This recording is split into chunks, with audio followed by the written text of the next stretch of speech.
ബഹുമാന്യനായ Shri Johnny M L, പ്രിയപ്പെട്ട സഹപ്രവർത്തകർ,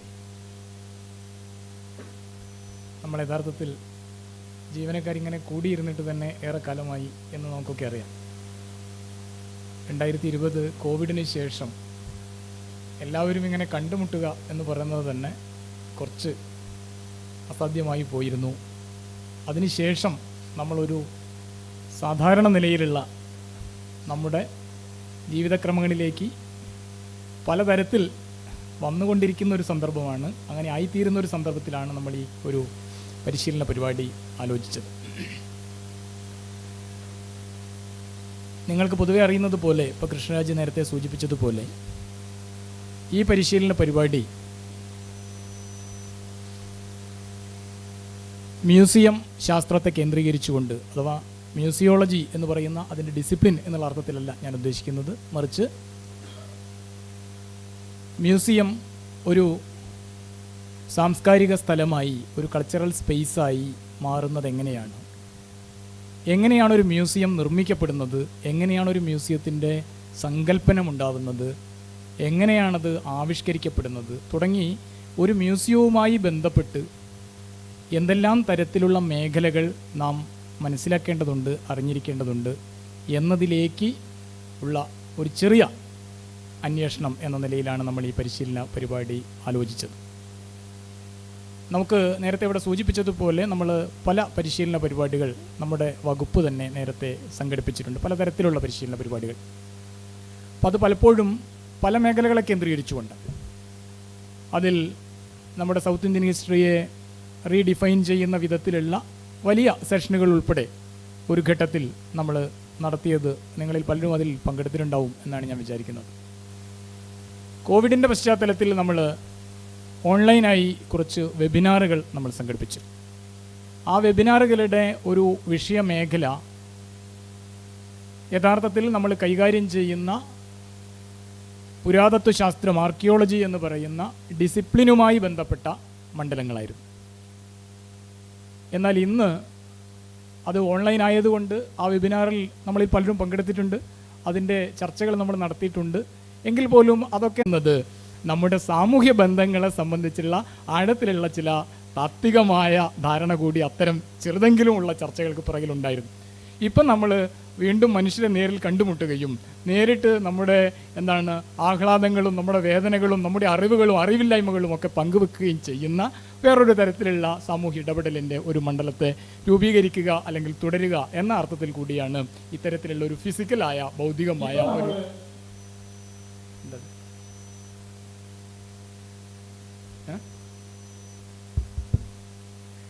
അങ്ങനെയാണ് സംഭവിക്കുന്നത്. അതിലേക്കാണ് നമ്മളിപ്പോൾ കാലുവെക്കുന്നത്. തീർച്ചയായിട്ടും നമുക്കിത്, ഞാൻ ഒരുപാട് ദീർഘമായി സംസാരിക്കുന്നില്ല, ഇത് ഇപ്പം നിങ്ങൾക്കൊക്കെ അറിയാം. നമ്മുടെ വിദ്യാഭ്യാസ പാഠ്യപദ്ധതിയെക്കുറിച്ച് ചർച്ച ചെയ്യുമ്പോൾ സാധാരണഗതിയിൽ മുമ്പൊക്കെ നമ്മൾ മാഷ്, ടീച്ചർ, അധ്യാപകൻ എന്നൊക്കെയാണ് പറഞ്ഞിരുന്നെങ്കിൽ ഇപ്പം പ്രാഥമിക തലം മുതലുള്ള വിദ്യാഭ്യാസത്തിൽ പുതിയ ഒരു വാക്കാണ് അധ്യാപകനെക്കുറിച്ച്, അധ്യാപികയെക്കുറിച്ചൊക്കെ പ്രയോഗിക്കുന്നത്. അതിൻ്റെ പേര് ഫെസിലിറ്റേറ്റർ എന്നാണ്, അല്ലേ? ഇവിടെ പലർക്കും അറിയണ്ടാവും. ഇപ്പം നമ്മൾ അധ്യാപക രക്ഷാകർതൃ സമിതിയിൽ പോകുമ്പോൾ, ഇപ്പോൾ നമ്മൾ സ്കൂൾ പോകണില്ലല്ലോ, പക്ഷേ അധ്യാപകരായി അല്ല, രക്ഷാകർതൃ സമിതിയിലൊക്കെ നമ്മൾ കുഞ്ഞുങ്ങളെ കാര്യങ്ങൾ അന്വേഷിക്കാൻ ചെല്ലുമ്പോൾ അവിടെ പറയുന്ന ഒരു വാക്കിതാണ്, അധ്യാപകരുടെ ട്രെയിനിങ്ങിൽ പറയുന്ന ഒരു വാക്കിതാണ്, അധ്യാപകൻ ഒരു ഫെസിലിറ്റേറ്ററാണ് എന്നാണ്. എന്താണ് ഫെസിലിറ്റേറ്റ് ചെയ്യുക എന്നത് ഇവിടെ വലിയ ഒരു വിവർത്തകൻ ഇവിടെ ഇരിക്കുമ്പോൾ ഞാൻ ആ വാക്ക് വിവർത്തനം ചെയ്യുന്നില്ല. ഞാൻ മനസ്സിലാക്കുന്നത് എന്താണ്, നമുക്ക് പല വഴികൾ ഒരാൾക്ക് കാണിച്ചു കൊടുക്കാം. അങ്ങനെ ഏതെങ്കിലുമൊക്കെ വഴികൾ കാണിച്ചു കൊടുക്കാൻ കഴിയുന്ന ഒരാൾ എന്നതിനപ്പുറത്ത് ഒരാളെ നമുക്ക് ഒരു വഴിയിലും കൃത്യമായി നയിച്ചു കൊണ്ടുപോകാൻ കഴിയില്ല. നേരത്തെയുള്ള അധ്യാപനം എന്ന് പറയുന്നത് ശിക്ഷണമായിരുന്നു. ശിക്ഷണം എന്ന് പറഞ്ഞാൽ നമുക്കറിയാം, അല്ലേ? എന്താണത്? അത് ശിക്ഷിക്കപ്പെടുന്നതാണ്. ഇവിടെ വളരെ പ്രസിദ്ധനായ ഒരു ചിന്തകനുണ്ട്, മിഷേൽ ഫുക്കോ എന്ന് പറയുന്ന. അദ്ദേഹത്തിൻ്റെ വളരെ പ്രസിദ്ധമായ ഡിസിപ്ലിൻ ആൻഡ് പണിഷ് എന്ന് പറയുന്ന ഒരു പുസ്തകമുണ്ട്. അതിൽ ശിക്ഷ എന്താണ് എന്നതിനെക്കുറിച്ച് പറയുന്നത്. നമ്മളെപ്പോഴും ശിക്ഷയെക്കുറിച്ച് ആലോചിക്കും, അല്ലേ? ശിക്ഷിക്കപ്പെടുമ്പോൾ നമുക്കുള്ള വേദനയും ശിക്ഷിക്കുന്നവർക്ക് ലഭിക്കുന്ന ആഹ്ലാദവും നമ്മൾ ആലോചിക്കേണ്ടതുണ്ട്. അതുകൊണ്ട് ശിക്ഷണം എന്ന് പറയുന്ന വാക്കിന് തന്നെ ആ അർത്ഥത്തിൽ ഒരു പ്രശ്നമുണ്ട് എന്ന് മനസ്സിലാക്കിയത് കൊണ്ടാവും ഒരുപക്ഷെ അധ്യാപകൻ ശിക്ഷണം നടത്തുന്ന ആളല്ല, മറിച്ച് ഫെസിലിറ്റേറ്റ് ചെയ്യുന്ന ആളാണ്. എന്ന് പറഞ്ഞാൽ അവരെ ഈ വഴിയുണ്ട്, ഈ വഴിയുണ്ട്, ആ വഴിയുണ്ട്, പല വഴികളുണ്ട്, നിങ്ങൾ ഈ വഴികളിലൊക്കെ സഞ്ചരിക്കൂ എന്ന് ഉപദേശിക്കുന്ന, അഡ്വൈസ് ചെയ്യുന്ന, അങ്ങനെ വഴികൾ കാണിച്ചു കൊടുക്കുന്ന ഒരാളാണ് അധ്യാപകൻ എന്ന് പുതിയ വിദ്യാഭ്യാസ കാലം പറയുന്നുണ്ട്. ആ വാക്ക് ശരിയാണോ എന്നതിനെക്കുറിച്ച്, അങ്ങനെ ഒരു ഫെസിലിറ്റേറ്റർ ആണോ അധ്യാപകൻ എന്നതിനെക്കുറിച്ച്, അധ്യാപകൻ ശിക്ഷണമല്ലേ നടത്തേണ്ടത് എന്നതിനെക്കുറിച്ചൊക്കെ വലിയ തർക്കങ്ങളുണ്ട് കേട്ടോ. ഇത് തർക്കമില്ലാത്തൊരു കാര്യമല്ല. എനിക്കും അതിനെക്കുറിച്ച് വ്യത്യസ്ത അഭിപ്രായങ്ങളുണ്ട്. പക്ഷെ ഞാൻ സൂചിപ്പിച്ചു വന്നത് ഒരു കാര്യമാണ്, നമ്മൾ ഈ ട്രെയിനിങ് കൊണ്ട് ഉദ്ദേശിക്കുന്നത് ആ തരത്തിൽ നമ്മുടെ മ്യൂസിയം പഠനവുമായി ബന്ധപ്പെട്ട മണ്ഡലത്തിൽ പല വഴികളുണ്ട് എന്ന് നമ്മൾ സ്വയം മനസ്സിലാക്കിയെടുക്കാനുള്ള, അങ്ങനെ വഴികൾ ഏതൊക്കെയാണ് എന്ന് അന്വേഷിക്കുന്ന പലരെയും ഇവിടെ കൊണ്ടുവന്ന് അവരന്വേഷിച്ച വഴികളെക്കുറിച്ച് നമുക്ക് പറഞ്ഞു തരാനുള്ള ഒരു സന്ദർഭമാണിത്. ആ വഴിയിൽ പിന്നീട് സഞ്ചരിക്കേണ്ടത് അവരല്ല, നമ്മളാണ്. അതാണ് ഞാൻ പറയാൻ ശ്രമിച്ചത്. അപ്പോൾ വകുപ്പിനെ സംബന്ധിച്ചും നമുക്ക് സാധ്യമാവുന്ന കാര്യം എന്താണ്? വഴി കാണിച്ചു കൊടുക്കുക എന്നുള്ളതാണ്. പിന്നെ ആ വഴിയിലൂടെ മുന്നോട്ട് സഞ്ചരിക്കേണ്ടത് നമ്മൾ ജീവനക്കാർ ഓരോരുത്തരുമാണ്, ഞാനും നിങ്ങളുമൊക്കെയാണ്. അപ്പം നമ്മൾ എത്രമേൽ ആ വഴികളിലൊക്കെ അന്വേഷിച്ച് മുന്നോട്ട് പോകുന്നുവോ അത്രമേൽ നമുക്ക് നമ്മുടെ വകുപ്പിൻ്റെ പ്രവർത്തനത്തെ, നമ്മുടെ സ്വന്തം പ്രവർത്തനത്തെ ഊർജ്ജസ്വലമായി മുന്നോട്ട് കൊണ്ടുപോകാൻ കഴിയും. യഥാർത്ഥത്തിൽ ഈ പരിശീലന പരിപാടിയുടെ ഉദ്ദേശം എന്ന് പറയുന്നത് ഈ തരത്തിൽ മ്യൂസിയവുമായി ബന്ധപ്പെട്ട മണ്ഡലങ്ങളിൽ നമുക്ക് എന്തൊക്കെ കാര്യങ്ങളുണ്ട് എന്ന് അന്വേഷിക്കാനുള്ള വഴികൾ ഇവിടെ തുറന്നു വെക്കുക എന്നുള്ളതാണ്. ആ വഴികളിലൂടെ നിങ്ങളെല്ലാവരും സഞ്ചരിക്കും എന്നുള്ളതാണ് എൻ്റെ ഒരു പ്രതീക്ഷ. അങ്ങനെ സഞ്ചരിക്കണം എന്നുള്ളതാണ് വകുപ്പിൻ്റെ ഒരു ആഗ്രഹം, എൻ്റെ വ്യക്തിപരമായ ആഗ്രഹവും. ഇപ്പം നമ്മളെ സംബന്ധിച്ച് ഈ സെഷനുകൾ നേരത്തെ കൃഷ്ണരാജ് ഇവിടെ സൂചിപ്പിച്ചതുപോലെ നമുക്ക് 3-4 ദിവസമുണ്ട്. ഞാൻ അതുകൊണ്ട് വിശദമായി ഇപ്പോൾ ഒന്നും സംസാരിക്കുന്നില്ല. നമ്മൾ ഈ സെഷനുകൾ 2 തരത്തിലാണ് നമ്മൾ പ്ലാൻ ചെയ്തിരിക്കുന്നത്. അതിലൊന്ന് ഇതിൻ്റെ കോർ ഏരിയ എന്ന് പറയുന്നത് ഞാൻ നേരത്തെ പറഞ്ഞതുപോലെ മ്യൂസിയവുമായി ബന്ധപ്പെട്ട പഠന മേഖലയാണ്. ആ മ്യൂസിയവുമായി ബന്ധപ്പെട്ട പഠന മേഖലകളിൽ നമുക്ക് അന്വേഷിക്കേണ്ട സെഷനുകളാണ് നമ്മൾ പ്രധാനപ്പെട്ട ഈ സെമിനാർ പരിപാടിയുടെ ഈ പരിശീലന പരിപാടിയുടെ കോർ ഏരിയയായി നമ്മൾ വെച്ചിരിക്കുന്നത്. എന്നാൽ അതിൻ്റെ കൂടെ തന്നെ നമ്മൾ ചില അവതരണങ്ങൾ അത് കൂടാതെ വെച്ചിട്ടുണ്ട്. ആ അവതരണങ്ങൾ എന്ന് പറയുന്നത് പലപ്പോഴും മ്യൂസിയങ്ങളിലും വകുപ്പിലും നമ്മൾ കൈകാര്യം ചെയ്യുന്ന തീർത്തും സാങ്കേതികമായ മേഖലകളാണ്. അത് ഒരേ സമയം മ്യൂസിയത്തിൽ നമുക്ക് ആവശ്യമുണ്ട്, അതേസമയം ആർക്കിയോളജി ഡിപ്പാർട്ട്മെൻറ്റുമായി ബന്ധപ്പെട്ടുകൊണ്ട് വിവിധ ഫീൽഡുകളിൽ നമ്മൾ പ്രവർത്തിക്കുന്ന ആളുകൾ എന്നുള്ള നിലയ്ക്ക് ആ മേഖലയിലും ആവശ്യമുള്ള പ്രസൻറ്റേഷനുകളാണ് നമ്മൾ വെച്ചിരിക്കുന്നത്. നിങ്ങൾക്ക് ഉദാഹരണം അതിലറിയാം. ഇപ്പോൾ എപ്പിഗ്രാഫിയെക്കുറിച്ച് രാഘവ മാഷ് സംസാരിക്കുന്നുണ്ട്. അതൊരു സ്പെഷ്യലൈസ്ഡ് ഏരിയയാണ്, ഒരു പ്രത്യേകമായ ഏരിയയാണ്. ഐക്കണോഗ്രാഫിയെക്കുറിച്ച് പ്രീത മേഡം സംസാരിക്കുന്നുണ്ട്. അതൊരു പ്രത്യേകമായ ഏരിയയാണ്. അതുപോലെ ഓരോ മണ്ഡലത്തെക്കുറിച്ച്, ഇപ്പോൾ കേരള ചരിത്രത്തിനൊരു ആമുഖം നിങ്ങളും വിചാരിച്ചിട്ടുണ്ടാവും, എന്തിനാണ് ഇപ്പോൾ നമ്മൾ കേരള ചരിത്രത്തിനൊരു ആമുഖം നമ്മൾ പഠിക്കുന്നത് എന്ന്, അല്ലേ? നമുക്ക് പെട്ടെന്ന് തോന്നാം. പക്ഷേ നമുക്കിപ്പോഴും വ്യക്തതയില്ലാത്ത പല മേഖലകൾ കേരള ചരിത്രത്തിലുണ്ട്, അല്ലേ? ഒറ്റ ചോദ്യം മധ്യകാല കേരളത്തെക്കുറിച്ച് ചോദിച്ചാൽ എത്ര സ്വരൂപം ഉണ്ടായിരുന്നു എന്ന് ചോദിച്ചാൽ നമുക്കിപ്പോൾ ഒറ്റയടിക്ക് നമുക്കെന്നല്ല, കേരളത്തിലെ സ്വരൂപങ്ങളെ കുറിച്ച് സവിശേഷമായി ഗവേഷണം നടത്തിയ പണ്ഡിതന്മാർക്ക് പോലും അതെവിടെയായിരുന്നു, അതിൻ്റെ അതിരെവിടെയായിരുന്നു കണ്ടുപിടിക്കാൻ പറ്റിയിട്ടില്ല. ഏതാണ്ട് 12-ാം നൂറ്റാണ്ടോട് കൂടിയാണ്, 11-ാം നൂറ്റാണ്ട് 12-ാം നൂറ്റാണ്ടോട് കൂടിയാണ് സ്വരൂപങ്ങൾ വരുന്നത്. അപ്പം നമ്മൾ എന്താണെന്ന് പറഞ്ഞു കഴിഞ്ഞാൽ, നമ്മൾ മനസ്സിലാക്കിയ അറിവുകളെ വീണ്ടും നമ്മൾ സമീപിക്കുമ്പോൾ പുതിയ ചില മനസ്സിലാക്കലുകൾ ആവശ്യമായി വരും. അപ്പോൾ അതുകൊണ്ട് കേരള ചരിത്രത്തെക്കുറിച്ചുള്ള ഒരു സെഷനുണ്ട്, നാണയ പഠനത്തെക്കുറിച്ചുള്ള ഒരു സെഷനുണ്ട്, പിന്നെ സവിശേഷമായി മഹാശിലാ സംസ്കാരത്തെക്കുറിച്ചുള്ള, കാരണം നമ്മൾ ഏറ്റവും കൂടുതൽ അഡ്രസ്സ് ചെയ്യുന്ന, കേരളത്തിൻ്റെ ഭൂപ്രദേശത്ത് നമ്മൾ ഏറ്റവും കൂടുതൽ അഡ്രസ്സ് ചെയ്യുന്ന ഒരു മേഖലയാണ് നമ്മുടെ മെഗാലിത്തിക് കൾച്ചർ. അപ്പോൾ അങ്ങനെയുള്ള സവിശേഷമായ മേഖലകളെ മുൻനിർത്തിയുള്ള പ്രത്യേക പ്രസൻറ്റേഷനുകളും മ്യൂസിയം ശാസ്ത്രത്തെ മുൻനിർത്തിയുള്ള വിശദമായ അവതരണങ്ങളും ചർച്ചകളും ഉൾപ്പെടുന്ന വിധത്തിലാണ് ഈ ട്രെയിനിങ് പ്രോഗ്രാം നമ്മൾ അതിൻ്റെ ഒരു കൺസെപ്റ്റ് നമ്മൾ തയ്യാറാക്കിയിരിക്കുന്നത്. അതിൻ്റെ സങ്കല്പന ആ നിലയിലാണ്. അപ്പോൾ അതുകൊണ്ട് നിങ്ങൾ ഈ 2 മണ്ഡലത്തിലും സ്വാഭാവികമായും ട്രെയിനിങ് എന്ന് പറയുന്നത് ഒരാൾ അങ്ങോട്ട് സംസാരിക്കുന്ന ഒരു പ്രക്രിയയേക്കാൾ അതൊരു ഇൻ്ററാക്ഷനാണ്, ഞാൻ നേരത്തെ പറഞ്ഞതുപോലെ.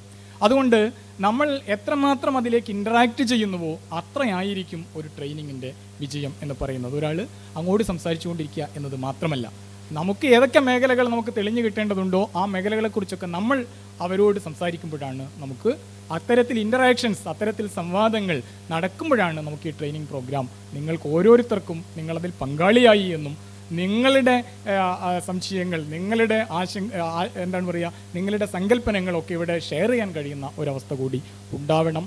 ആ നിലയിൽ ഈ സെഷനുകൾ വളരെ ലൈവായ, വളരെ സജീവമായ സെഷനുകളായി മാറണമെന്നുള്ളതാണ് എൻ്റെ ഒരു ആഗ്രഹം. ആ നിലയിൽ നിങ്ങൾ ഈ സെഷനുകളെ ശ്രദ്ധിക്കണം എന്നാണ് എനിക്ക് ആമുഖമായി സൂചിപ്പിക്കാനുള്ളത്. ഞാൻ മറ്റ് വിശദമായി കാര്യങ്ങളിലേക്ക് കടക്കുന്നില്ല. ഇവിടെ സൂചിപ്പിച്ചതുപോലെ ഈ ട്രെയിനിങ് സെഷൻ മുഴുവനായും ഇതിൻ്റെ ഒരു ഫെസിലിറ്റേറ്റർ, ഞാൻ നേരത്തെ ഉപയോഗിച്ചൊരു വാക്കാണത്, ഫെസിലിറ്റേറ്ററായി ഇവിടെ ഉള്ളത് നമ്മുടെ ബഹുമാന്യനായ കലാനിരൂപകൻ ശ്രീ ജോണി ML ആണ്. അദ്ദേഹത്തെ നിങ്ങൾക്ക് ശ്രീ കൃഷ്ണരാജ് പരിചയപ്പെടുത്തി. ഇപ്പം ഞാൻ കുറേ മുമ്പ് എന്ന് പറഞ്ഞാൽ 2022 ഈ പുസ്തകം ഇറങ്ങിയത്. ഭാഷാ ഇൻസ്റ്റിറ്റ്യൂട്ടിൻ്റെ ഒരു പരസ്യം കണ്ടു, ക്യൂറേറ്ററുടെ കല എന്ന് പറഞ്ഞിട്ട്. ക്യൂറേഷൻ എന്താണ് എന്നതിനെ സംബന്ധിച്ച് മലയാളത്തിൽ അധികമൊന്നും ആരും എഴുതിയതായിട്ട് കണ്ടിട്ടില്ല. വളരെ അപൂർവമായ എഴുത്തുകളെ മലയാളത്തിൽ വന്നിട്ടുള്ളൂ. ഇംഗ്ലീഷിലൊക്കെ ധാരാളം എഴുത്തുകളുണ്ട്. അപ്പോൾ ഈ പരസ്യം കണ്ടപ്പോൾ ഈ പുസ്തകം പെട്ടെന്ന് പോയി വാങ്ങണമെന്ന് ഞാൻ കരുതിയെങ്കിൽ എനിക്ക് വാങ്ങാൻ കഴിഞ്ഞില്ല. ഇന്നലെ ഞാൻ യാത്ര ചെയ്ത് വരുമ്പോൾ എന്തായാലും ഇന്ന് അദ്ദേഹത്തെ ഇവിടെ നമ്മൾ കണ്ടുമുട്ടുന്നതിന് മുമ്പേ ഈ പുസ്തകത്തിൽ എന്താണ് എന്ന് കുറച്ചെങ്കിലും അറിയണമല്ലോ എന്ന് കരുതി ഞാൻ ആ പുസ്തകം ഇന്നലെ വരുന്ന വഴിയെ വാങ്ങി. അപ്പോൾ ഞാൻ ആ കൂട്ടത്തിൽ അദ്ദേഹം ഏതൊക്കെ മേഖലകളിൽ വ്യാപരിച്ചു എന്നുകൂടി, ഇതിൽ അദ്ദേഹം എന്താണ് എഴുതിയത് എന്നൊരു പക്ഷേ അദ്ദേഹത്തിൻ്റെ സംസാരങ്ങളിലൂടെ വരും എന്നതുകൊണ്ട് ഞാൻ അതിലേക്ക് കടക്കുന്നില്ല. ഞാൻ അദ്ദേഹത്തിൻ്റെ പഠന മേഖലയെ സംബന്ധിച്ച് അദ്ദേഹത്തിൻ്റെ ഇതിനകത്തുള്ള ഒരു ജീവചരിത്രക്കുറിപ്പ് ഒന്ന് നോക്കി. അപ്പോൾ അത് കൃഷ്ണരാജ് സൂചിപ്പിക്കാത്തത് കൊണ്ട് സൂചിപ്പിക്കണം എന്നുകൂടി ഞാൻ കരുതുന്നു. യൂണിവേഴ്സിറ്റി കോളേജിൽ നിന്ന് ഇംഗ്ലീഷ് സാഹിത്യത്തിൽ ബിരുദാനന്തര ബിരുദം, തുടർന്ന് കലാചരിത്രത്തിലും വിമർശനത്തിലും MS യൂണിവേഴ്സിറ്റി ബറോഡയിൽ നിന്ന് ബിരുദാനന്തര ബിരുദം, ചാൾസ് വാലസ് ഇന്ത്യ ട്രസ്റ്റിൻ്റെ സ്കോളർഷിപ്പോടെ ലണ്ടൻ യൂണിവേഴ്സിറ്റിയിലെ ഗോൾഡ് സ്മിത്ത് കോളേജിൽ നിന്ന് ക്രിയേറ്റീവ് ക്യൂറേറ്റിംഗിൽ ബിരുദാനന്തര ബിരുദം, ഹൈദരാബാദ് IIT-യിൽ ഗവേഷണം ആരംഭിച്ചു. പക്ഷേ അത് അദ്ദേഹം പൂർത്തീകരിച്ചില്ല. ഏതായാലും ശരി, അത് പൂർത്തീകരിച്ചിരുന്നെങ്കിൽ നമുക്ക് കുറച്ചുകൂടി വിപുലമായ മേഖലകൾ നമുക്ക് തുറന്നു കിട്ടിയാണ്. ഇപ്പം ഞാൻ പറഞ്ഞത് എന്തുകൊണ്ട് അദ്ദേഹം ഇതിൻ്റെ ഫെസിലിറ്റേറ്ററായിരിക്കുന്നു എന്ന ചോദ്യത്തിൻ്റെ ഉത്തരമാണ് ഞാൻ പറഞ്ഞത്. ക്രിയേറ്റീവ് ക്യൂറേറ്റിംഗ് എന്ന് പറയുന്നത് ഒരു സവിശേഷ മേഖലയാണ്. ഒരുപക്ഷെ മ്യൂസിയം ശാസ്ത്രം എന്ന് പറയുന്ന ഒരു സവിശേഷ മേഖലയാണ്. ആ മേഖലയിൽ ഉൾപ്പെടുന്ന വിവിധ മണ്ഡലങ്ങൾ, അതിൽ നമ്മുടെ ചരിത്രമുണ്ട്, നമ്മുടെ കലാചരിത്രമുണ്ട്, നമ്മുടെ സംസ്കാരത്തിൻ്റെ ധാരാളം മേഖലകളുണ്ട്. അങ്ങനെ സമഗ്രമായി സവിശേഷമായി ആ മണ്ഡലത്തെ അന്വേഷിക്കുന്ന ഒരാൾ എന്ന നിലയിലാണ് ഈ സെഷനുകളുടെ ഫെസിലിറ്റേറ്ററായി ആര് എന്ന് ഞങ്ങൾ കുറച്ചൊക്കെ അങ്ങനെ അന്വേഷിച്ചപ്പോൾ അവസാനം ഞങ്ങൾ അദ്ദേഹത്തിൽ എത്തിപ്പെട്ടത് ആ ഒരു നിലയിലാണ് എന്ന് കൂടി സൂചിപ്പിക്കാൻ ഞാൻ ആഗ്രഹിക്കുന്നു. അദ്ദേഹം ഡൽഹിയിൽ നിന്നാണ് വന്നത്. 4 ദിവസം ഇവിടെ ഉണ്ടാവാം എന്ന് പറഞ്ഞിട്ട് അന്ന് വൈകിട്ട് തന്നെ തിരിച്ചിട്ട് അദ്ദേഹത്തിന് ഡൽഹിക്ക് പോകണം. എങ്കിലും അദ്ദേഹം ക്യൂറേറ്റ് ചെയ്യുന്ന വളരെ പ്രധാനപ്പെട്ട സെഷനുകൾ ഡൽഹിയിൽ നടക്കുന്നതിൻ്റെ ഭാഗമായിട്ടാണ് അദ്ദേഹം ഡൽഹിയിൽ തുടരുന്നത് എന്നാണ് ഞാൻ മനസ്സിലാക്കുന്നത്. തീർച്ചയായും അദ്ദേഹം സന്തോഷപൂർവ്വം ഇത് സ്വീകരിച്ചു. ഇതിനു മുമ്പും പഴശ്ശിരാജ മ്യൂസിയത്തിൽ ചില സെഷനുകളിൽ അദ്ദേഹം പങ്കെടുത്തിട്ടുണ്ട്. അതിൻ്റെ ഒരുപക്ഷെ യൂട്യൂബ് വീഡിയോ ഒക്കെ നിങ്ങൾ പലരും ശ്രദ്ധിച്ചു കാണും. തീർച്ചയായും ഈ മണ്ഡലത്തിൽ 2 തരത്തിൽ, ഒന്ന് അത് നമ്മുടെ മലയാളത്തിൻ്റെ മണ്ഡലത്തിൽ ഞാൻ അതിനെ സവിശേഷമായി ഊന്നി പറയാൻ ആഗ്രഹിക്കുന്നു. കാരണം ഇത്തരം ഒരു വൈജ്ഞാനിക മേഖലയെ മലയാളത്തിനാക്കി മലയാളിക്ക് കൈമാറാൻ കഴിയുക എന്ന് പറയുന്നത് വളരെ പ്രധാനപ്പെട്ട ഒരു കാര്യമാണ്. ആ നിലയിൽ കൂടി വളരെ ശ്രദ്ധേയമായ സംഭാവനകൾ നൽകിയ ശ്രീ ജോണി ML-നെ ഈ സെമിനാർ സെഷൻ്റെ ഫെസിലിറ്റേറ്ററായി ഞാൻ വളരെ സന്തോഷപൂർവ്വം ആഹ്ലാദപൂർവ്വം നിങ്ങളുടെ എല്ലാം പേരിൽ എല്ലാവർക്കും വേണ്ടി, വകുപ്പിന് വേണ്ടി ഞാൻ സ്വാഗതം ചെയ്യുന്നു. ഈ സെഷൻ, നമ്മുടെ പരിശീലന പരിപാടി ഉദ്ഘാടനം ചെയ്യുക ഡോക്ടർ വേണു വി IAS അവരുകളാണ്. അദ്ദേഹം കൃത്യം 10 മണിക്ക് ഓൺലൈനിൽ വരും. നമ്മളെ സംബന്ധിച്ച് കേരളത്തിലെ മ്യൂസിയം മേഖലയെ സംബന്ധിച്ച് സവിശേഷമായ ഒരു പേരാണ് ഡോക്ടർ വേണു വി IAS. അദ്ദേഹം 2007-8 കാലത്താണ് ആദ്യം സാംസ്കാരിക വകുപ്പിൻ്റെ സെക്രട്ടറിയായി ചുമതലയെടുത്തത്. തുടർന്ന് അദ്ദേഹം 2011 മുതൽ കേന്ദ്ര ഡെപ്യൂട്ടേഷനിലേക്ക് പോയി. തിരികെ വന്ന് 2018 ഏപ്രിലോടുകൂടി വീണ്ടും ആർക്കിയോളജി, ആർക്കൈവ്സ്, മ്യൂസിയം ഡിപ്പാർട്ട്മെൻറ്റുകളുടെ ചുമതലയിൽ വന്നു. ഇപ്പം ഇത്രയും വർഷമായി അദ്ദേഹം തുടരുന്നു. ഞാൻ സൂചിപ്പിച്ചത് അദ്ദേഹം ഒരു ഗവൺമെൻറ് സെക്രട്ടറി മാത്രമല്ല എന്നുള്ളതാണ്. കാരണം നമ്മളൊക്കെ ഉദ്യോഗസ്ഥന്മാരാണ്. ഒരു ഉദ്യോഗസ്ഥൻ എന്നതിൽ കവിഞ്ഞ് തൻ്റെ ഭരണപരമോ മറ്റ് കാര്യങ്ങളോ ചെയ്യുന്നതിനപ്പുറത്ത് അദ്ദേഹം നമ്മുടെ സംസ്കാരത്തെയും കലയെയും കുറിച്ച് ആലോചിക്കുകയും അതുമായി ബന്ധപ്പെട്ട മണ്ഡലങ്ങളിൽ പ്രവർത്തിക്കുകയും ചെയ്യുന്ന ഒരു വ്യക്തി കൂടിയാണ്. ആ നിലയിൽ മ്യൂസിയങ്ങളെ സംബന്ധിച്ച്, കേരളത്തിലെ മ്യൂസിയങ്ങളെ എങ്ങനെയാണ് കാലത്തിനനുസൃതമായി പരിണമിപ്പിക്കുക, പരിഷ്കരിക്കുക എന്നതിനെക്കുറിച്ച് ധാരാളം ആലോചനകൾ തലയിൽ കൊണ്ടു നടക്കുന്ന ഒരാളാണ് ഡോക്ടർ വേണു വി IAS. നമുക്കറിയാം 2009 കാലത്താണ് നമ്മൾ തീമാറ്റിക്, ഇൻ്ററാക്റ്റീവ് എന്നൊക്കെ പറയുന്ന, ഇപ്പോൾ എല്ലാ സ്ഥലത്തും ഇങ്ങനെ പറഞ്ഞുകൊണ്ടിരിക്കുന്ന വാക്കുകളൊക്കെ കേൾക്കുന്നത്. അത്തരത്തിലുള്ള മ്യൂസിയങ്ങളെക്കുറിച്ചൊക്കെ ആദ്യം ആലോചിക്കുകയും കേരളത്തെ സംബന്ധിച്ച് അത്തരം മ്യൂസിയങ്ങൾ പ്രാവർത്തികമാക്കാനുള്ള ചില പ്രയോഗ പദ്ധതികൾ കൊണ്ടുവരികയും അത് പ്രയോഗത്തിലെത്തിക്കാൻ പരമാവധി പരിശ്രമിക്കുകയും ചെയ്ത ഒരു ഭരണ കേന്ദ്രത്തിലിരിക്കുന്ന ഒരാൾ കൂടിയാണ് ഡോക്ടർ വേണു വി IAS. അപ്പം അദ്ദേഹത്തിൻ്റെ സാന്നിധ്യത്തിൽ ഞാൻ ഈ കാര്യങ്ങൾ സൂചിപ്പിക്കുന്നത് സ്വാഭാവികമായും നമ്മളെ സംബന്ധിച്ച് ഒരു സർക്കാർ വകുപ്പിനെ സംബന്ധിച്ച് രണ്ട് തരത്തിൽ നമുക്ക് കാര്യങ്ങളുണ്ട്. ഒന്ന്, ഭരണപരമായി കാര്യങ്ങളെ മുന്നോട്ട് കൊണ്ടുപോവുക. രണ്ട്, ഭരണപരമായിരിക്കുമ്പോൾ തന്നെ നമുക്ക് അക്കാദമികമായ ധാരാളം മേഖലകളുണ്ട്. പലപ്പോഴും ഉദ്യോഗസ്ഥന്മാരോട് സംസാരിച്ചാൽ, നമ്മളൊക്കെ ഉദ്യോഗസ്ഥരായതുകൊണ്ട് ഞാൻ പറയാം, നമുക്ക് എപ്പോഴും ഭരണപരമായ കാര്യങ്ങളായിരിക്കും നമ്മുടെ തലയിൽ ഉണ്ടാവുക. കാരണം അക്കാദമിക കാര്യങ്ങൾ പലപ്പോഴും നമ്മളെ തലയിലേക്ക് കടക്കില്ല. എന്താണ് കാരണം?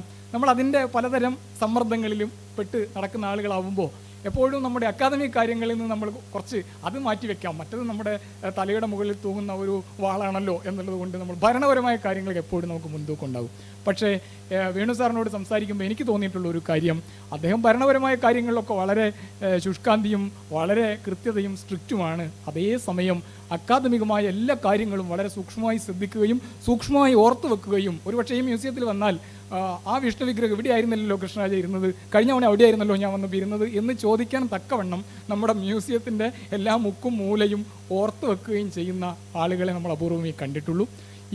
ഇത്തവണ നമ്മളൊരു നോട്ട്, ഏതെങ്കിലും ഒരു മ്യൂസിയത്തെ സംബന്ധിച്ച് ഏതെങ്കിലും ഒരു അക്കാദമിക വിഷയത്തെക്കുറിച്ച് ഒരു നോട്ടുമായി ചെന്ന് അത് കയ്യിൽ കൊടുത്ത് ഞാൻ വായിക്കാം എന്ന് പറഞ്ഞ് പോന്നാൽ, പിന്നീട് നമ്മൾ ഏതെങ്കിലും കാര്യം സംസാരിക്കുമ്പോൾ അതിൽ ഒരു പോയിന്റ് സംസാരിച്ചാൽ ഉടനെ തന്നെ അതിൽ നിങ്ങൾ ഇങ്ങനെയല്ലേ എഴുതിയത് എന്ന് ചോദിക്കാൻ കഴിയുന്ന വിധത്തിൽ അത്തരത്തിൽ സൂക്ഷ്മമായി ഓർത്തു വെക്കുകയും സൂക്ഷ്മമായ വിഷയങ്ങൾ മനസ്സിലാക്കുകയും ചെയ്യുന്ന അത്തരത്തിലൊരാൾ നമ്മുടെ ഒരു സെക്രട്ടറി ആയിരിക്കുമ്പോൾ സ്വാഭാവികമായും നമുക്ക് ഈ ഭരണപരമായ പലപ്പോഴും നമ്മൾ നേരിടുന്ന പ്രശ്നങ്ങൾ അക്കാദമികമായ പ്രശ്നങ്ങളുമായി ബന്ധപ്പെട്ടാണ്. കാരണം നമുക്കിപ്പോൾ അട്ടപ്പാടിയിൽ നമ്മളൊരു ഫീൽഡ് സർവേ നടത്താൻ പോയി. അവിടെ നമ്മൾ ധാരാളം പ്രശ്നങ്ങൾ അഭിമുഖീകരിച്ചു. അത് പലപ്പോഴും ഭരണപരമാണെങ്കിലും ആ പ്രവൃത്തി നമുക്ക് പൂർത്തീകരിക്കണമെങ്കിൽ അതിൻ്റെ ഒരു പ്രാധാന്യം ഒരാൾക്ക് അറിഞ്ഞിരിക്കണം. ആ പ്രാധാന്യം അറിയുന്ന ഒരു ഭരണാധികാരിക്ക് വളരെ പെട്ടെന്ന് അതിൻ്റെ കുരുക്കുകൾ അഴിച്ച് നമുക്ക് ആ വഴിയിലൂടെ സഞ്ചരിപ്പിക്കാൻ കഴിയുള്ളൂ. അതാണ് ഏറ്റവും പ്രധാനപ്പെട്ട കാര്യം എന്ന് ഞാൻ കരുതുന്നു. തീർച്ചയായും നമ്മളെപ്പോലെ ഏറ്റവും ചെറിയൊരു ഡിപ്പാർട്ട്മെൻറ്റ് അതിൻ്റെ പ്രവർത്തനം എന്താണ്, അതിൻ്റെ സാധ്യത എന്താണ്, അതെന്തുകൊണ്ട് പ്രവർത്തിക്കണം, അതെന്തുകൊണ്ട് സജീവമാകണം എന്നതിനെക്കുറിച്ച് നിരന്തരമായി നമ്മളോട് പറഞ്ഞുകൊണ്ടിരിക്കുന്ന ഒരാളാണ് വേണു സാർ എന്ന കാര്യം സൂചിപ്പിച്ചുകൊണ്ട് അദ്ദേഹത്തിൻ്റെ അഭാവത്തിൽ ഞാൻ അദ്ദേഹത്തെ ഈ പരിപാടിയിലേക്ക് സ്നേഹപൂർവ്വം സ്വാഗതം ചെയ്യുന്നു. അദ്ദേഹം വരുമ്പം നമുക്ക് അന്നേരം ഒന്ന് സ്വാഗതം ചെയ്യാം. ഏതായാലും ഞാൻ കൂടുതൽ കാര്യങ്ങളിലേക്ക് കടക്കുന്നില്ല. ശ്രീ ജോണി ML ഈ മ്യൂസിയം പരിശീലന പരിപാടിയുടെ ആമുഖ അവതരണത്തിനായിട്ട് ഞാൻ ശ്രീ ജോണി ML വളരെ സ്നേഹപൂർവ്വം ആദരപൂർവ്വം ക്ഷണിക്കുന്നു. നന്ദി.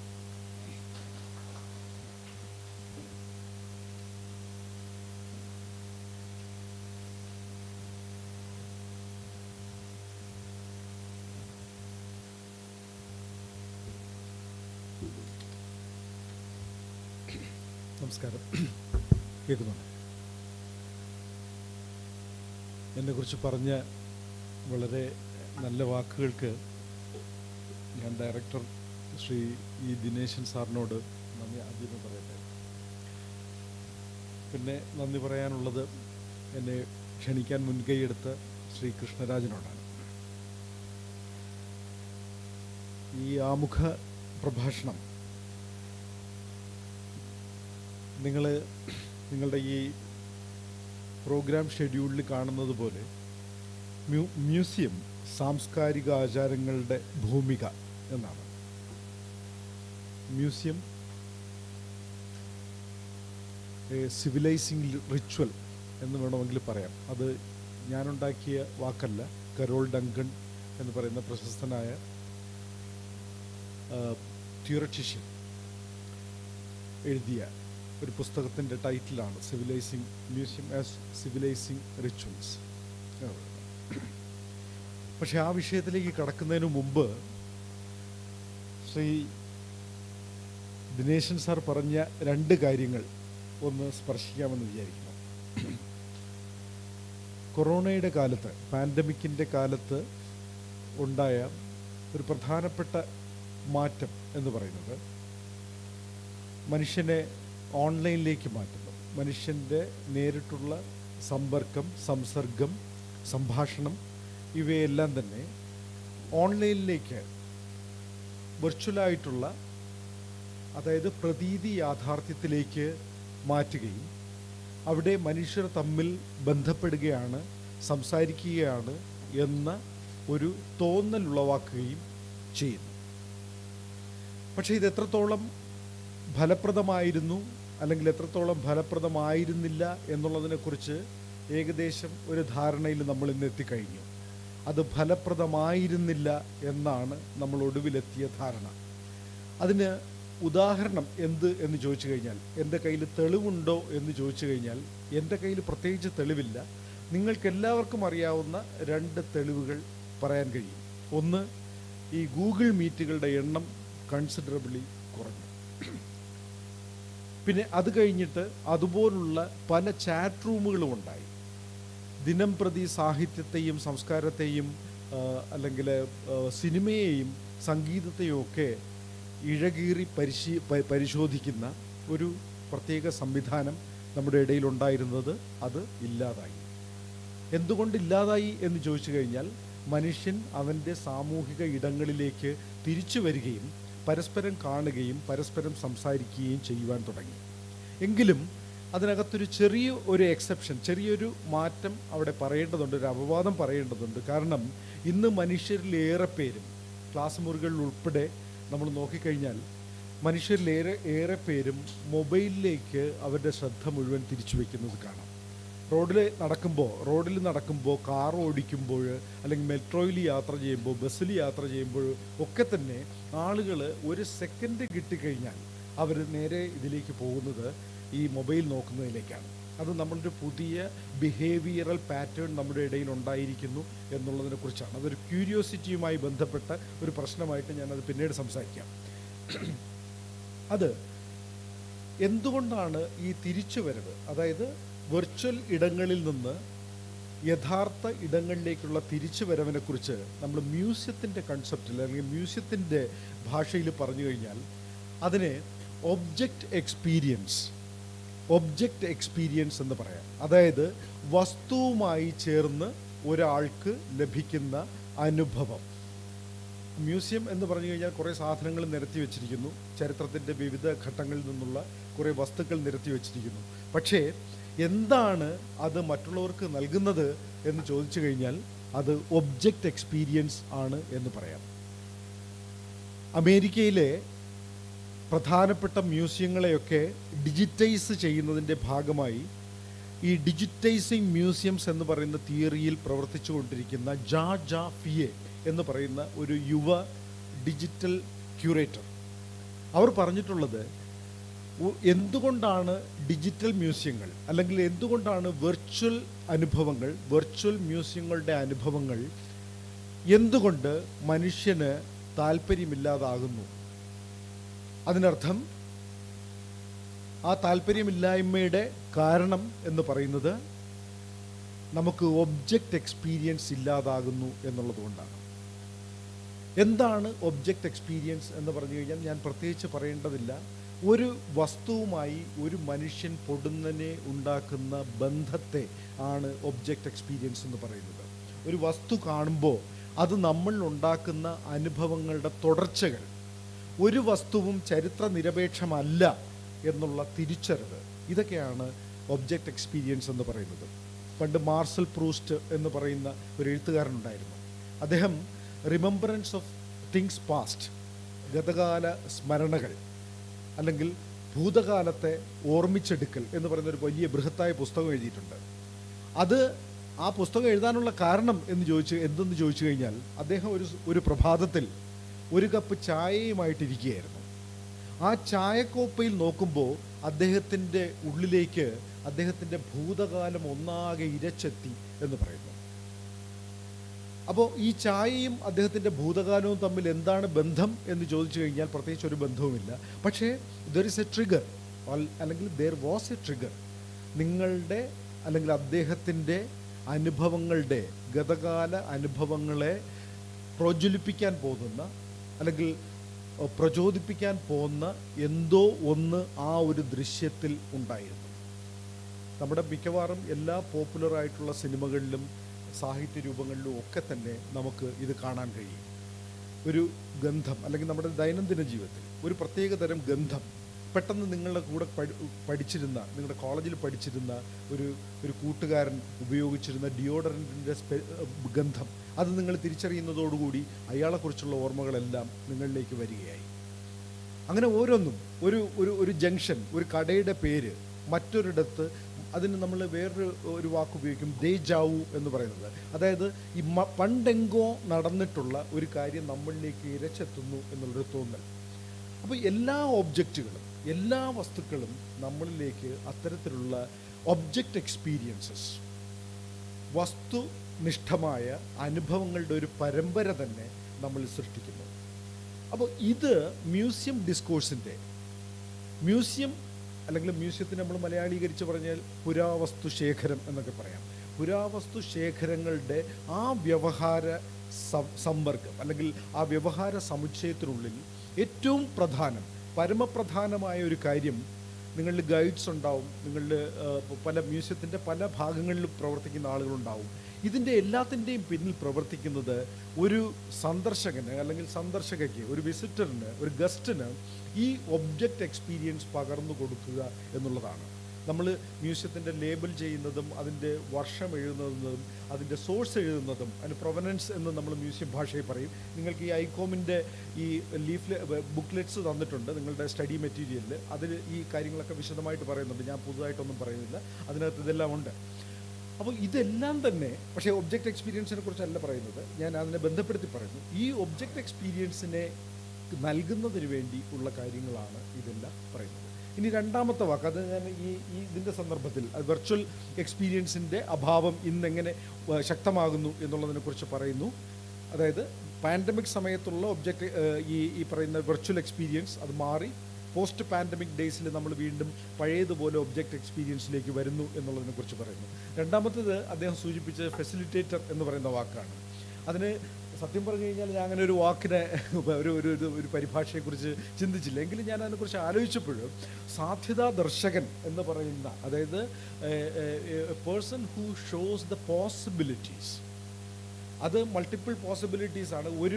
അത് അദ്ദേഹം സൂചിപ്പിച്ചതുപോലെ തന്നെ ഞാൻ വേറൊരു വാക്കിൽ പറയുന്നേ ഉള്ളൂ, പല തുറസ്സുകളിലേക്ക് വിരൽ ചൂണ്ടി നിൽക്കാൻ കഴിയുന്ന ഒരു വ്യക്തി, സാധ്യതാ ദർശകൻ. ഇനി അതിന് ദർശകം എന്ന് പറയുന്ന വാക്ക് ഉപയോഗിക്കുമ്പോൾ സ്വാഭാവികമായിട്ടും ഒരു ഈഗോ ക്ലാഷ് ഉണ്ടാവും.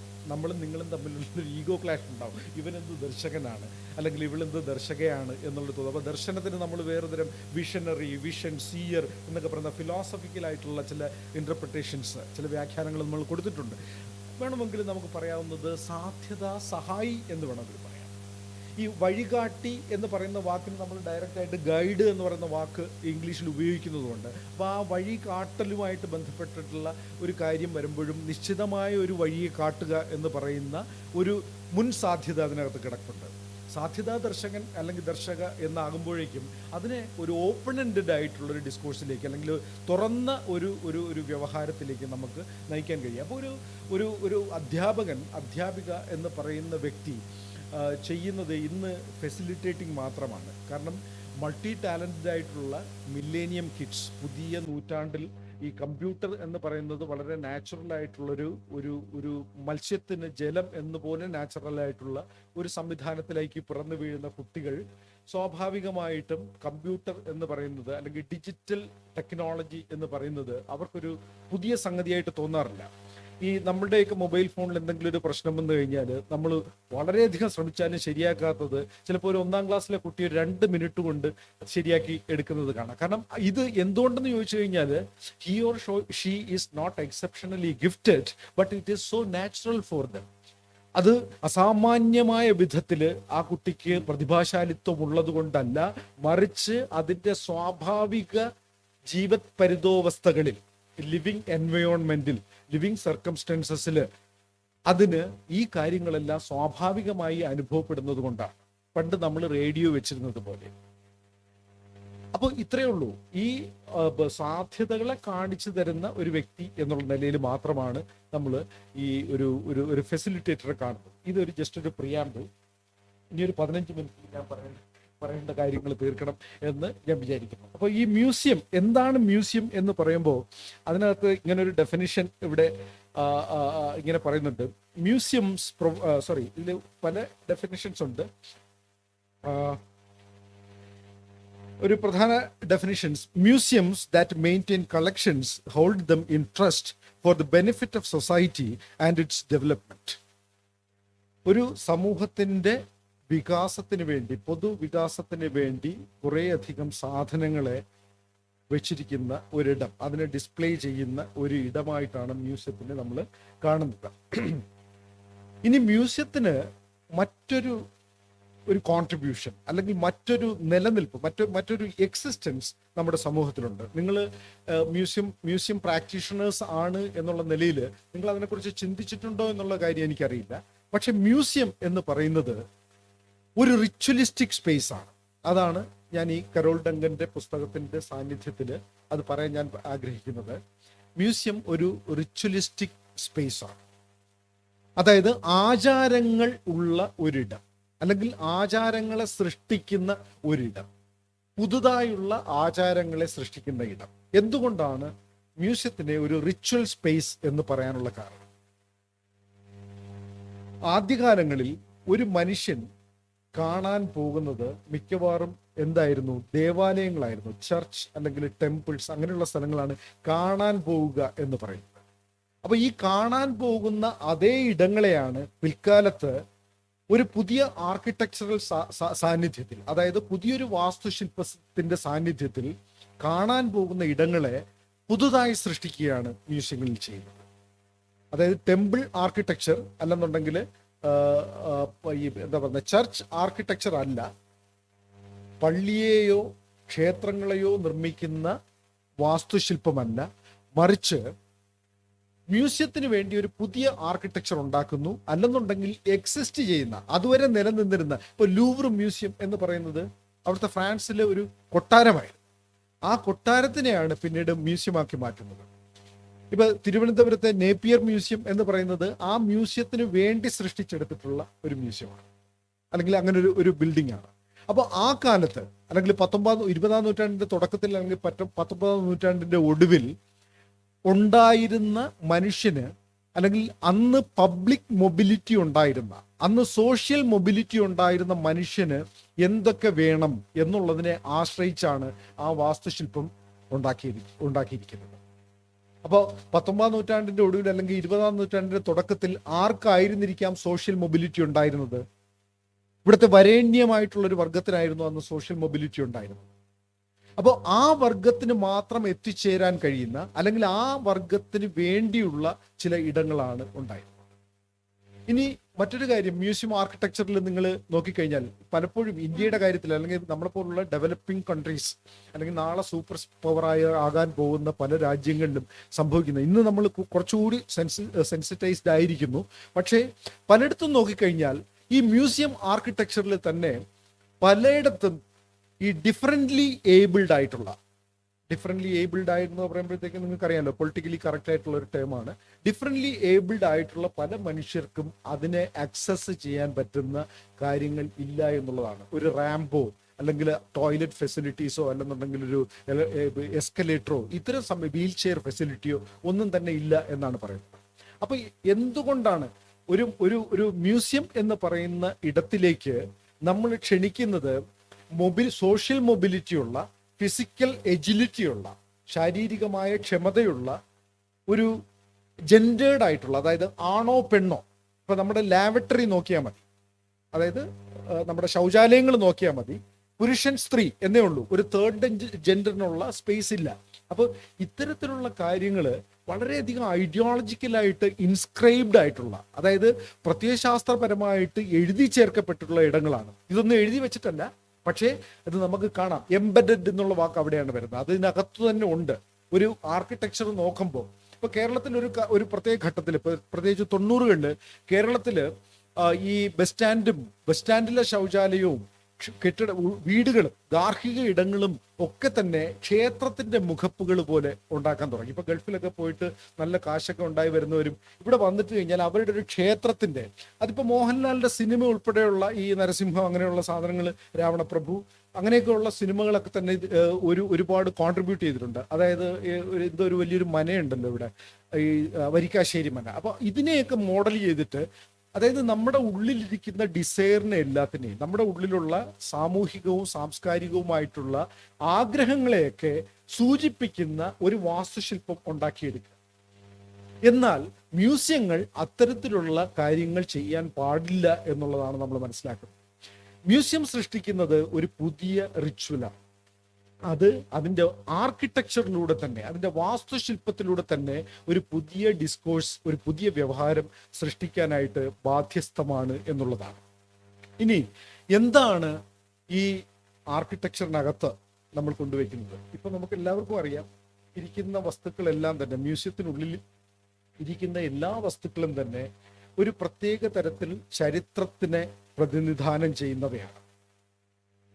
നിങ്ങളെല്ലാവരും ഇതിനെ ക്ലാസിഫൈ ചെയ്യാനും അതിനെക്കുറിച്ച് ലിറ്ററേച്ചർ സൃഷ്ടിക്കാനും അതിൻ്റെ പ്രൊവനൻസ് നോക്കാനും ഒക്കെ അറിയാവുന്ന ആളുകളാണ്. അപ്പൊ നിങ്ങൾക്ക് കൃത്യമായിട്ട് അറിയാം, ഇതിനകത്ത് നിങ്ങൾ പറയാൻ ശ്രമിക്കുന്നത് ചരിത്രമാണ്. ഇനി ഇതിനെ നമ്മൾ ഒന്ന് ചെറുതായിട്ടൊന്ന് മാറ്റി നോക്കിക്കഴിഞ്ഞാൽ, ഈ ചരിത്രത്തിനെയും ഈ വസ്തുവിനെയും തമ്മിൽ നമ്മൾ ചെറുതായിട്ടൊന്ന് മാറ്റി നിർത്തിയിട്ട് ഇതിനെ രണ്ടും, വസ്തു അതിൽ നിന്ന് ചരിത്രത്തിനെ എടുത്തു മാറ്റിക്കഴിഞ്ഞാൽ എന്താ ബാക്കി വരുന്നത്?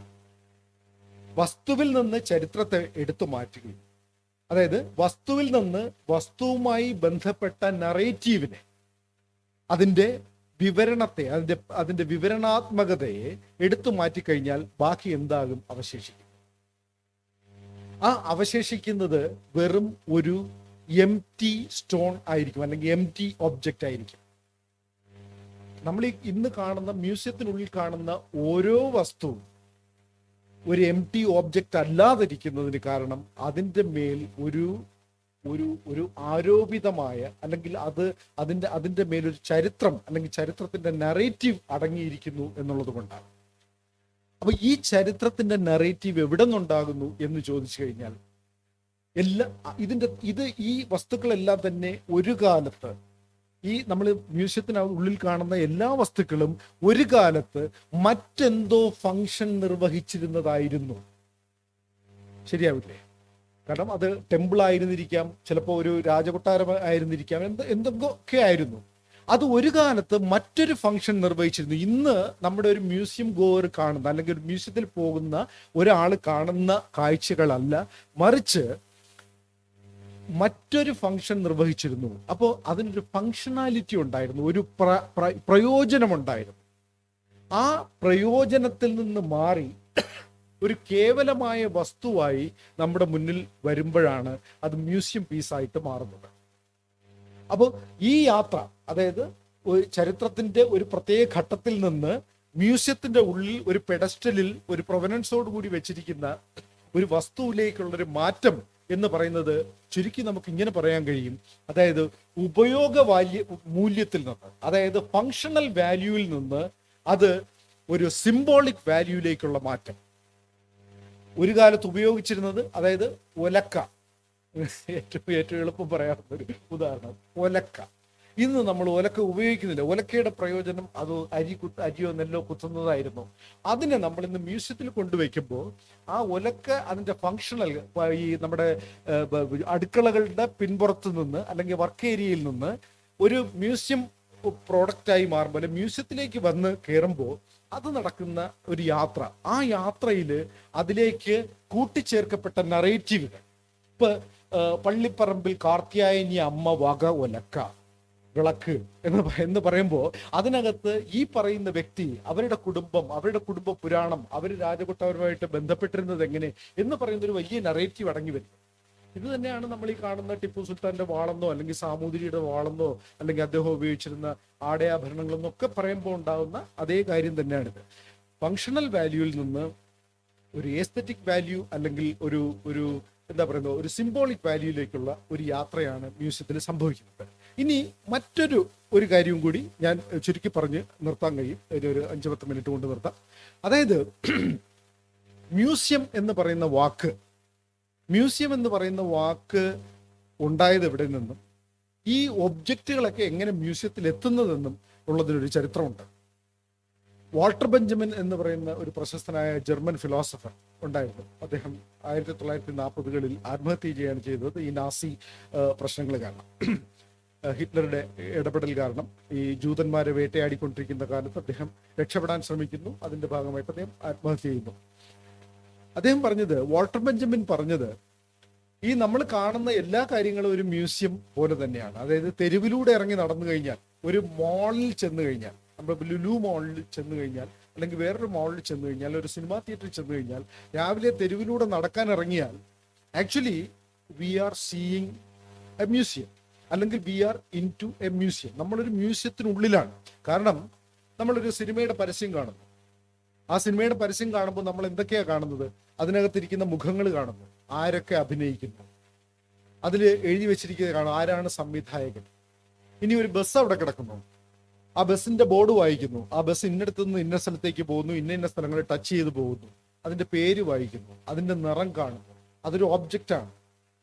അങ്ങനെ നമ്മൾ ഏത് കാണുന്നു, അല്ലെങ്കിൽ രാഘവൻ നായരുടെ ചായക്കട കാണുന്നു, നമ്മൾ എല്ലാ ദിവസവും പോകുമ്പോൾ കാണുന്ന ഒരു ചായക്കട, അവിടെ വെച്ചിരിക്കുന്ന ഉഴുന്നുവടയും പരിപ്പുവടയും കാണുന്നു, ഇതെല്ലാം മ്യൂസിയം ഡിസ്പ്ലേ ആണ്.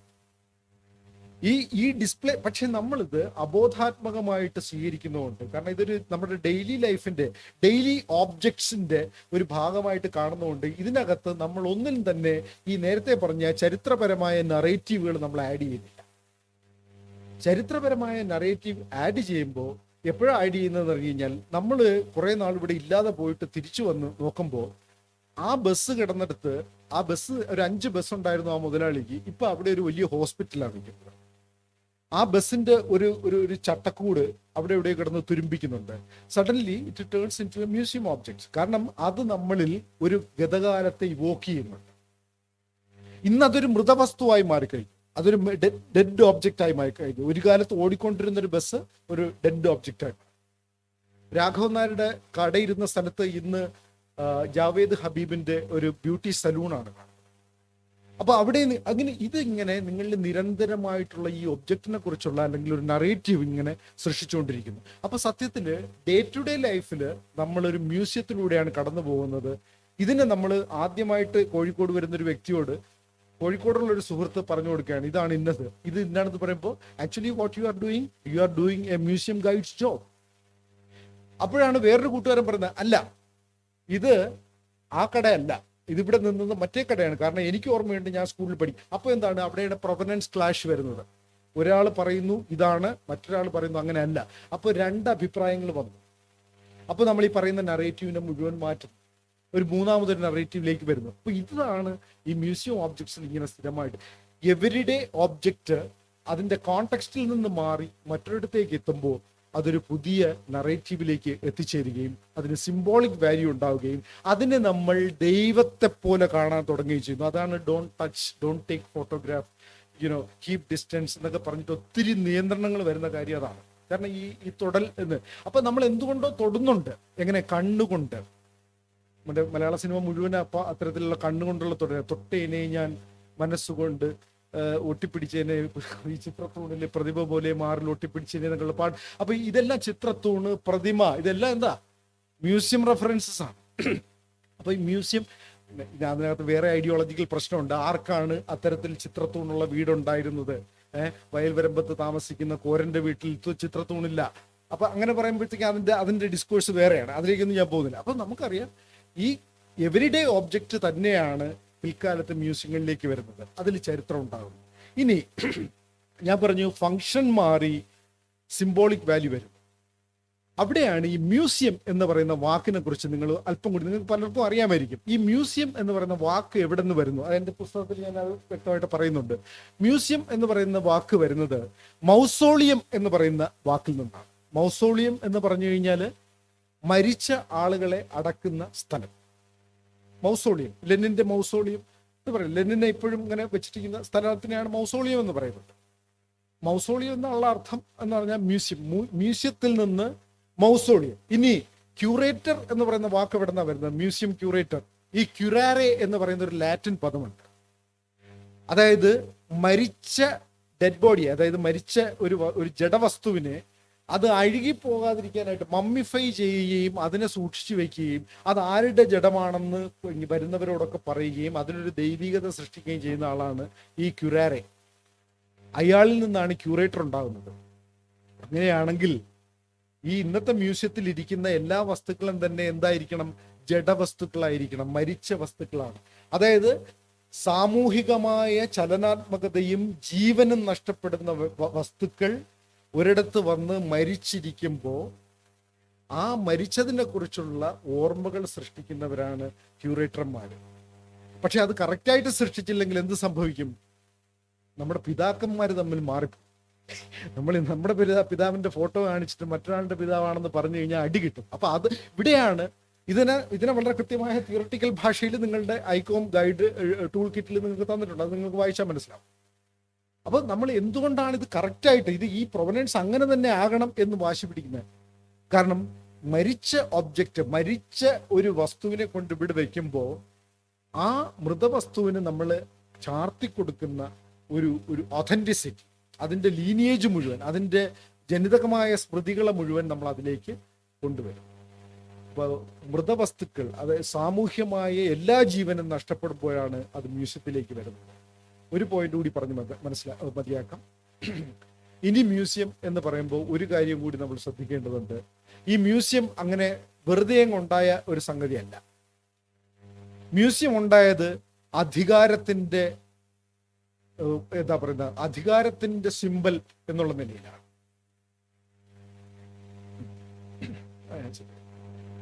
അധികാരത്തിന്റെ അടയാളം എന്നുള്ള നിലയിലാണ് മ്യൂസിയങ്ങൾ ഉണ്ടാകുന്നത്.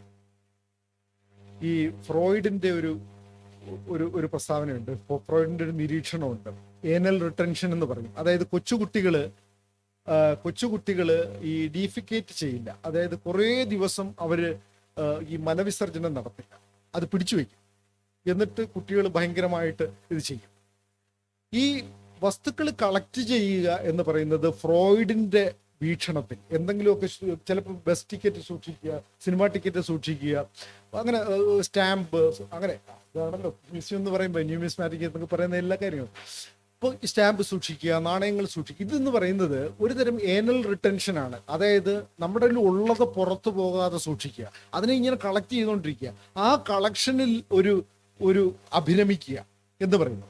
അപ്പൊ ഇത്തരത്തിലുള്ള ഒരു സ്വഭാവം ഈ കളക്ട് ചെയ്യുന്നവരുടെ ഇടയിൽ ഉണ്ട്. അപ്പൊ ഇതിനെ കൂടി നമ്മൾ കണക്കിലെടുക്കേണ്ടതുണ്ട്. കാരണം എങ്ങനെയാണ് ഈ അധികാരി വർഗം അവരുടെ കാര്യങ്ങളെല്ലാം ഇങ്ങനെ കൂട്ടിക്കൂട്ടി വെക്കുന്നത്? മിക്കവാറും എല്ലാ മ്യൂസിയങ്ങളുടെയും തുടക്കം എന്ന് പറയുന്നത് ആക്രമണത്തിലും പ്ലണ്ടറിങ്ങിലുമാണ്. ഏതെങ്കിലും മറ്റൊരു രാജ്യത്തിനെ ആക്രമിച്ച് അവിടെ നിന്ന് കുറേ സാധനങ്ങൾ പിടിച്ചെടുത്തുകൊണ്ട് പോകുന്നതിലാണ്. ഇപ്പൊ ഈ ഐകോമിന്റെ ഈ ലോഗോ വായിച്ചു കഴിഞ്ഞാൽ നിങ്ങൾക്ക് മനസ്സിലാവുന്നത് ഇപ്പോൾ ഒരു ഇന്റർനാഷണൽ മ്യൂസിയങ്ങൾ തമ്മിൽ ധാരണകൾ എത്തിയിട്ടുണ്ട്. കാരണം ഇവിടെ നിന്ന് മോഷ്ടിച്ചുകൊണ്ട് പോയതെല്ലാം തിരിച്ചു കൊടുക്കണം എന്നുള്ള ചില മെമ്മോറണ്ടം ഓഫ് അണ്ടർസ്റ്റാൻഡിങ് വരുന്നുണ്ട്. ചില മ്യൂസിയങ്ങളൊക്കെ ഒഴിഞ്ഞ മാളുകൾ പോലെയാവും അങ്ങനെയാണ്. കാരണം ഇറ്റ്സ് ഓൾ അബൌട്ട് ടോട്ടൽ പ്ലണ്ടറിങ്. അതുകൊണ്ടാണ് 1950-കളായപ്പോഴേക്കും വെസ്റ്റില് മ്യൂസിയത്തിൻ്റെതായ വേറൊരു പുതിയൊരു സംവിധാനം ഉണ്ടായി. എന്താണ് ആ സംവിധാനം? അവർ മോഡേൺ മ്യൂസിയങ്ങൾ ഉണ്ടാക്കാൻ തുടങ്ങി, അതായത് മോഡേൺ ആർട്ട് വെച്ചിട്ട്. കാരണം അവർക്കറിയാം എന്നെങ്കിലും ഒരു കാലത്ത് ഈ കോഹിനൂർ രത്നവും മയൂര സിംഹാസനവും ഒക്കെ തിരിച്ചു കൊടുക്കേണ്ടി വന്നു കഴിഞ്ഞാൽ ആ മോടി പോയി അവിടെ നിന്ന് ഇതെല്ലാം ഇങ്ങനെ എടുത്തോണ്ട് വന്നു കഴിഞ്ഞാൽ ചിലപ്പോൾ ബ്രിട്ടീഷ് മ്യൂസിയത്തിന്റെ പാതിയൊക്കെ കാലിയായി പോകും. ഇപ്പൊ ഈജിപ്തിന്റെ സാധനങ്ങളെല്ലാം ഈജിപ്തും ഇന്ത്യയുടെ സാധനങ്ങളെല്ലാം ഇന്ത്യയും ആഫ്രിക്കൻ രാജ്യങ്ങളിൽ നിന്ന് കൊണ്ടുവന്നതെല്ലാം അങ്ങ് ആഫ്രിക്കൻ രാജ്യങ്ങളും കൊണ്ടുപോയി കഴിഞ്ഞാൽ ഈ ബ്രിട്ടീഷ് മ്യൂസിയത്തിൽ ഫുട്ബോൾ കളി നടത്തേണ്ടി വരും. അവർക്ക് അവിടെ കാരണം അത്രയും വലിയ സ്പേസ് ഉണ്ട്. അതുകൊണ്ടാണ് മിക്കവാറും എല്ലാ മ്യൂസിയങ്ങളും, എല്ലാ വെസ്റ്റേൺ രാജ്യങ്ങളും ഈ പറയുന്ന പോർച്ചുഗലായിരുന്നാലും ഹോളണ്ട് ആയിരുന്നാലും ബ്രിട്ടൻ ആയിരുന്നാലും ഫ്രാൻസ് ആയിരുന്നാലും സ്പെയിൻ ആയിരുന്നാലും, ഇതൊക്കെയാണല്ലോ ഈ കൊളോണിയലിസം ഉണ്ടാക്കിയ രാജ്യങ്ങൾ. ഈ രാജ്യങ്ങളെല്ലാം തന്നെ 1950-കളിലായപ്പോഴേക്കും പിന്നെ ഹിസ്റ്ററി ഇല്ലാത്ത ഈ അമേരിക്കയും എന്ത് ചെയ്തു എന്ന് പറഞ്ഞു കഴിഞ്ഞാൽ കംപ്ലീറ്റ് പുതിയ ആധുനിക കലയ്ക്ക് വേണ്ടിയുള്ള മ്യൂസിയങ്ങൾ ഉണ്ടാക്കി വെച്ചു. അപ്പം നമ്മളെപ്പോലുള്ള രാജ്യങ്ങൾ ഉള്ള പ്രശ്നം എന്ന് പറഞ്ഞാൽ നമ്മൾ ആരെയും അടിക്കാനും പോയില്ല, പിടിക്കാനും പോയില്ല. ഉള്ളതെല്ലാം കൊടുത്തിട്ട് നമ്മൾ പറഞ്ഞു നിങ്ങൾ എന്ത് കൊണ്ടുപോയാലും ഞാറ്റുവേല കൊണ്ടുപോകാൻ പറ്റില്ല എന്നൊക്കെയുള്ള ചില വാദങ്ങൾ. ഇതൊക്കെ പറഞ്ഞിട്ട് കപ്പയും മീനും നമ്മളുടേതാണല്ലോ, ബിരിയാണി നമ്മുടേതാണല്ലോ എന്നൊക്കെ പറഞ്ഞിട്ട് നമ്മളിങ്ങനെ ഇരിക്കുകയാണ് ചെയ്തത്. നമുക്കൊന്നും എടുക്കാനും പറ്റിയില്ല, നമുക്കൊന്നും കൊടുക്കാനും പറ്റിയില്ല. നമ്മളുടെ നിന്ന് എടുത്തോണ്ട് പോയതിനെ കുറിച്ച് നമുക്ക് ആകുലതകളൊന്നും ഇല്ലതാണ്. അപ്പോൾ നമ്മൾക്കുണ്ടായ മ്യൂസിയങ്ങളെല്ലാം തന്നെ പലതരത്തിൽ പല പരിമിതികളും ഉള്ളതാണ്. അപ്പൊ ഈ പരിമിതികളെയൊക്കെ മറികടക്കുന്നതിനാണ് ഇന്ന് പുരാവസ്തു വകുപ്പ് വളരെ ഗൗരവതരമായിട്ട്, ഞാൻ ഫേസ്ബുക്കിലൂടെ കൃഷ്ണരാജും മറ്റ് സഹപ്രവർത്തകരും ഒക്കെ ചെയ്യുന്ന പ്രവൃത്തികൾ കാണുന്നുണ്ട്. എക്സ്കവേഷൻസ്, ഇപ്പോൾ പട്ടണം എക്സ്കവേഷൻ നടക്കുന്നത്. എക്സ്കവേഷനിലൂടെ ഒരു പുതിയ ചരിത്രം, പഴയ ചരിത്രത്തിനെ നമ്മുടെ പുതിയ തലമുറയ്ക്ക് വേണ്ടി അത് കൊണ്ടുവരികയും പുതിയൊരു മ്യൂസിയം പ്രാക്ടീസിലേക്ക് കൊണ്ടുവരികയും ചെയ്യുന്ന ഒരു അവസ്ഥയിലാണ് നമ്മൾ ഇന്ന് എത്തി നിൽക്കുന്നത്. ഈ പാൻഡമിക് കഴിഞ്ഞ് ഞാൻ തിരുവനന്തപുരത്ത് ഒരു ഗുരു ഗോപിനാഥ് മ്യൂസിയം ഉണ്ട്, അവിടെ ചെന്നു. അവിടെ ചെന്നപ്പോൾ ഈ ഭരതനാട്യത്തിൻ്റെയും മോഹിനിയാട്ടത്തിൻ്റെയൊക്കെ ബൊമ്മകളാണ്. അപ്പോൾ അവിടെ നിൽക്കുന്ന സ്റ്റാഫ് എന്നോട് പറഞ്ഞു, സാർ ഇത് ഭരതനാട്യം, ഇത് മോഹിനിയാട്ടം എഴുതിയും വെച്ചിട്ടുണ്ട്. അപ്പോൾ ഇവിടെ ഒരു ചെറിയ പ്രശ്നമുള്ളതെന്ന് പറഞ്ഞു കഴിഞ്ഞാൽ, നമ്മൾ ഇത് പറഞ്ഞു കൊടുക്കാനല്ല മ്യൂസിയങ്ങൾ, ഭരതനാട്യം ഇതാണ്, ബൊമ്മ ഇതാണ് എന്ന് പറഞ്ഞു കൊടുക്കാനുള്ള അല്ല മ്യൂസിയം ഗൈഡ്സിന്റെ ജോലി. അവർക്ക് കുറെ കൂടി വലിയ ഭാരിച്ച ഉത്തരവാദിത്തങ്ങളുണ്ട്. പിന്നെ മ്യൂസിയത്തിനകത്ത് ഫോട്ടോ എടുക്കാമോ, ഫോട്ടോഗ്രാഫി പാടില്ല എന്ന് പല മ്യൂസിയങ്ങളിൽ എഴുതി വെച്ചിട്ടുണ്ട്. അതേസമയം ഇന്റർനാഷണൽ മ്യൂസിയങ്ങളിലൊക്കെ പറയുന്നുണ്ട് നിങ്ങൾ ഫോട്ടോ എടുക്കണേ എന്ന്. ലൂവർ മ്യൂസിയത്തിൽ ചെന്ന് കഴിഞ്ഞാൽ മൊണോലിസയെ കാണണമെന്നുണ്ടെങ്കിൽ, മൊണോലിസ എന്ന് പറഞ്ഞ ഡാവിഞ്ചിയുടെ ചിത്രം കാണണമെന്നുണ്ടെങ്കിൽ ജനങ്ങള് ആദ്യം ഫോട്ടോ എടുക്കും. ഫോട്ടോ എടുത്തിട്ട് അവരിതിൽ നോക്കിയിട്ടാണ് ആഹ്ലാദിക്കുന്നത്. കാരണം അവർക്ക് തൊട്ട് മുമ്പിൽ കാണാം, ഈ ഡിസ്റ്റൻസിൽ നമുക്ക് കാണാം മൊണോലിസയെ. പക്ഷേ സ്മാർട്ട് ഫോണിൽ ഫോട്ടോ എടുത്തിട്ട് അതിൽ നോക്കിയുമ്പോഴാണ്. താജ്മഹൽ കാണാൻ പോയിട്ട് താജ്മഹലിന്റെ ഫോട്ടോ എടുത്തിട്ട് ഇങ്ങനെ സൂം ചെയ്ത് നോക്കുന്ന മനുഷ്യരെ കുറിച്ച് ഒന്ന് ആലോചിച്ച് നോക്കിയാൽ. അപ്പോൾ ഇന്ന് മീഡിയേറ്റഡ് റിയാലിറ്റിയുടെ ഒരു കാലഘട്ടവും കൂടിയാണ്. മ്യൂസിയം എന്ന് പറയുന്നത് ഡെഡ് ആയിട്ടുള്ള സ്പേസ് അല്ല, മറിച്ച് മീഡിയേറ്റ് ചെയ്യപ്പെടേണ്ട ഡിജിറ്റൽ ഇമേജിങ്ങിലൂടെ മീഡിയേറ്റ് ചെയ്യപ്പെടേണ്ട ഒരു സ്പേസ് ആണ്. അങ്ങനെയാണ് ഈ പൂക്കളിൽ നിന്ന് പരാഗണ സന്നദ്ധരായിട്ടുള്ള ഈ പൂമ്പാറ്റകൾ മറ്റൊരു പൂവിലേക്ക് ഇത് കൊണ്ടുപോകുന്നത് പോലെ, പരാഗരേണുക്കളെ കൊണ്ടുപോകുന്നത് പോലെ ഒരു മ്യൂസിയത്തിൽ നിന്ന് മറ്റൊരു മനസ്സിലേക്ക് ആ മ്യൂസിയം അനുഭവത്തെ കൊണ്ടുപോകുന്നത് ഇന്ന് ഡിജിറ്റൈസ് ചെയ്യപ്പെടുന്ന ഫോട്ടോകളാണ്. ആ ഫോട്ടോകൾ എടുക്കാനും കൂടിയുള്ള അനുവാദമൊക്കെ ഉണ്ടാകണം. അതിനുവേണ്ട ഫിസിക്കൽ കണ്ടീഷൻസ്, ടെമ്പറേച്ചർ, ലൈറ്റ്, ഇങ്ങനെയുള്ള ഒരുപാട് കണ്ടീഷൻസ് ഉണ്ടാകണം. ഇതൊക്കെയാണ് ഇനി വരുന്ന ദിവസങ്ങളിലൂടെ ഞാൻ ഇനിയും പല കാര്യങ്ങളും പറയാം. ഇനിയിപ്പോൾ എന്തായാലും നമ്മൾ 10:05 5 മിനിറ്റ് സമയം എക്സീഡ് ചെയ്തു. ഇനി അടുത്ത പ്രസന്റേഷനിലേക്ക് കടക്കാം. നന്ദി.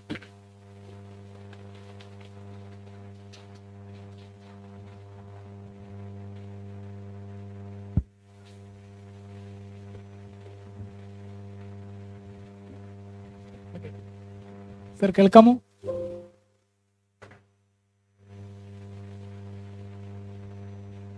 കേൾക്കാമോ സർ?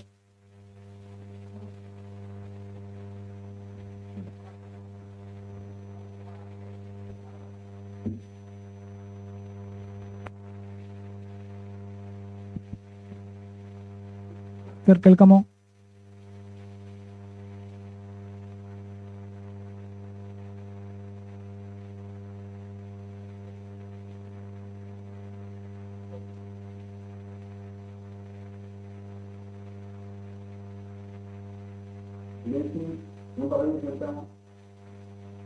സർ കേൾക്കാം കേൾക്കാം.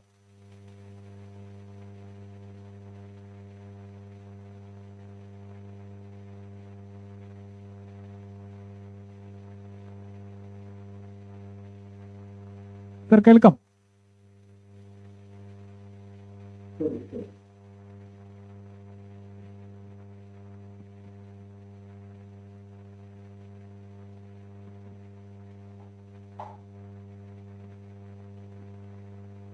ഈ പരിശീലന പരിപാടിയുടെ ഔപചാരികമായ ഉദ്ഘാടനം നിർവഹിക്കുന്നത് ഞാൻ നേരത്തെ സൂചിപ്പിച്ചതുപോലെ നമ്മുടെ ആദരണീയനായ additional chief secretary doctor Venu V IAS അവരുകളാണ്. ഞാൻ നേരത്തെ അദ്ദേഹത്തെ സ്വാഗതം ചെയ്തു കഴിഞ്ഞു. നിങ്ങൾക്കറിയുന്നത് പോലെ നമ്മുടെ കേരളത്തിലെ പുതിയ മ്യൂസിയം പരീക്ഷണങ്ങളുടെ എല്ലാം മാർഗദർശകത്വം വഹിച്ചുകൊണ്ടിരിക്കുന്നത് വേണു സാറാണ്. തീർച്ചയായും ഇത് നമ്മളെ സംബന്ധിച്ച് വളരെ സന്തോഷകരമായൊരു സന്ദർഭമാണ്. ഒരുപക്ഷെ സാർ ഈ ട്രെയിനിങ്ങിൽ ഏതെങ്കിലും ഒരു സെഷനിൽ ഉണ്ടാവണം എന്ന ഒരു വലിയ ആഗ്രഹത്തിൻ്റെ പുറത്താണ് കുറച്ചെങ്കിലും നമ്മൾ മാർച്ചിൽ അവസാനത്തേക്ക് വെച്ചത്. സ്വാഭാവികമായും സാറ് ഓൺലൈനിലെങ്കിലും നമ്മുടെ കൂടെ എത്തിച്ചേർന്നു എന്നത് വളരെ ആഹ്ലാദകരമാണ്. തീർച്ചയായും നമ്മുടെ അക്കാദമികമായ എല്ലാ പ്രവർത്തനങ്ങളെയും വളരെ സൂക്ഷ്മതയോടുകൂടി നിരീക്ഷിക്കുകയും അതിനുവേണ്ട മാർഗനിർദ്ദേശങ്ങൾ നൽകുകയും അതിൽ രൂപപ്പെടുന്ന ഭരണപരമായ എല്ലാ കുരുക്കുകളും അഴിച്ച് നമുക്കത് പ്രാവർത്തികമാക്കാനുള്ള എല്ലാവിധ സഹായങ്ങളും നൽകുകയും ചെയ്യുന്നത് അദ്ദേഹമാണ്. വേണു സാറിനെ ഞാൻ വളരെ ആഹ്ലാദത്തോടു കൂടി ഈ പരിശീലന പരിപാടിയുടെ ഉദ്ഘാടനം നിർവഹിക്കുന്നതിന് ബഹുമാനപൂർവ്വം ക്ഷണിക്കുന്നു.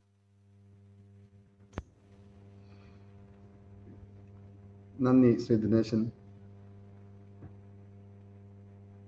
ഇവിടെ ഈ പരിശീലന പരിപാടിക്ക് എത്തിയിട്ടുള്ള എൻ്റെ സഹപ്രവർത്തകർക്ക് എല്ലാവർക്കും എൻ്റെ നമസ്കാരം.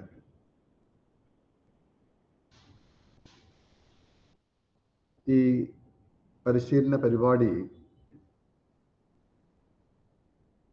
വളരെ മെറ്റിക്കുലസ് ആയിട്ട് തന്നെ ആവിഷ്കരിച്ചതിൽ, ഡിസൈൻ ചെയ്തതിൽ ഉള്ള സന്തോഷം ഞാൻ ആദ്യം തന്നെ വ്യക്തമാക്കുകയാണ്. അപ്പം അതിന് വകുപ്പിൻ്റെ അധ്യക്ഷൻ ശ്രീ ദിനേശനെയും അദ്ദേഹത്തിൻ്റെ സഹപ്രവർത്തകരെയും ഞാൻ ആദ്യം തന്നെ അനുമോദിക്കുകയാണ്.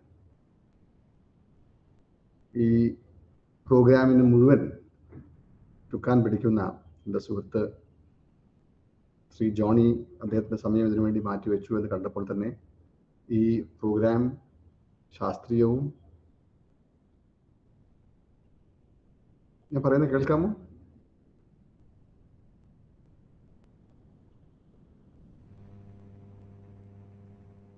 ഞാൻ പറയുന്നത് കേൾക്കുന്നുണ്ടായിരുന്നു?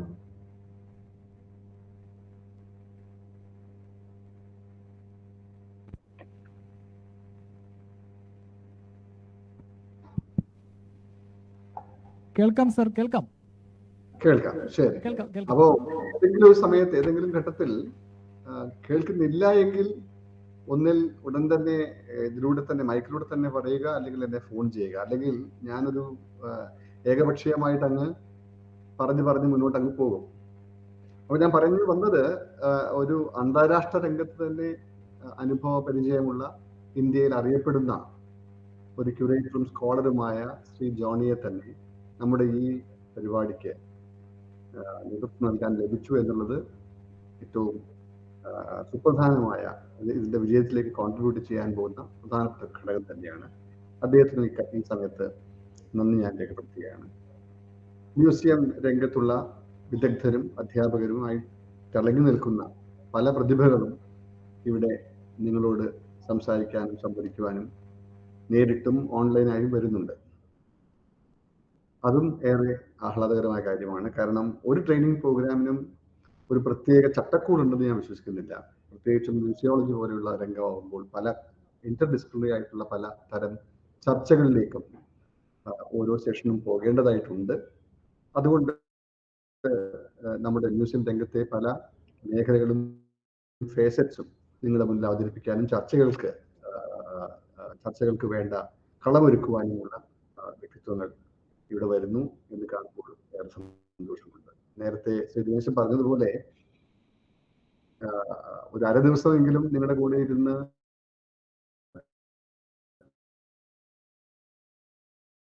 നമ്മുടെ കാരണങ്ങൾ ഇപ്പോൾ സൗകര്യമില്ലാതെ പോയി.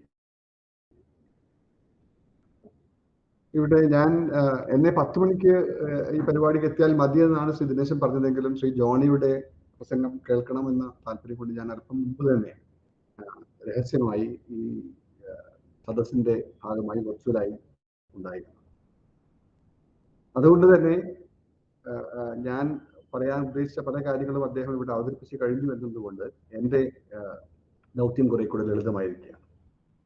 ഇതുപോലെയുള്ള ട്രെയിനിങ് പ്രോഗ്രാമിന് ആവശ്യം വേണ്ട ചില അടിസ്ഥാനപരമായ ചില തത്വങ്ങൾ, ചില ചട്ടക്കൂടുകൾ, ചില നിർവചനങ്ങൾ അദ്ദേഹം ഇവിടെ അവതരിപ്പിച്ച് കഴിഞ്ഞിട്ടുണ്ട്. അപ്പൊ അതുകൊണ്ട് അതിലേക്ക് ഞാൻ കൂടുതൽ കടക്കുന്നില്ല. പക്ഷെ എനിക്ക് പറയാൻ ചില കാര്യങ്ങളുണ്ട്. അവിടെ ഒന്ന് രണ്ട് കാര്യങ്ങളിൽ ഒരു പക്ഷേ നേരത്തെ ശ്രീ ജോണി സൂചിപ്പിച്ച ചില കാര്യങ്ങളുമായി അല്പസ്വല്പം വ്യതിയാനങ്ങൾ സംഭവിക്കാനും എൻ്റെ അഭിപ്രായത്തിൽ വ്യതിയാനങ്ങൾ ഉണ്ടെന്ന് നിങ്ങൾക്ക് തോന്നാനും സാധ്യതയുണ്ട്. പക്ഷെ ഞാൻ പറയാൻ ഉദ്ദേശിച്ച ചില കാര്യങ്ങൾ വളരെ ലളിതമായിട്ട് ഇവിടെ നിങ്ങളുടെ മുന്നിൽ അവതരിപ്പിക്കാം. ഔദ്യോഗികമായിട്ടുള്ള ഉദ്ഘാടനം എന്ന് പറയുന്നത് ഒരു ഫോർമാലിറ്റി മാത്രമാണ്. ഞാൻ ഈ അവസരം ഉപയോഗിക്കാൻ തന്നെയാണ് ഉദ്ദേശിക്കുന്നത്. ഈ നമ്മുടെ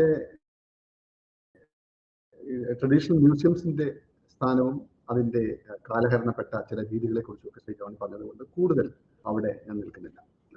നമ്മൾ വീണ്ടും എപ്പോഴും ട്രഡീഷണൽ മ്യൂസിയത്തിന്റെ കുഴപ്പങ്ങളോ അതിന്റെ രൂപഭാവങ്ങളെ കുറിച്ചൊക്കെ സംസാരിച്ചുകൊണ്ട് സമയം കളയേണ്ട കാര്യമല്ല. നമുക്ക് അറിയുന്ന കാര്യങ്ങളാണ്. ഐഡന്റിഫിക്കേഷൻ, പ്രിസർവേഷൻ, റിസർച്ച്, എഡ്യൂക്കേഷൻ, അങ്ങനെ ഗവേഷണത്തിലും വിദ്യാഭ്യാസത്തിലും ഒക്കെ അധിഷ്ഠിതമായി ഒബ്ജക്റ്റുകളെ സംരക്ഷിക്കുകയും അതിന്റെ നിരീക്ഷണത്തിനെ കുറിച്ചും പഠനത്തെക്കുറിച്ചും എല്ലാം നടത്തുന്ന ഇടങ്ങളിൽ നിന്നും പുതിയ ഒരു ലോകത്തേക്ക് മ്യൂസിയങ്ങളെല്ലാം എല്ലാത്തരം മ്യൂസിയങ്ങളും സഞ്ചരിക്കുന്ന ഒരു കാലഘട്ടമാണ് കഴിഞ്ഞ ഏകദേശം 30 വർഷത്തോളമായി നമുക്ക് കാണാൻ സാധിക്കുക. ഈ കഴിഞ്ഞ 30 വർഷത്തെ ലോക മ്യൂസിയം ചരിത്രം നമ്മൾ പരിശോധിച്ചാൽ അതിൽ പുതിയ ജ്ഞാന നിർമ്മിതിയേക്കാൾ കൂടുതൽ സംഭവിച്ചിട്ടുള്ളത് വളരെയധികം പൊളിച്ചെടുക്കലാണ്. വളരെയധികം പഴയ നിർമ്മിതികളെ പൊളിക്കുന്ന സമീപനങ്ങളാണ് നമ്മൾ കാണാൻ സാധിക്കുക. അതും ഇവിടെ സൂചിപ്പിച്ച് കഴിഞ്ഞു. അതുകൊണ്ട് അതിലും ഞാൻ കൂടുതൽ പറഞ്ഞു പോകുന്നില്ല. അതിന്റെ തിയററ്റിക്കൽ കൺസ്ട്രക്ട് കൃത്യമായി തന്നെ ഇവിടെ പ്രഭാഷകൻ അവതരിപ്പിച്ച് കഴിഞ്ഞിട്ടുണ്ട്. പക്ഷേ അത് നമ്മൾ ഓർക്കേണ്ട ഒരു കാര്യമാണ്. കാരണം നമ്മളുടെ പ്രവർത്തനങ്ങൾ, നമ്മൾ എന്ന് പറയുന്നത് ഇവിടെ ഇരിക്കുന്ന മ്യൂസിയം പ്രൊഫഷണൽസ്, മ്യൂസിയം രംഗത്തെ ഫ്രണ്ട് ലൈനിൽ നിൽക്കുന്ന ആൾക്കാർ, ഏറ്റവും മുൻപന്തിയിൽ നിൽക്കുന്ന ആൾക്കാരാണ് എൻ്റെ മുന്നിലുള്ളത്.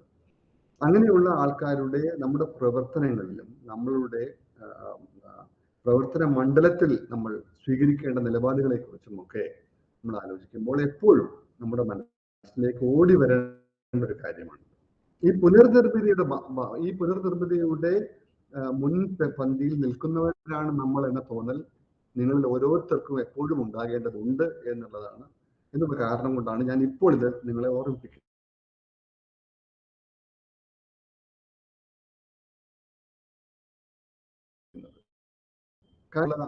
സെഷൻസിൽ പലരും സംസാരിക്കാൻ ഇടയുള്ള ഒരു കാര്യമാണ്. പക്ഷെ അത് സൂചിപ്പിക്കണം എനിക്ക്. ന്യൂ മ്യൂസിയോളജി എന്ന് പറയും. അതായത് മ്യൂസിയോളജി എന്ന് പറയുന്ന രംഗം അല്ലെങ്കിൽ ശാസ്ത്രം തന്നെ അല്ലെങ്കിൽ പഠന മേഖല തന്നെ പുതിയ ഒരു കാര്യമാണ്.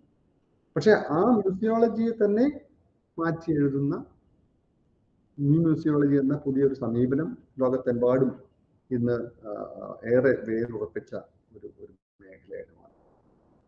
എന്നെ സംബന്ധിച്ചിടത്തോളം നമ്മൾ ഈ ന്യൂ മ്യൂസിയോളജിയുടെ സന്ദേശവാഹകരാണ്. അത് നമ്മുടെ മ്യൂസിയംസിലും നമ്മുടെ ഇടങ്ങളിലും അതിന് നാമ്പ് പൊട്ടി വരുന്നേ ഉള്ളൂ. എന്ന് പറഞ്ഞാൽ പഴയ ഒരു ചിന്തയിലും പഴയ ഒരു രൂപഭാവത്തിലും നിൽക്കുന്ന ഇടങ്ങളാണ് നമ്മുടെ മ്യൂസിയംസ്. അവയെ നവീകരിക്കുകയും പരിഷ്കരിക്കുകയും ആധുനികവൽക്കരിക്കുകയും ഒക്കെ ചെയ്യുന്ന ഒരു വലിയ പ്രോസസ്സിൽ ശക്തമായ പങ്ക് വഹിക്കേണ്ട ആൾക്കാരാണ് നിങ്ങൾ. അപ്പൊ ഈ ന്യൂ മ്യൂസിയോളജി എന്ന് പറയുന്നതിനെ നമ്മൾ അടയാളപ്പെടുത്തി നിർത്തണം. അതെന്താണെന്ന് വെച്ചാൽ നമ്മുടെ കയ്യിൽ നമ്മുടെ മ്യൂസിയംസിൽ എന്തിരിക്കുന്നു, നേരത്തെ അവിടെ പറഞ്ഞു, ആ ഒബ്ജക്റ്റിനെ കുറിച്ചും ആ ഒബ്ജക്റ്റിന്റെ പ്രാധാന്യത്തെക്കുറിച്ചും പ്രസക്തിയെക്കുറിച്ചും അല്ലാതെ അതിനെ കാണേണ്ട ആവശ്യകതയെക്കുറിച്ചും എല്ലാം.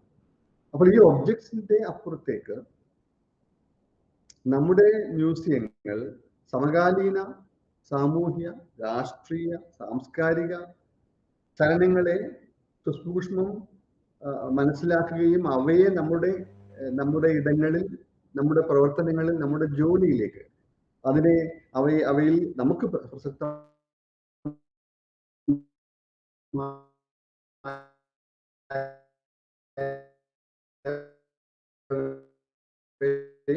എങ്ങനെ കൊണ്ടുവരാൻ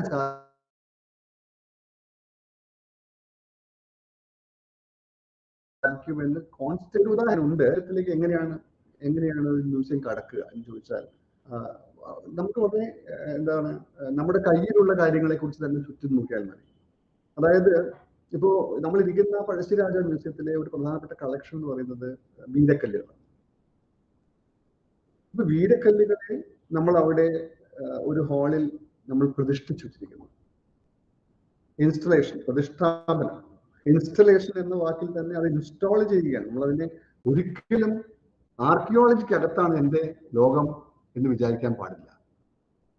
അതിന്റെ മാറ്റങ്ങൾ വന്നു തുടങ്ങിയിട്ടുണ്ട്. ആർക്കിയോളജിയുമായി നേരിട്ട് ബന്ധമില്ലാത്ത പല പുതിയ മ്യൂസിയങ്ങൾ നമ്മുടെ വകുപ്പിനെ തന്നെ ഏൽപ്പിക്കുന്നുണ്ട്. ഇനിയും ഈ മൂവ്മെന്റ് ഉണ്ടാവാനാണ് സാധ്യത. എത്ര മ്യൂസിയംസ് ഇനി ഉണ്ടാവണം കേരളത്തിൽ? എന്തെല്ലാം കഥകൾ ഇനി പറയാനുണ്ട്? ഏതെല്ലാം തരം ആലോചനകൾ ജനങ്ങൾക്കിടയിലേക്ക് കൊണ്ടുവരാനുള്ള അവസരങ്ങൾ നമുക്കുണ്ട്? വെറുതെ ചോദിക്കാം, കേരളത്തിന്റെ ദളിത് ഹിസ്റ്ററി ഏതെങ്കിലും ഒരു ഇടത്ത് നമുക്ക് മനസ്സിലാക്കാനുള്ള ഒരു സൗകര്യമുണ്ടോ? ആൾക്കാരുടെ ചിന്തയിലേക്ക് വെളിച്ചം വീശാൻ വേണ്ടിയിട്ട്, ചില പ്രൊവക്കേറ്റീവ് ചോദ്യങ്ങൾ അറിയാൻ വേണ്ടിയിട്ട് എവിടെയാണ്? നമ്മുടെ മൈഗ്രേഷൻ, നമ്മുടെ കേരളത്തിന്റെ ഒരു പ്രധാനപ്പെട്ടത് നമ്മുടെ കുടിയേറ്റത്തിന്റെ ചരിത്രം എവിടെയാണുള്ളത്? വളരെ ചെറിയ ചില ക്ലീഷകൾ, ഉപരിപ്ലവമായ ക്ലീഷകൾ മാത്രമേ നമ്മുടെ. എന്നാൽ ആ ഒരു ജനവിഭാഗം ഒരു കാലഘട്ടത്തിൽ എന്ത് ചെയ്തു എന്നുള്ളതും അതിലൂടെ ഉണ്ടായിട്ടുള്ള ഒരു പുതിയ തരത്തിലുള്ള സാമൂഹ്യ വിപ്ലവം എങ്ങനെ നടന്നു എന്നുള്ളതും ജനങ്ങൾ ആലോചിക്കേണ്ടതല്ലേ? അതൊക്കെയാണ് പുതിയ മ്യൂസിയംസിന്റെ പണി. നമ്മുടെ ട്രൈബൽ ഹിസ്റ്ററി നമ്മൾ മാറ്റുകയുണ്ട്. ഈ ഹിൽ പാലസിലെ വഷളുടെ ചില ഗാലറികൾ അടച്ചു. ഞാൻ എപ്പോഴും പറയും, ചില ഗാലറികൾ പൂട്ടി എന്നുള്ളതാണ് ഞാൻ ചെയ്ത ഏറ്റവും നല്ല കാര്യം. പകുതി തുണി ഉടുപ്പിച്ചിട്ടുള്ള ചില ബൊമ്മകളെ വെച്ചുകൊണ്ട് ഇതാണ് നമ്മുടെ ട്രൈബൽ ഹിസ്റ്ററി, ട്രൈബൽ ഹെറിറ്റേജ് എന്ന് പറഞ്ഞിട്ട് നമ്മൾ ആക്ച്വലി 3 വർഷം മുൻപ് വരെ നമുക്ക് ഗാലറി ഉണ്ടായിരുന്നില്ലേ? ഞാൻ പറയൂ, അതിനപ്പുറത്ത് മറ്റൊരു ബൊമ്മയെ വെക്കണമായിരുന്നു, അല്പം നിറം കൂടുതലുള്ള ഒരു ബൊമ്മ. എന്നിട്ട് പറയണമായിരുന്നു, ഇത് ഞാൻ ഇപ്പൊ ഇന്നത്തെ കാലത്ത് എല്ലായിടത്തും പോകുന്ന കാര്യങ്ങളായതുകൊണ്ട് കൂടുതൽ വ്യക്തമാക്കുന്നില്ല. പക്ഷെ പല സ്ത്രീകൾക്കും പല പുരുഷന്മാർക്കും വഴങ്ങുന്ന തരത്തിലുള്ള സംസ്കാരം ഉണ്ടായിരുന്ന ഒരു സമുദായത്തിന്റെ സ്ത്രീ രൂപമാണ് ഇവിടെ ഇരിക്കുന്നത് എന്ന് പറഞ്ഞ ഒരു ഗാലറി നമുക്ക് ഉണ്ടായിരുന്നോ? ഇല്ല. ഉണ്ടായിക്കൂടെ? സത്യം അതല്ലേ? അപ്പൊ അങ്ങനെ ഞാൻ പറഞ്ഞില്ലേ, നമ്മുടെ കണ്ടംപററി സോഷ്യൽ റിയാലിറ്റീസിലേക്ക് ടോർച്ചടിക്കണം നമ്മൾ. അതിനാണ് മ്യൂസിയംസ്. അതിനുള്ള ഒബ്ജക്ട്സ് ഇപ്പോൾ നമ്മുടെ കയ്യിലുണ്ട്. ഇല്ലെങ്കിൽ നമ്മൾ ഇതുപോലെയുള്ള ചെറിയ മ്യൂസിയംസ് ആരംഭിക്കണം. കാരണം അങ്ങനെയാണ് മ്യൂസിയം എന്ന് പറയുന്ന സ്പേസ് ഭയങ്കരമായ പൊട്ടൻഷ്യൽ സ്പേസ് ആണ്. Potential for bringing a lot of important and provocative thoughts into society. ഇവിടെ ഞാൻ നിർത്തുകയാണ്. 10:45 ആയി. എൻ്റെ ദൗത്യം ഈ ട്രെയിനിങ് പ്രോഗ്രാമിന് ഔപചാരികമായിട്ട് ഈ ട്രെയിനിങ് പ്രോഗ്രാം ഉദ്ഘാടനം ചെയ്യുക എന്നുള്ളതാണ്. അത് ഏറ്റവും സന്തോഷത്തോടെ നിർവഹിച്ചതായിട്ട് ഞാൻ പ്രഖ്യാപിക്കുന്നു.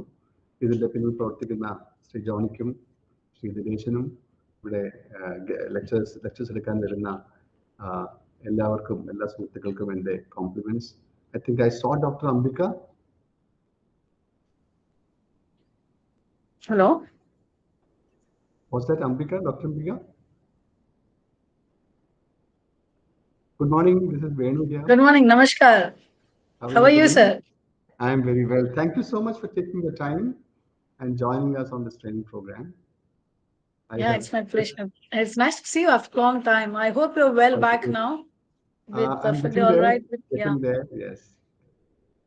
But just wanted to formally thank you before signing off. I've formally inaugurated the training session, and now everyone is looking forward to hearing from you. Doctor മാഡത്തിന് എനിക്ക് വർഷങ്ങളായിട്ടുള്ള പരിചയമാണ്. നമ്മുടെ ഇന്ത്യയിലെ തന്നെ അറിയപ്പെടുന്ന സ്കോളേഴ്സിൽ ഒരാളാണ്. അന്താരാഷ്ട്ര രംഗത്ത് പോലും ധാരാളം പേപ്പേഴ്സ് പ്രസന്റ് ചെയ്യുകയും ഒക്കെ ചെയ്തിട്ടുള്ള ഒരു global museum leader.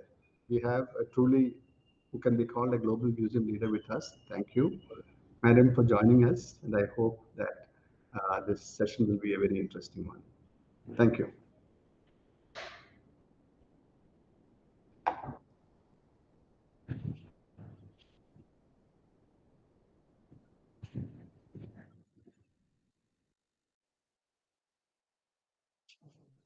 കൊണ്ട്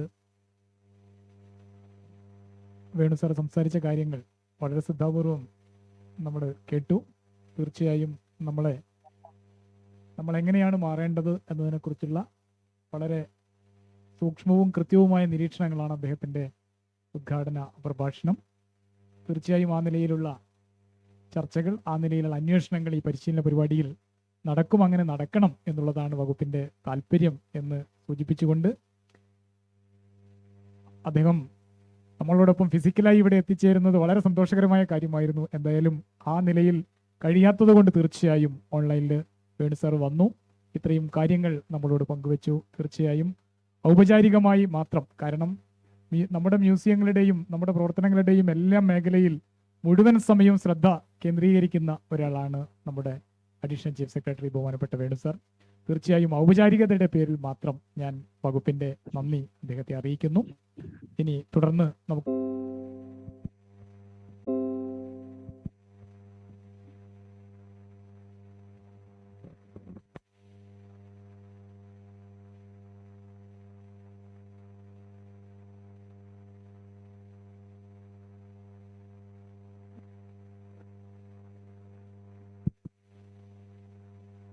Hello.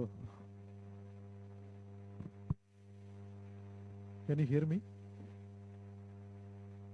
Hello. Hello, can you hear me? Yeah. Now we Can you hear me? Yeah. Hello.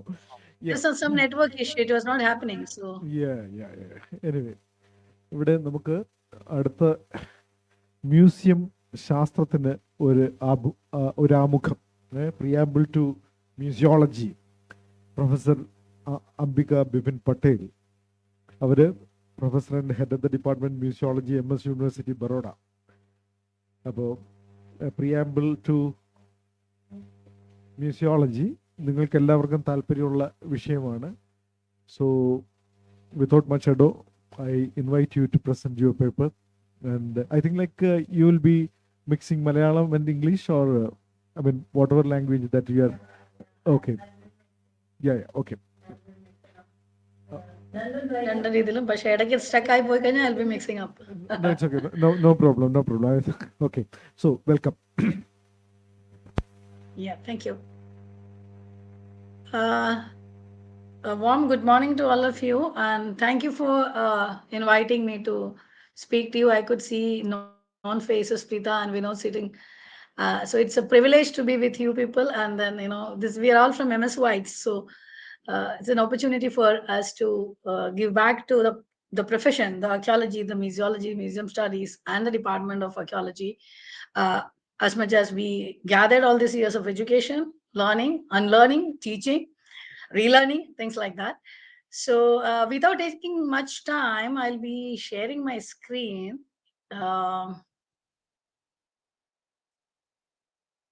I would ask, just give me a minute.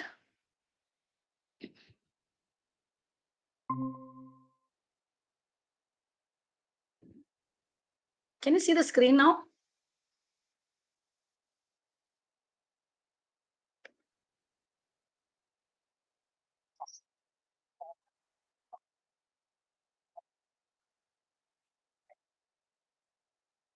I'm trying. Give me a minute.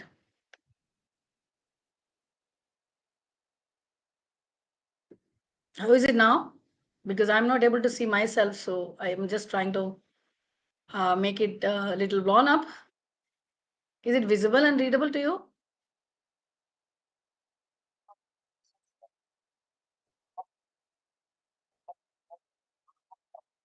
Oh. Let me give me another minute. I'll just stop sharing and redo it once again. I think it is from your side. I don't know. That's the only thing which I could do. Share the screen and it's coming just like that.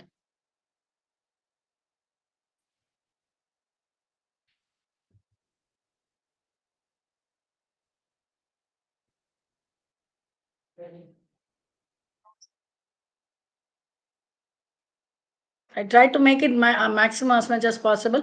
Okay, so without wasting much time, let's get into the, because we only have limited time to share whatever we could. So I'm just trying to share some of the things, because my journey was from as a science graduate, moving on to archaeology, and then from there moved to tourism studies, finally ending up with, I did my museum studies program as well. So now heading the department and taking care of museum studies. So the journey was multidisciplinary. So I would love to look at what I'm going to talk today. Maybe I'll be mixing up the multidisciplinary perspective and then trying to put it to the context. But whenever you think that you want to ask me something, please feel free to ask. So I don't want to be the monologue. You can ask questions. So let's go ahead. Is the screen cutting, or you can see things? Because I feel this is cutting bit. I need to make it this. Okay. Okay. So, the exercise today, what I'm going to do is a bridge building between museology, museums, and museography. Because when we talk of museology, because I know all of you are, in nutshell, it's believed that it's going to be a training program or maybe a kind of booster dose for looking at a museological perspective of archaeological background or archaeological collection, keeping Parshiraja Museum as the backdrop. So when we look at the museum collections, the museology, the museography. See, there are few things we have to be very clear right from the beginning. Museology, when we say as the word of museology, it actually denote the theoretical part. So it talks about the theories, the models, and the museography is the practice. So when we talk of museum is a mix of museological perspective of theoretical dimensions and the museographic aspects of the practice. So majorly when you look at the museums, they are of museography oriented because they are more on practice based. The theory and the models and the other things comes when there is a publication, when there is a seminar, when there is a research. So what I'll be doing is trying to link up all three and then look at museums so that we can have better museum perspectives, museological perspectives in archaeological context or in our museums in general. So when we try to understand museums, I would like to put museums as an empowering institution because because we all know, we all have that common man's notion. When you look at museums, they are the treasure houses. That's the common notion. People look at museums as a treasure house. People look at museum as a place where for picnic, or maybe there is some time, then your children go from the school picnics, you go with your children.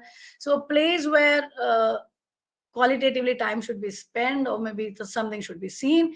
But let us put that in a different way, where we'll try to see museum as an empowering institution in terms of enriching our culture, making us a giving us a possible and feasible platform to understand many things through the collection. So museums, a social institution. If you look at the International Council of Museums definition, museum is put as a non-profit making organization at the service of the society. So it is a social institution which is meant for serving the society through its collection, through its activities, through its space. So we have to look at museums. When we talk of museology, we have to look at the theoretical dimensions of the space, the visitors, the architecture, the collection, everything cumulatively. Now, when we put it in the civilians context, a citizen, anybody could get into a museum because it's a social institution. A citizen can walk into a museum and appreciate the achievement of his or her. Like we can, any one of us, all of us, we could walk into a museum and then we are looking at the treasure and then we take pride of it. So in that context, when you look at, it's a place where we encounter with the heritage collections which belongs to us, which belongs to our ancestors, which we brand as heritage items, which we could brand and make some equity for tourism promotion. I have not listened to Venu sir. I don't know. He must have touched upon all these points. I'm not sure. So possibly you must have heard something from him, because I know, because he has been working on a lot of tourism with the heritage. So the only point here is that we look at museum, we take museum very lightly, the museology very lightly. So we need to have an attitude towards it. Spend more time. If one spend more time in museum in the real sense, definitely you will be transformed. When I say transformed, in the sense, it's not the major drastic transformation, but transformed in terms of some kind of enrichment, some kind of understanding, and some kind of closeness towards looking at heritage with a different perspective. So we are trying to look at museum as the place of uh, heritage collection, a place for common man, place. I'll be coming to those points slightly later now.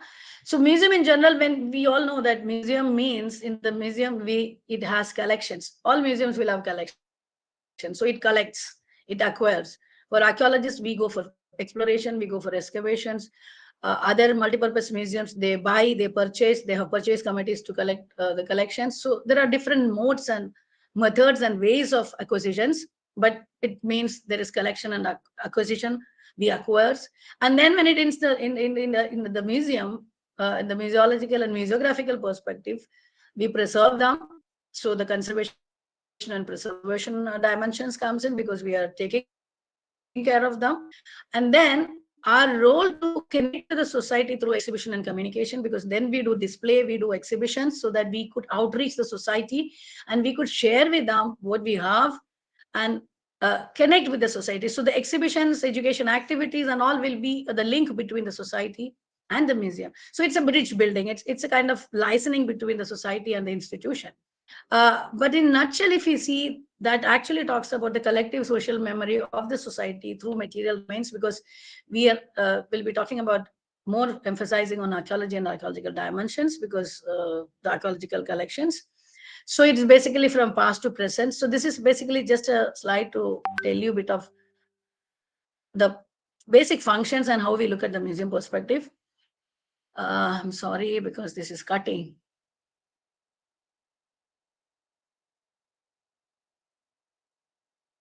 I think you could see possibly the whole thing. There is a slight problem with the screen. Okay. So my first thing what I'm trying to put in front of you is that when we say museum as from the museological perspective, museum as a learning space, an informal learning space. Could we place museum as a resource center? Now you'll see there are a lot of interpretation center coming up.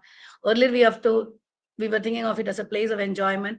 So basically, museum, a multifaceted institution, but sometimes it is heavily focused only on interpretation as interpretation center, but definitely it acts as a resource center. But for many, for the public, it's a place of relaxation, place of enjoyment, things like that. But when we look at museum, yes, it has to be accessible to the public. Do our museums are beneficial to the public? That's a big question. That's why I put it, up and down, so that let's think of that seriously once we finish this. And then what do we do in the service of the society and its development? We have museums, we have displayed them, but are we doing something very seriously about linking with the society for the benefit of the society, giving them services, educational activities, outreaches, collection management programs, conservation related issues, how much a museum is really connected with the society and its development? This is a question which possibly we have to address. And how our museums can create highly positive and far-reaching impacts on wider segment of the society. When I say wider segment, the general public, but we can also think of the minorities like the challenged people, the minority communities. So there are different aspects what we can focus. I just put some questions, very few questions, which I thought to begin with will be easy to pose. And when we talk of this as a learning place in the museological perspective, theoretically, definitely museum is taken as a learning space. Some museums museographically do extension activities, education activities, activity sheet developments, uh, activity corners, learning centers.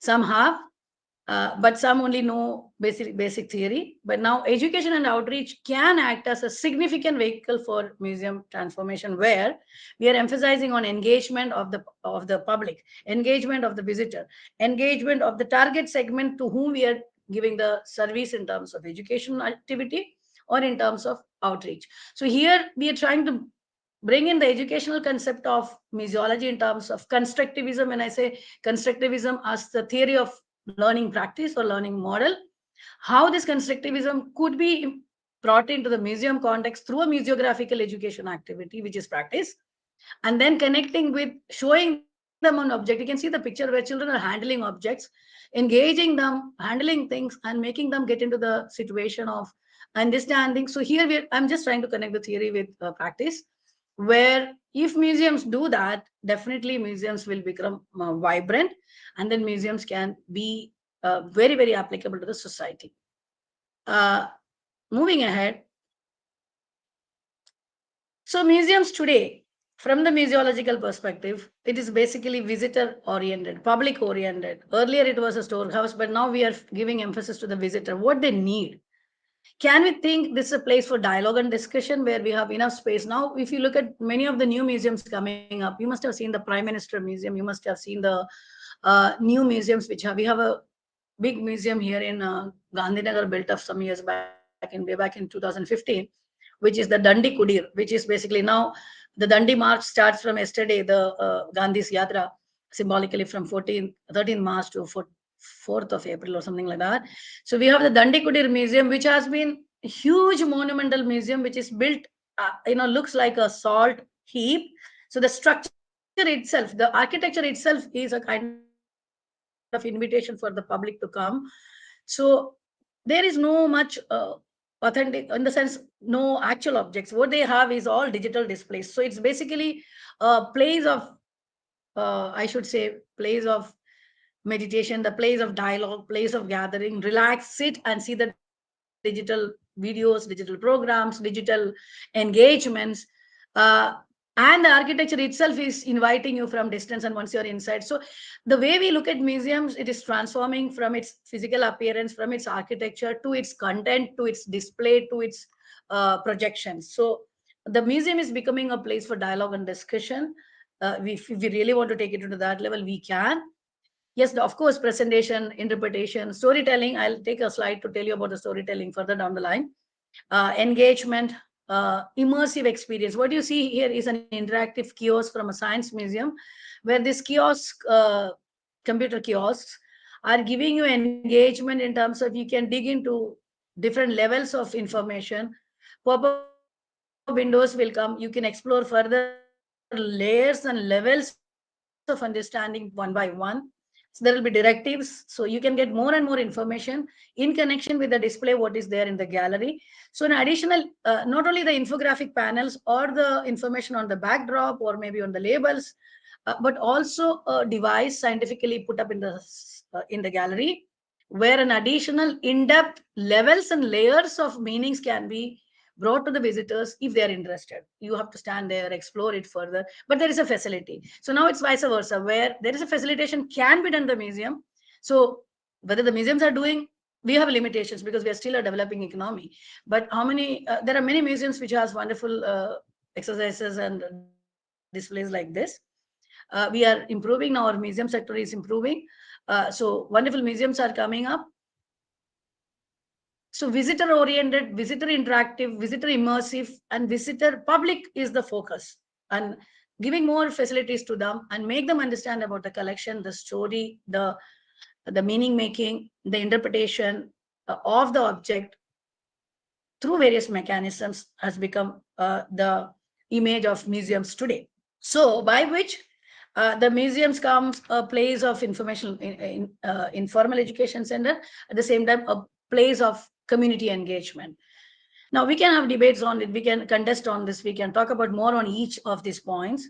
But I'm taking you, because of the limited time, taking you the next slide to bit of an archaeological perspective, or in general also, when we look at museological perspective, we say museum and informal learning center, museum as place of dialogue, but finally it comes to the object, the collection. So to any museum, object is the backbone. We look at museum, if you have some idea of, like, when you talk of museums, there are types of museums. So the type comes based on the collection, either of collection or because of the jurisdiction and administration. But majorly when we look at the museum, the scope of the museum is based on the collection. So the collection is the backbone. And then the collection is definitely inclusive, or maybe the collection is based on the objects. They are the objects. They are objects belong to various cultural periods, maybe an ancient time, prehistoric thing, or maybe a contemporary art objects in a contemporary gallery, or maybe a pre-industrial or industrial, structural waste, which has been transported to inside a museum and become a display object. So definitely the display is an object. Then how we are making the object, or how we are using this object to learn from them, that is the museum context. So here the museological perspective is bringing out meaning, but the museographic perspective, and bringing that meaning, we will be doing different exercises, different things. Now the object can give us meaning of, all of us know, like it can talk about production, it can talk about the material used, it can have give us significance of historical implications, aesthetic value. We can talk about what one object, we can talk about environmental relevances, we can give complementary information. So there is variety. I have put down all of them here. Some object we can talk about. See, it's up to us how much layers of meaning we want to bring out of an object based on research. So museum needs, museologically, museum needs research. Research is one of the theoretical aspects. Understand the object better, to present the object better, to make your object communicate better, and to make your object applicable to an education activity and bring in some activity sheets, activity booklets, things like that. So object-oriented approach, learning about culture, understanding culture through, object and its research is very, very important in any of the museum perspective. Let us put it aside museology and museography for the time being, in museum perspective. In that context, I'm just sharing you with an example of, this is a stone stela from British Museum collection. I was a part of one of the fellowship and fortunate enough to take this picture. This is one of the things which I did a small project where archaeological stone stela, a relief from Bactrian context, not Indo-Bactrian, from the Bactrian Athens context, which is in the museum collection, the Asia Minor Gallery. Here, the museum provides this kind of an atmosphere to the children. You can see the children sitting, wearing different garments because they are not wearing their school uniform. They come to the museum. Museum provides them a costume and they change their uniform, or they pull on top of the uniform, they wear the countryman's thing, because all of them are getting an opportunity to act as a countryman from different provinces of that bigger land. And this fellow who is sitting is acting as king. Now, the whole thing is a meaning making or interpretation exercise wherein the panel actually talks about king and the disciples going to meet the king and give him some offerings of their land production, some as gift and some as tax. So they have brought in, it is very difficult for the small children to look at the stone reliefs and understand the economy behind it, the history behind it, the land behind it, the geography behind it. So to make it simplified version, this museum actually organizes this kind of an activity wherein they hire an actor. This actor act like a king, because the whole panel is dealing with the king and his glory and his countrymen, and the mechanism of what they are bringing in, and children get a chance to act. So it becomes a kind of involvement from the child and the actor, who is the king, and they get some orientation before they come to museum, because this is in connection with what they study, and also sometimes directly to the museum collection. Why I'm sharing this with you is, when we look at many of our stone sculptures from archaeological context or panels, they are very passive. Many a time we have a small label below and people don't even look at, oh, Trivikrama or maybe Uma Maheshwar or something else. I'm sorry, Preeta, I'm not getting into the iconography and sculpture, but it's something like we really have very brief information about how we could relate it with the context, relate it with the culture, relate it with the society, so that the onlooker, the children, the visitor, the aged, whomever. So my intention here is just sharing the children's exercises, but we can make more effective exercises. Only thing, we have to open up our mind and a work attitude to do so. So this is one example just to share with you, making some kind of otherwise said boring archaeological object communicating with the public. This is another thing which I thought I should share, because these are few things museum do elaborately with people outside. In the sense, it's not the museum fellow who is doing, but they hire people and then make this possible. Museum curator or education officer will act as the licensing officer. Sometimes museum people also take responsibility doing it. But we know, because everything a curator can't be able to do, because they have many things happening in the museum's administration, management, other activities, things like that. So this is basically another example which I thought I'll share with you. A museum in Durham, this is a university museum. They have a lot of collections they have a variety of things, but I'm just focusing only on the Chinese collection, because this Chinese collection has a lot of war weapons, daggers and things. But many of them from the early context, they just displayed it. They don't have the space to make it more communicable or understandable to children. So their museological research of looking at the collection and demonstrate them, they get a person, and this fellow take the children outside after seeing the museum, explain what is a dagger and how this fellow is a martial art fellow, so he actually demonstrated how to use it, and he also jumps around and shows different steps as well. So when the children after demonstration also taken inside the museum, and then again they had given some activity sheet to do. So here the whole exercise is show them something, demonstrate some added flavor into it, let them enjoy the whole exercise, again going back and then look at the object again, so that now they are with, one simple looking, then some added information, and then going back to the context and seeing it. So these are simple things which possibly we can also do from the archaeological and historical context. Only thing, we really have to sit and decide. I'm not saying look at the European model and do that. I'm just simply saying certain things possibly we can try and do effectively, if if you have enough people or if you have the passion to do it.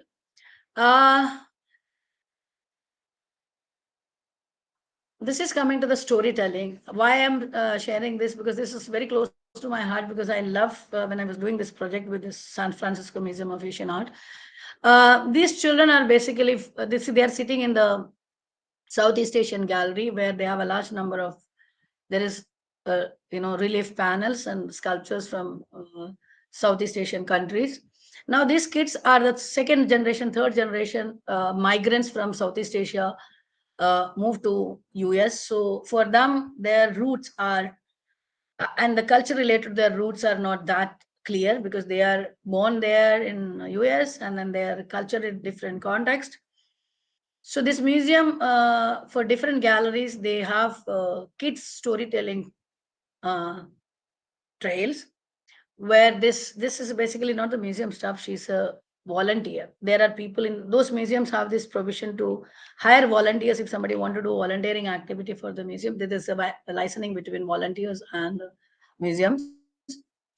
So this lady is basically, they are sitting inside the gallery, and this lady is actually, I'm not able to show the picture there because she has some photographs in her hand, which is laminated photographs. So she show the photographs, talk about the story about that photographs, which is directly connected with the sculptures which is on display. And then she's trying to bring in the connectivity of certain stories of Ramayana, stories, the sculptures from that region, connecting with the land, and then even also she shows a map. So this is a different exercise, because we say, catch them young and watch them grow, because when they are young, if they could absorb, they will be definitely valuing the culture and heritage. So this is an exercise by the South Asian Art Museum to support the Southeast Asian communities and their children to revive their cultural understanding through the museum collection, through the museum display inside the sculptural gallery. So the mission and aim is different, but my intention here is that museums across the world are doing different kind of exercises like this. I'm just sharing very few ones, which I thought within the limited time I could talk, and then we can have more discussion. Yes, of course. So there are these kind of things which could be done, could be thought of. Maybe we could do something else, but of course there is a lot of opportunity where we can think. Now this is Pashiraja Museum. I'm sorry because I've not seen the museum. I only have seen some pictures. I would love to come and see it once from inside. This is a museum. This is a photograph from a historic structure from inside. So now this historic house is converted into a museum for people to visit. So in that case, you can see, we call it as a period room or a historic house, because the whole setup inside the space is done actually the way it was there in that erstwhile time, in the time when it has been used by the people of that time. So it is like a Victorian era European context. The ceramics they use, the vessels they use, they reconstructed the whole thing. They in fact, in the name of saving the built heritage, because when where this advanced structures coming up, urbanization happening. So what they do is that they lift the whole structure and move it to the countryside, where they could reconstruct it as it is. And there's many of the areas has been devoted for this salvage archaeology and salvage built heritage areas. So this is one of such structures transplanted from the urban landscape to a rural landscape, but still constructed in such a way exactly like the way it was in the context. in the periodic time. So it is giving an opportunity for the visitor to see, not only just simply reading some books or maybe looking at some videos. And these two ladies are actually dressed up like those people of that time, the ladies who were the inmates of the house, in terms of not inmates, basically the people who are the helpers. So when you go inside, they'll give you offer you some juice and talk about the types of juices those people were consuming those days, the breads they use, the food they have, how was the working hours, how the ladies were taken up. So it's like an enactment in terms of giving but the whole atmosphere, the display is of uh, historic context. So possibly, I think you can think of some of the historic period rooms redoing some kind of things like this in future, perhaps. Just a suggestion.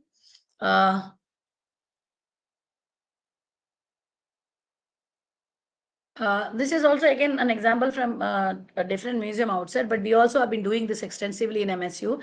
I've been now planning for a summer school for the teachers from the school.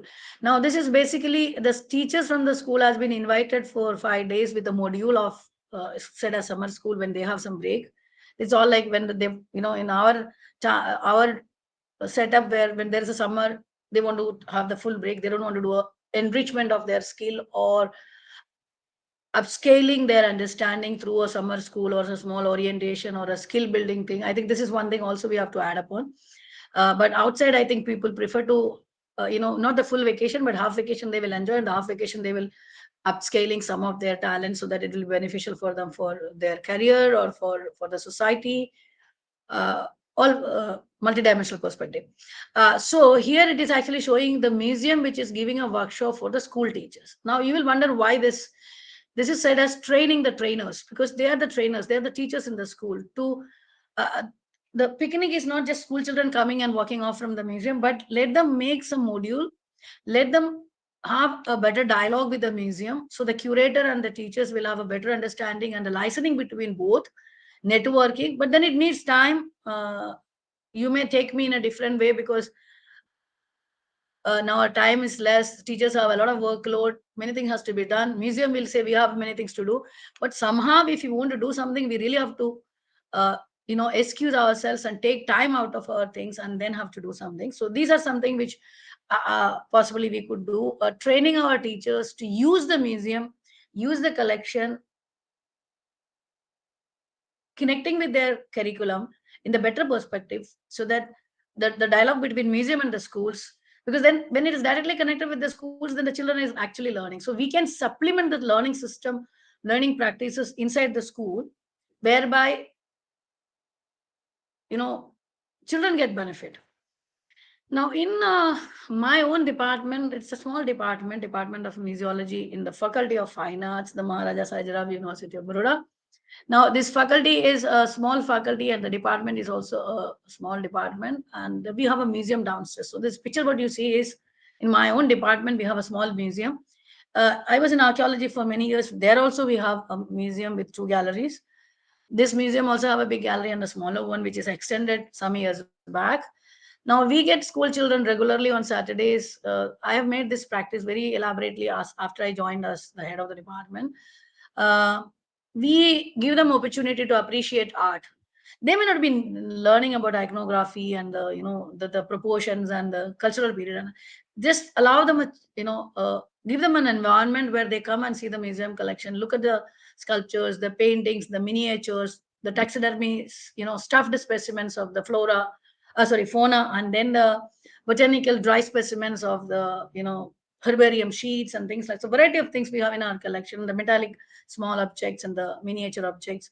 So we give them an opportunity to look at the object and appreciate art, because we are in the Faculty of Fine Arts. So our objective, we also emphasize on culture and heritage and everything, but one another thing we emphasize is appreciating art, looking at art and appreciating art for the younger ones. This is basically, we every year do a session for the challenged children. ये जो बैठे हैं आप देख रहे हैं, ये इरिക്കുന്ന ആൾക്കാര് പിള്ളേര്, the blue shirt ഉള്ളത്, they are children with autism and Down syndrome. They have disabilities. They have, I will not say them as disabled, I'll tell them as special children. They are special children to us. they are the children who need our attention. They are the children whom we will feel satisfied when we serve them, because otherwise the children from uh, high pay, high fee paid schools, convent schools and other schools, they have enough facilities in their schools. But the municipal schools, the government schools, uh, I think in Kerala the government schools are also better position, but here some of the remote government schools are, uh, I think they need a lot of support from the higher education sector, where we need to come down to help them. So this is basically the children with autistic children. They behave differently. But still also they have a kind of, uh, talent. So what we do every year, they get the children. We have direct link with some NGOs. So we get the children to the museum, and we provide them some art activities. One few of our children sing music, and then they play violin and all, and otherwise we get somebody from outside to do it. So an environment where they listen to some music, they look at the object, and they do some sketching and coloring if they want. We provide that situation and spend almost half a day inside the museum. uh, for me, why I keep started doing this exercise, because ഈ പുറകെ നിൽക്കുന്ന കുട്ടികൾ നിങ്ങൾ കണ്ടാലേ ഇവരെല്ലാം museology പഠിക്കുന്ന പിള്ളേരാ, masters പിള്ളേർ. She is my temporary lecturer. This is from the NGO people. So for the museology students, they're studying museology, and then they will be going to be the curators, appointed will be as a curator, assistant curators, freelancing scholars, startup entrepreneurs, whatever way they want to go further. This exercise is to give them an opportunity to look at this segment of the society with empathy, with a kind of attention to them, and give them an opportunity that museum is the space for them also. So that's what I said in the beginning, how are we transforming our spaces into the social perspective and getting that society involved with us. I don't have a picture today to talk about the minorities, but we have some collection with the Parsi community. So we sometimes get the Parsi community, which are the minority group in the majority section of the society here. So they also come because they know how to read their scripts. So many a time they help us to interpret the things which possibly a curator may not be knowing, high officials are not knowing. So this challenging children and their service is one of the things we devotedly do every year. So give you another segment of looking at museum and its perspective, and how museology and the learning of museology could connect, expand, and things like that. Uh, this is another thing which I wanted to highlight, because museums, when we look at museums, we also have to think of museums in terms of, uh, I said in the first slide itself, empowerment.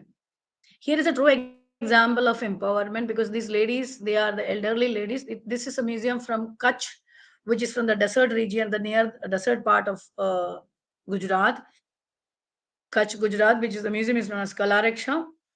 Now, here, Kalaraksha is so significant because there are elders who actually know the embroidery, and they are not the ladies who have, they have not gone for the schools, they have not studied much, but their hands and craft are so, their embroideries, their stitches, their combinations of stitches. Every community have a color, a type of pattern. So this is community based craft, and each one of them have this drawing in their mind. They don't need a blueprint to do it. So that is a very strong knowledge system which they have, which is actually losing, in the sense the younger generation is more towards industrial things, getting jobs outside, and the craft thing is uh, slowly missing. So what this museum Kalaraksha is doing, they get the elders, show them some of this earlier pattern which they have in their textile collection. So it's something of knowledge, creativity, knowledge transfer, in terms of traditional art and craft. But at the same time, they are supporting these elders from the society, because they come and spend the time, they draw for these people, they teach the youngsters how to stitch. They also connected with some design institutes where they learn textile design, and also those people commercially come and learn this traditional uh, designs of embroidery. So connecting that craft to the context of the contemporary context of the modern usage, and also supporting the community, the elders, because otherwise they don't have no income. So this is a good income for them, because museum pay them. At the same time, the knowledge transfer is also guaranteed, or maybe trying. And yes, they are making the indigenous craft, materials, techniques sustainable, or make it survive for a longer time. So, and also these are all are ladies involved in it.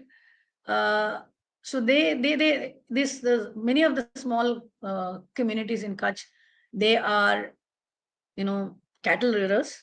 So the men will go with the cattle, the ladies will be at home and taking care of the children. So uh, many of them don't do the job. So for them, this is an income generation. This is their traditional craft. So the museum actually, through this exercise, they do a lot for women empowerment, knowledge transfer, sustainability of the craft, and in nutshell, the community, supporting the community for its development. So again, the message here is that giving you an example to think of nearby in our place, what are the craft? Is there any community where museum could support? In terms of crafting and oral traditions, it's up to you how do you want to research and how do you want to move, but there are many possibilities. I think how much is the time? Okay, I have how much? I think I'll have 20 minutes more. No, I'll take only a few more slides and then we'll have discussion. This is again not actually archaeology, but yes, of course, tribal anthropological perspective. This is a museum near Baroda. This is a community museum by the tribals. The museum started by the UNESCO grant in 1996. This is known as Vacha, the Museum of Voice. Now, this museum started with the UNESCO grant by a Bhasha Center, which is located in as a public trust, which is in Baroda, but they also have a center in Tejgarh. This is the place.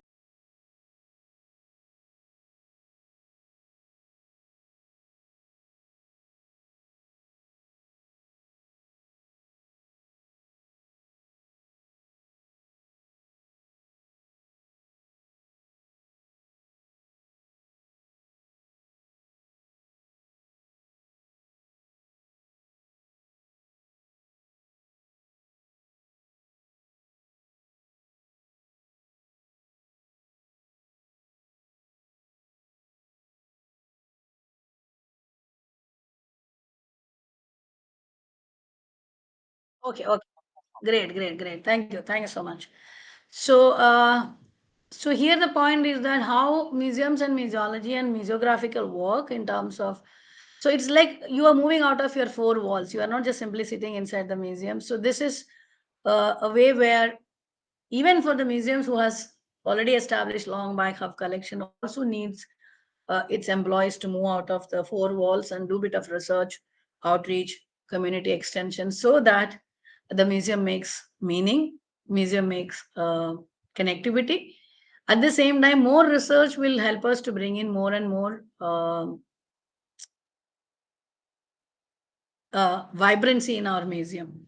So Bhasha Center, this Vacha is one of the best example, but I'll take the same thing into next level to tell you, it is not just simply they are doing the documentation and then videography, photography, library, then also have a hospital, because when they fall sick, they do all those different treatments. So they also have a school, they also have a hospital, things like that. Now, the most interesting thing which I liked was the women empowerment. This lady who was explaining to me when I was visiting, this is a long backstory of 2016 or 17 when I visited that place. This is a tribal lady. Otherwise, if you look at her, she don't know Hindi, she don't know much English. She only know the vernacular, local tribal dialect language. There is an infographic panel on English because the foreign tourists comes, they could read that. But she is the guide who explains the whole thing. So here the point is that the museum is becoming a laboratory of for contemporary ethnic, archaeological, anthropological, and artistic study to carry out on Adivasis. Because here the true empowerment, this lady is not simply a tribal lady, but she come and then act as She's employed as a guide. So she's a guide who is explaining things. She has been trained to do it. She also has been done some basic understanding of, but she talked definitely in the vernacular language, the local dialect. But the point here is that the museum become a vehicle, the museum becoming an engine to support the society till that level. They are not getting somebody from outside and appointing there as for the job, but they are picking up somebody from the community, from that land, so that they feel owning towards the museum. They feel it's our museum, it's our collection. We are the part of it. We are part of setting it up. We are part of explaining it. We are getting benefit out of it. So this is the whole process how this tribal museum was working on, and they're wonderfully doing a lot of activities for the community development. So I thought I should share with you a different level of looking at museum, museology, and museography to reach out the society and support the system. Now, for a quick tour, I'll take you a few slides where something on archaeology and a small department museum could do. Just an example. These are some of the Indus Valley seals what we have in our archaeology collection in the Archaeology Museum in the Department of Archaeology. So I'm just sharing some of my early experiences when I was there and before I moved into this new space and new department. We have been extensively using our museum for outreach, and schools used to come. So here you can see children used to come and sit. They do the museum visit, and then in our lecture hall, we used to give them some activities to do. Now, the activity what they are doing is an activity sheet, which is like this. So it is actually a seal which is drawn, and then they had given some questions. They'll be drawing, they will be completing, they'll be doing a, one word answer, they'll be writing something, and they'll be writing their name and things. This is a very simple thing which I'm sharing with you, but this is the original thing what we did. So it is basically when we give this activity sheet, we are trying to make the children to get closer to this object and then observe its things better, so that it is not simply display and show them, but they also know what is a script on top, what is uh, the animal depicted, what is the emblem in it, what is the cultural period. So some of them will write better, some of them will. So we will also get an evaluation of how we should take it to the next level to make that object communicate. So this kind of an interface where schools coming in, children coming, we are giving some service, and together we are doing levels of meaning making and then helping each other. Museum extending its service, school is taking the benefit of the museum. Likewise, I'm just taking school example because school is the best thing to do, because we can directly connect it with their curriculum, and then we could make them feel proud of the museum, and they are the people who are growing up and in future has to take care of the museums in the right spirit, look at the collection in the right spirit, look at the discipline in the right spirit, and make this as a choice of their profession. So these are a few things which I thought I'll share with you. So children sitting and doing this is the 6th, 7th, and 8th grade children who actually have this. They study this in their curriculum. So this is an additional supplementation from the museum and the department for the school and the children. This is an example from UK based museum, but we are also in the process of making loan kits. When I say loan kits, these are different period based, culture based trunks in which we create a loan kit. Loan kit means we are creating a lot of replicating objects, writing material, CDs, activity sheets, which I've shown you right now, some leaflets in a trunk to loan to a school. So the school can come and collect from the museum, take it to school, keep it for a while or a month, use it for their teaching. So we are supplementing them with the teaching aid. This is the next level where we can think of. There are many museums doing that. In my department, I asked my master students to develop some loan kits. So after COVID, before COVID, we made 2 kits. And then after COVID, I think this time 5 of them are making wonderful kits. So the kits are for different cultural topics. Like here you can see this is something on Victorian home life, because this is a European kit. So we are actually making kits like this. So in the kit, another CD now, materials now, writing material now, activity sheets now, leaflets now.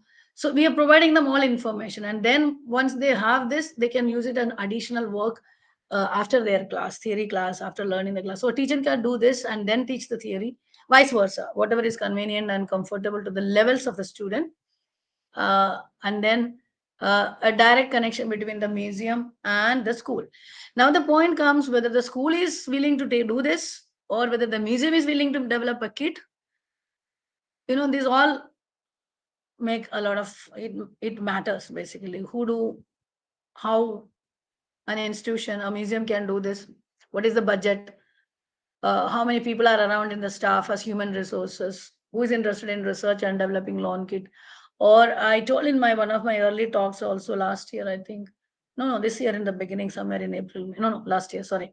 So I told that if any museums want the museology department's help, please let me know. I can send some students. I think Tripunithara Museum, this time one of my students went to Tripunithara Museum to do bit of her internship program as a project, and they helped her, and then she also helped them a lot to develop certain things. And I think we can always help each other. If you think that you want, this is just a kickstart, possibly an appetizer, to give a brief understanding of look at museological collections and museology, and the museum to connect with various segments of the society, not only children, but children of various type, caliber. And we also have some elders program. I'm just trying with some of them, possibly the museology department. See, I'm doing all this because this museology students, once they become the curators, at least they are aware of it. This all can be done. So only thing then they will definitely be doing some of the things and then boosting them to do it with the proper museological theory understanding and the museographic practice which they could do in the museum context. So I think by this I'll stop and if you want to ask me anything, please, we have some time to discuss.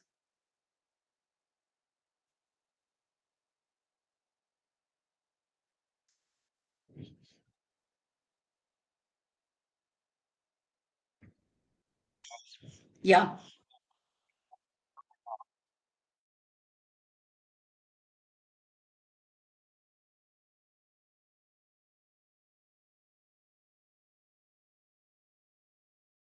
Of you is that how many of these museum personalities here in fact practice whatever you have shown, as models.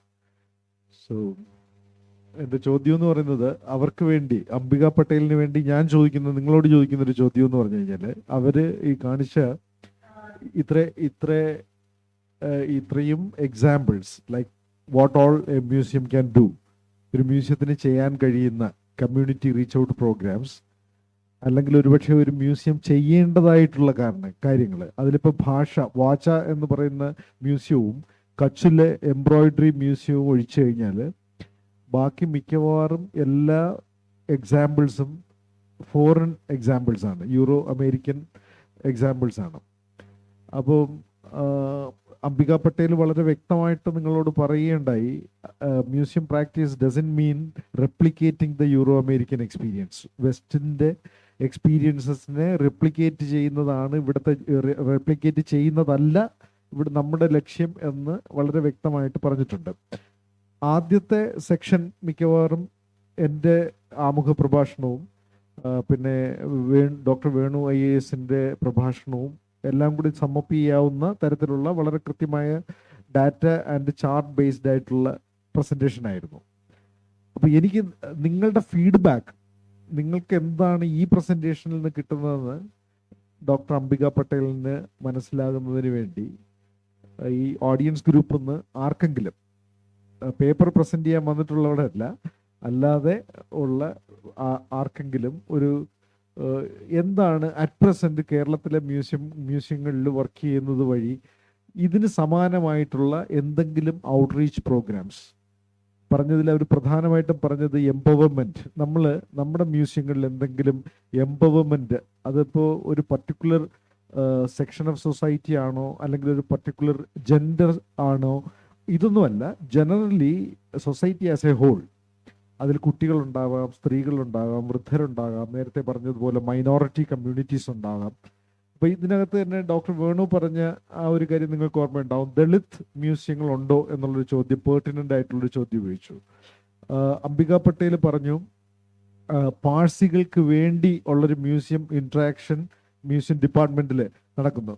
Parsi എന്ന് പറയുന്നത് on the other hand വളരെ എംപവേർഡും വളരെ എൻറിച്ച്ഡുമായിട്ടുള്ളൊരു കമ്മ്യൂണിറ്റിയാണ്. അപ്പോൾ minority only in terms of demography, number of people. പാഴ്സികളെ സംബന്ധിച്ചിടത്തോളം their minority status belongs to the number of people, the less number of people. അതേസമയം നമ്മളിവിടെ മൈനോറിറ്റി എന്ന് ഡോക്ടർ വേണു ഉദ്ദേശിക്കുന്ന മൈനോറിറ്റി എന്ന് പറയുമ്പോൾ that is actually caste wise, social operation, depressed class wise and things like that. അപ്പം ഇത്തരത്തിലുള്ള എന്തെങ്കിലും reach out programs, ഈ എംപവർമെൻറ്റ്, പിന്നെ ഗസ്റ്റ് റിലേഷൻസ്, എങ്ങനെയാണ് അകത്തേക്ക് മ്യൂസിയത്തിനകത്തേക്ക് വരുന്ന ആളുകളോടുള്ള ഒരു ഒരു ഒരു പെരുമാറ്റ രീതി, പിന്നെ തിയറി ആൻഡ് പ്രാക്ടീസ് ഇൻ്റർഫേസ്, ഈ തിയറിയും പ്രാക്ടീസും ഒരുമിക്കുന്ന ഒരിടമെന്നുള്ള നിലയിലുള്ള കാഴ്ച, പിന്നെ പ്രൈമറിലി ഒരു സാമൂഹിക സേവനം. മ്യൂസിയം എന്ന് പറയുന്നത് സമൂഹത്തിനെ സേവിക്കുന്നതാണ്. പിന്നെ നോളജ് സിസ്റ്റം ഇമ്പാർട്ട് ചെയ്യുന്ന ഒരു ലേണിംഗ് സ്പേസ് ആണ്. മ്യൂസിയം എന്ന് പറയുന്നത് ഒരു മൾട്ടി ഫേസറ്റഡ് ആയിട്ടുള്ള ഒരു ബഹുമുഖമായ ഒരു ജ്ഞാനോത്പാദന ഇടമാണ്, ഒരു നോളജ് ഇൻ്റർഫേസ് ആണ്. പിന്നെ അതിന് എത്രത്തോളം സമൂഹത്തിൽ ഇമ്പാക്ട്സ് ഉണ്ടാക്കാൻ പറ്റും, എത്രമാത്രം അതിന് സമൂഹത്തിനെ സ്വാധീനിക്കാൻ കഴിയും. പിന്നെ ഒരു പ്ലേസ് ഫോർ എഡ്യൂക്കേഷൻ, ഒരു വിദ്യാഭ്യാസത്തിൻ്റെതായ ഒരു ഇടമാണ്. പിന്നെ മ്യൂസിയം എന്ന് പറയുന്നത് സമൂഹത്തിൽ സ്ലോ ചേഞ്ചിങ് പ്രോസസ്സ് കൊണ്ടുവരാനുള്ളൊരു ഇടമാണ്. പിന്നെ ട്രെയിനിങ്, സ്റ്റോറി ടെല്ലിംഗ്, ഇത്തരത്തിലുള്ള ഇടമാണ്. അപ്പോൾ ഇതെല്ലാമാണ് അംബിക പട്ടേലിൻ്റെ ഈ പ്രസൻറ്റേഷനെ നമ്മൾ സമ്മപ്പ് ചെയ്യുമ്പോൾ കിട്ടുന്ന ഇത്. പക്ഷെ അതിനേക്കാളേറെ അംബിക പട്ടേലിൻ്റെ second part of the presentation was all about the museum experiences felt elsewhere. മറ്റുള്ള ഇടങ്ങളിൽ മ്യൂസിയം എക്സ്പീരിയൻസസ് എങ്ങനെയാണ്. അപ്പോൾ എൻ്റെ ചോദ്യം, ഞാൻ അംബിക പട്ടേലിന് വേണ്ടി നിങ്ങളോട് ചോദിക്കുന്ന ചോദ്യം എന്ന് പറയുന്നത്, ഇതിലൊന്നെങ്കിലും ഏതിൻ്റെങ്കിലും ഏറ്റവും ചെറുതായിട്ടുള്ള രീതിയിൽ നമ്മുടെ മ്യൂസിയങ്ങൾ, കേരളത്തിൽ അങ്ങോളമുള്ള ഈ മ്യൂസിയങ്ങളുടെ പ്രതിനിധിയായിട്ട് വന്നിരിക്കുന്ന നിങ്ങൾക്ക് എന്തെങ്കിലും പറയാൻ കഴിയുമോ? ഇനി അതിൽ മാത്രം നിർത്തുന്നില്ല, അങ്ങനെ നമ്മളുടെ ഒരു ഇൻഫീരിയോറിറ്റി കോംപ്ലക്സ് നമ്മൾ കാണിക്കേണ്ടതില്ല. എന്താണ് നമ്മൾക്കത്, എന്തുകൊണ്ടാണ് അത് ചെയ്യാൻ കഴിയാത്തത്? Mister Abu, good morning. Come. Our Kerala Zoos and Museum Director, Mr. Abu Shivadas, is here.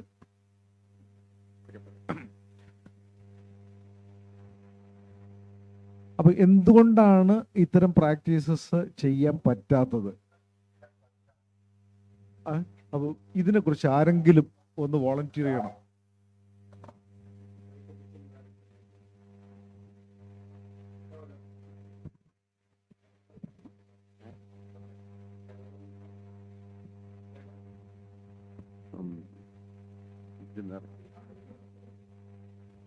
ഇപ്പോൾ രാവിലെ മുതലുള്ള സംഭാഷണങ്ങൾ ഇതെല്ലാം കേട്ടുകൊണ്ടിരിക്കുകയാണ്.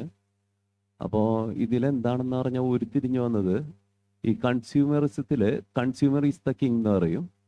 അതുപോലെ തന്നെ അപ്പോൾ നമ്മുടെ മ്യൂസിയോളജി ഇതിൽ വരുമ്പോൾ വിസിറ്റർ ഈസ് ദ കിങ് എന്ന് വേണമെങ്കിൽ നമുക്ക് പറയാം.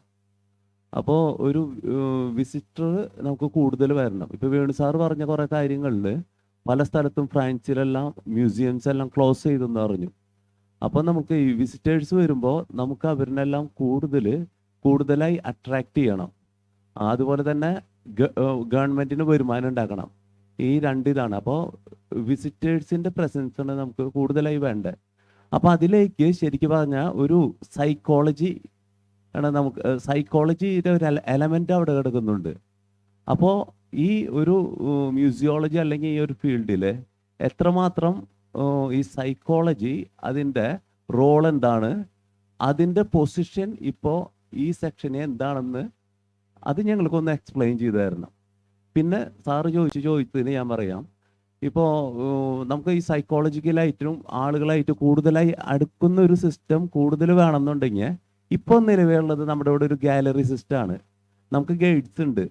പക്ഷേ ഈ ഒരു ഗൈഡാണെങ്കിൽ അവരായിട്ട് കൂടുതൽ അടുക്കാൻ കഴിയും. ശരിക്കും പറഞ്ഞ ഒരു കുടുംബം പോലെയാകാൻ പറയും. ശരിക്കും ഒരു ആത്മാർത്ഥതയുള്ളൊരു ഗൈഡാണെങ്കിൽ അവരവരുടെ ഒപ്പം നടന്ന് അവരോരോ ഈച്ച് ആൻഡ് അറ്റം വരെ പോകണം. ഗൈഡ് എന്ന് പറഞ്ഞാൽ ഞാൻ ഉദ്ദേശിച്ച ഒരു മ്യൂസിയത്തിൽ 10 ഗാലറി ഉണ്ടെങ്കിൽ ആദ്യം മുതലേക്ക് അറ്റം വരെ പോകുകയാണെങ്കിൽ നമുക്ക് അവരായിട്ട് കൂടുതൽ അടുക്കാം. അപ്പോൾ അവർക്ക് അടുത്ത വരവിന് വരാനുള്ള ഒരു ടെൻഡൻസി കൂടും, ഒരു കുടുംബാംഗം പോലെയാവും. ഇപ്പോൾ ഉള്ളത് എന്താണെന്ന് പറഞ്ഞാൽ ഓരോ ഗാലറിയിലാണ് എല്ലാവരും നിൽക്കുന്നത്. അപ്പോൾ ഗാലറിയിൽ വരുമ്പോൾ അവർ ഓരോ വിഷയത്തിനെ കുറിച്ച് പറയും, ഡൗട്ടുള്ളത് പറഞ്ഞു കൊടുക്കും. അപ്പോൾ അതോട് കൂടിയിട്ട് അവരായിട്ടുള്ള ഒരു ഫ്രണ്ട്ഷിപ്പിൻ്റെ ലെവലിൽ പോകാണ്. നമ്മൾ തത്തമ്മേ പൂച്ച പൂച്ച എന്ന് പറഞ്ഞ പോലെ ഇവർ പറഞ്ഞു കൊടുക്കും.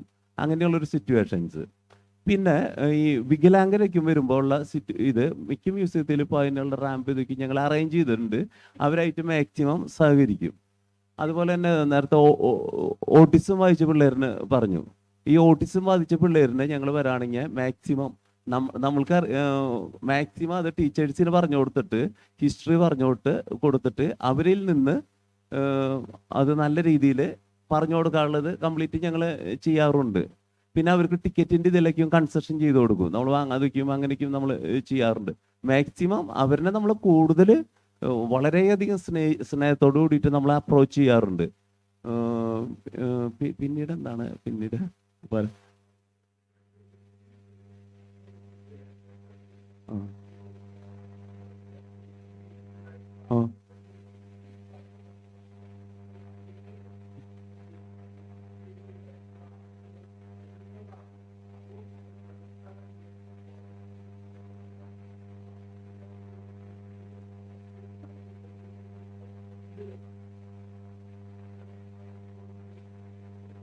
അതെനിക്ക് നമ്മൾ കുറച്ചുകൂടി അതിലോട്ട് കുറച്ചുകൂടി നമ്മൾ മുന്നേറേണ്ട ഒരു ആവശ്യകതയുണ്ട്. പിന്നെ നമ്മൾക്ക് എന്താണെന്ന് പറഞ്ഞാൽ ഈ മ്യൂസിയത്തിന് അതിൻ്റെതായിട്ടുള്ള കുറേ ലിമിറ്റേഷൻസ് ഉണ്ടല്ലോ. കുറേ ലിമിറ്റേഷൻസ് ഉണ്ട് നമുക്ക്. എന്താണെന്ന് വെച്ചാൽ ഇത് ചെയ്യുമ്പോൾ അതനുസരിച്ചുള്ള മ്യൂസിയങ്ങളുടെ സ്പേസ് വേണം നമുക്ക്. പിന്നെ അതനുസരിച്ച് ഇത് കാറ്റഗറൈസ് ചെയ്യണ പല മെത്തേഡ്സ് ഉണ്ട്. അതിനു വേണ്ടിയിട്ട് നമുക്ക് വേണമെങ്കിൽ ഇതുപോലെയുള്ള മേഖലകളിൽ പോയിട്ട് അവരിനെ ഇൻവൈറ്റ് ചെയ്തുകൊണ്ട് വരാൻ വേണമെങ്കിൽ നമുക്ക് വേണമെങ്കിൽ സ്പെഷ്യലായിട്ട് ഡ്യൂട്ടി അറേഞ്ച് ചെയ്ത് സ്റ്റാഫിന് വയ്ക്കേണ്ടി വരും, സാർ പറഞ്ഞ സിസ്റ്റം അനുസരിച്ച്. അപ്പോൾ ആ ലെവലിലേക്ക് ഇവിടുത്തെയുള്ള ഉദ്യോഗസ്ഥരും ഇവരൊക്കെയായി ആലോചിച്ചിട്ട് നമ്മൾക്ക് തീരുമാനം എടുത്തിട്ട് അതിലേക്ക് മുന്നേറേണ്ടതായിട്ടുണ്ട്. അത് ഒരു വലിയൊരു മേഖലയാണ് ഈ പറഞ്ഞത്. അതിലേക്ക് ശരിക്കും മുന്നേറേണ്ടതായിട്ടുണ്ട്. അതിൽ പല പ്രശ്നങ്ങൾ നമ്മൾ അഭിമുഖീകരിക്കേണ്ടി വരും. അതൊക്കെ നമ്മൾ സോൾവ് ചെയ്യേണ്ടി വരും. ഇപ്പോൾ ഞാൻ പറഞ്ഞു തന്നാൽ ഒരു ഗാലറിയോട് പോകാണ്, നോർമലായിട്ടുള്ള ഇവർ വരുന്നു. ഇവരിന് ഒരു ഗാലറി എന്ന് പറഞ്ഞു കൊടുക്കുമ്പോൾ വലിയൊരു ഇതാക്കുമ്പോൾ മറ്റുള്ളവർക്ക് മൂവ് ചെയ്യാൻ പറ്റില്ല. ക്രൗഡഡ് ആയിട്ടുള്ള സ്ഥലങ്ങളിലുണ്ട്, അവരിൽ ഇത് ഭയങ്കര പ്രശ്നമാണ്. Especially Padmanabhapuram palace like that. അപ്പോൾ നമ്മളവിടെ പോകുകയാണെങ്കിൽ നമുക്കറിയാം അതിൻ്റെ ബുദ്ധിമുട്ട്. ഈ പറഞ്ഞ മെത്തേഡൊന്നും പെട്ടെന്ന് പ്രാക്ടിക്കലാക്കാൻ പറ്റില്ല അവിടെ.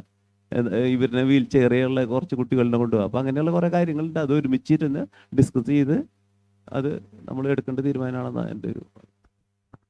അതെ, അംബിക പട്ടേൽ പറഞ്ഞത് ഇത് ഓർഗനൈസ്ഡ് ആയിട്ടുള്ള ആക്ടിവിറ്റീസ് ആണ്.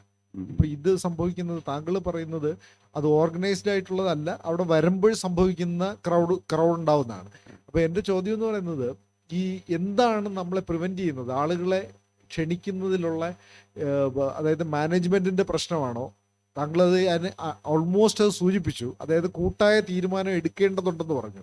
അപ്പോൾ ഡോക്ടർ വേണു IAS പറഞ്ഞതുപോലെ ഇതിപ്പോൾ ആർക്കിയോളജിയുടെ കീഴിൽ തന്നെ മ്യൂസിയങ്ങൾ വരണമെന്ന് യാതൊരു നിർബന്ധവും ഇല്ല. ഇപ്പൊ നമ്മുടെ ഒരു പ്രശ്നം എന്ന് പറയുന്നത് ആർക്കിയോളജിയുടെ കീഴിലാണ്, പണ്ട് മുതലേ അങ്ങനെയാണ് എന്നുള്ളതെന്നാണ് പറയുന്നത്. അപ്പോൾ അതുകൊണ്ടാണോ ഇതൊരു വളരെ ഹൈലി സെൻട്രലൈസ്ഡ് ആയിട്ടുള്ള ഒരു സിസ്റ്റം ആയതുകൊണ്ടാണോ അങ്ങനെ വരുന്നത്? അല്ല, അതിൻ്റെ അല്ല. മെയിൻ ആയിട്ടുള്ള ഒരു റീസൺ എന്ന് പറഞ്ഞാൽ സ്റ്റാഫുകൾ കുറവാണ്. ഈ സ്റ്റാഫുകളിന് ഇപ്പോൾ ഓരോ കാലഘട്ടത്തിൽ പുതിയ മെത്തേഡ് വരുന്നു. പണ്ട് കാലത്ത് കമ്പ്യൂട്ടർ ഉണ്ടായിരുന്നില്ല. കമ്പ്യൂട്ടർ വന്നപ്പോൾ നമ്മൾ അതനുസരിച്ച് വളർന്നു. അതുപോലെ ഡിപ്പാർട്ട്മെന്റിന് അതിൻ്റെതായിട്ടുള്ള സ്റ്റാഫുകളുടെ കുറവ്, പിന്നെ ഫണ്ടിൻ്റെ അഭാവം, ഇതെല്ലാം ഉണ്ട്. ഇതെല്ലാം നമുക്ക് ഉണ്ടെങ്കിൽ ഇതുപോലെ തന്നെ കൂടി ആലോചിച്ചിട്ട് പുതിയ മേഖലകൾ കണ്ടെത്തിയിട്ട് കുട്ടികളെ സ്റ്റാഫിനെ ട്രെയിൻ ചെയ്തിട്ട്, സ്റ്റാഫുകൾ ഉണ്ടെങ്കിൽ ട്രെയിൻ ചെയ്തിട്ട് സ്പെഷ്യലൈസ്ഡ് ആയിട്ടുള്ള ഓരോ ഏരിയയിലേക്ക് നമുക്ക് തിരിച്ചുവിടാൻ സാധിക്കും. അപ്പോൾ ഇതെല്ലാം ഫണ്ടിൻ്റെ അഭാവം, സ്റ്റാഫ്, ഇത് മെയിൻ ആയിട്ടുള്ള ഒരു ഇതാണ്. പിന്നെ ട്രെയിനിങ്, 3 ഇത് കിട്ടുകയാണെങ്കിൽ തീർച്ചയായും നമുക്ക് ചെയ്യാം. മറ്റുള്ള ഏത് സ്റ്റേറ്റ്സ് ചെയ്യണമായിട്ടും ഭംഗിയായിട്ട് നമുക്ക് ചെയ്യാൻ പറ്റും. താങ്കളുടെ ആദ്യത്തെ ചോദ്യത്തിലേക്ക് ഞാൻ അവർക്ക് അങ്ങോട്ട് ഹാൻഡ് ഓവർ ചെയ്യാം. സൈക്കോളജിക്കൽ ആയിട്ടുള്ള ഒരു റോളിനെ കുറിച്ചുള്ള ഒരു അതാ ചോദിക്കാൻ പോകുന്നത്. അതെ, പോയോ? കട്ടായി പോയി. ഓക്കെ, അതിനെക്കുറിച്ച് ഞാൻ അഭിപ്രായം പറയുന്നില്ല, കാരണം അതാണ് അവർ പറയേണ്ടത്. ഇനി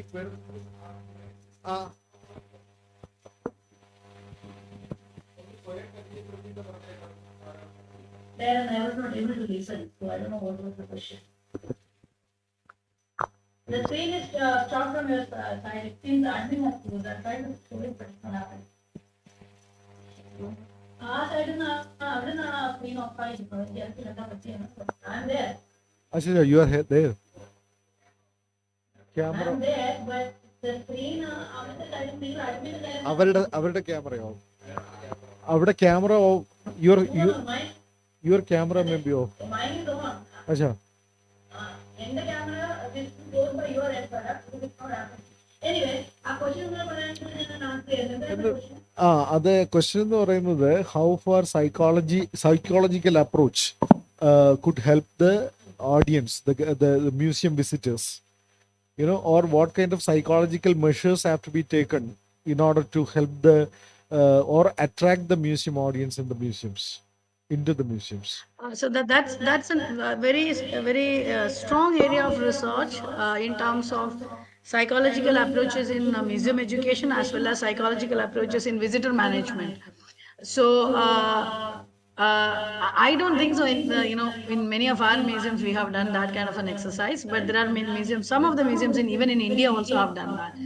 So it's basically they do a visitor study. Already existing ആയിട്ടുള്ള വിസിറ്ററിനെ സ്റ്റഡി ചെയ്യും, their behavior pattern, their tendency to look at the collection, എത്ര നേരം എവിടെ നിൽക്കും, എങ്ങനെ മൂവ് ആവും, ഏത് സാധനം കാണിക്കാൻ ഇൻട്രസ്റ്റ് കാണിക്കും. So it's a kind of visitor profiling. There should be questionnaires where you can do visitor profiling as a research and see what is the tendency, what they want to see. So sometimes, based on the collection, what they want to see, and also sometimes what is their behavioral pattern.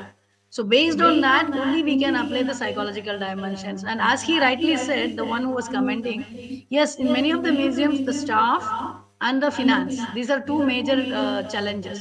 Even with me also, when I'm doing, because I'm doing many of the things with my research scholars, we don't have the curator since 2 years, but we never stopped our work saying that we don't have people. We train the next level of researchers to take care of that. So that is also sometimes, we may have difficulties, but we really have to find out other alternatives to overcome that, possibly to make our dynamics go. So in that, it's easy to say, I don't want to get into that dimension what you said, but of course the staff and finance is a major issue in all museums across India, not only in Kerala, but I think many. But the thing is that now the government has come up with PPP model, which is private public partnership. So I have seen, I was talking to some of the people, even in Kerala also, there's a lot of PPP model museums coming up. So the public, we now have, there are a lot of museums like, who are industrialists, they are investing money to, there is a museum which has come in Bangalore, the Museum of Art and Photography. This is by Mr. Abhishek Podar, recently opened up. The photography museum. If you look at that, so there are people who, pardon? The photography museum in Bombay. Sorry, in Bangalore. No. Abhishek Podar. In Bangalore. Podar, yeah, Museum of Art and Photography. Yeah. Opened, I think, a few months back only, but it has been virtually happening since 2-3 years. So the whole point here is there are museums like Piramal Museum, Reliance Museum, Kiran Nadar Museum. There's so many museums which is in the Babu private Daji sector. Lad Museum in Mumbai. Yeah, there are trust museums. There are so many private museums in the trust profile. Even CSMBS Mumbai is a trust museum. Yes. So there are private public, the negotiation between these two, and then how we could encounter the private sector. But the new model with the private public partnership coming up is a new thing, which is, investing into the museum sector and the cultural heritage sector. So I think there is a growth, but yes, of course, there are bottom lines where there are issues. So I think possibly to answer him, policymakers, the governing machineries, everybody has to sit together and think of what is needed and where are we standing, what is our graph. Wherever needed human resources, replace that. Wherever the policy need to be amended, do that. Infrastructure needed. So I think you have to do a condition survey of your museums in terms of finance, resource, infrastructure, everything, and then find out who needs what, and then individual approaches to each museum and overcome their issues possibly could bring in more meaning, perhaps. I don't know, this is my observation, just like that, but you may differ. Thank you. One more observation is coming from who was trying to talk. Yeah.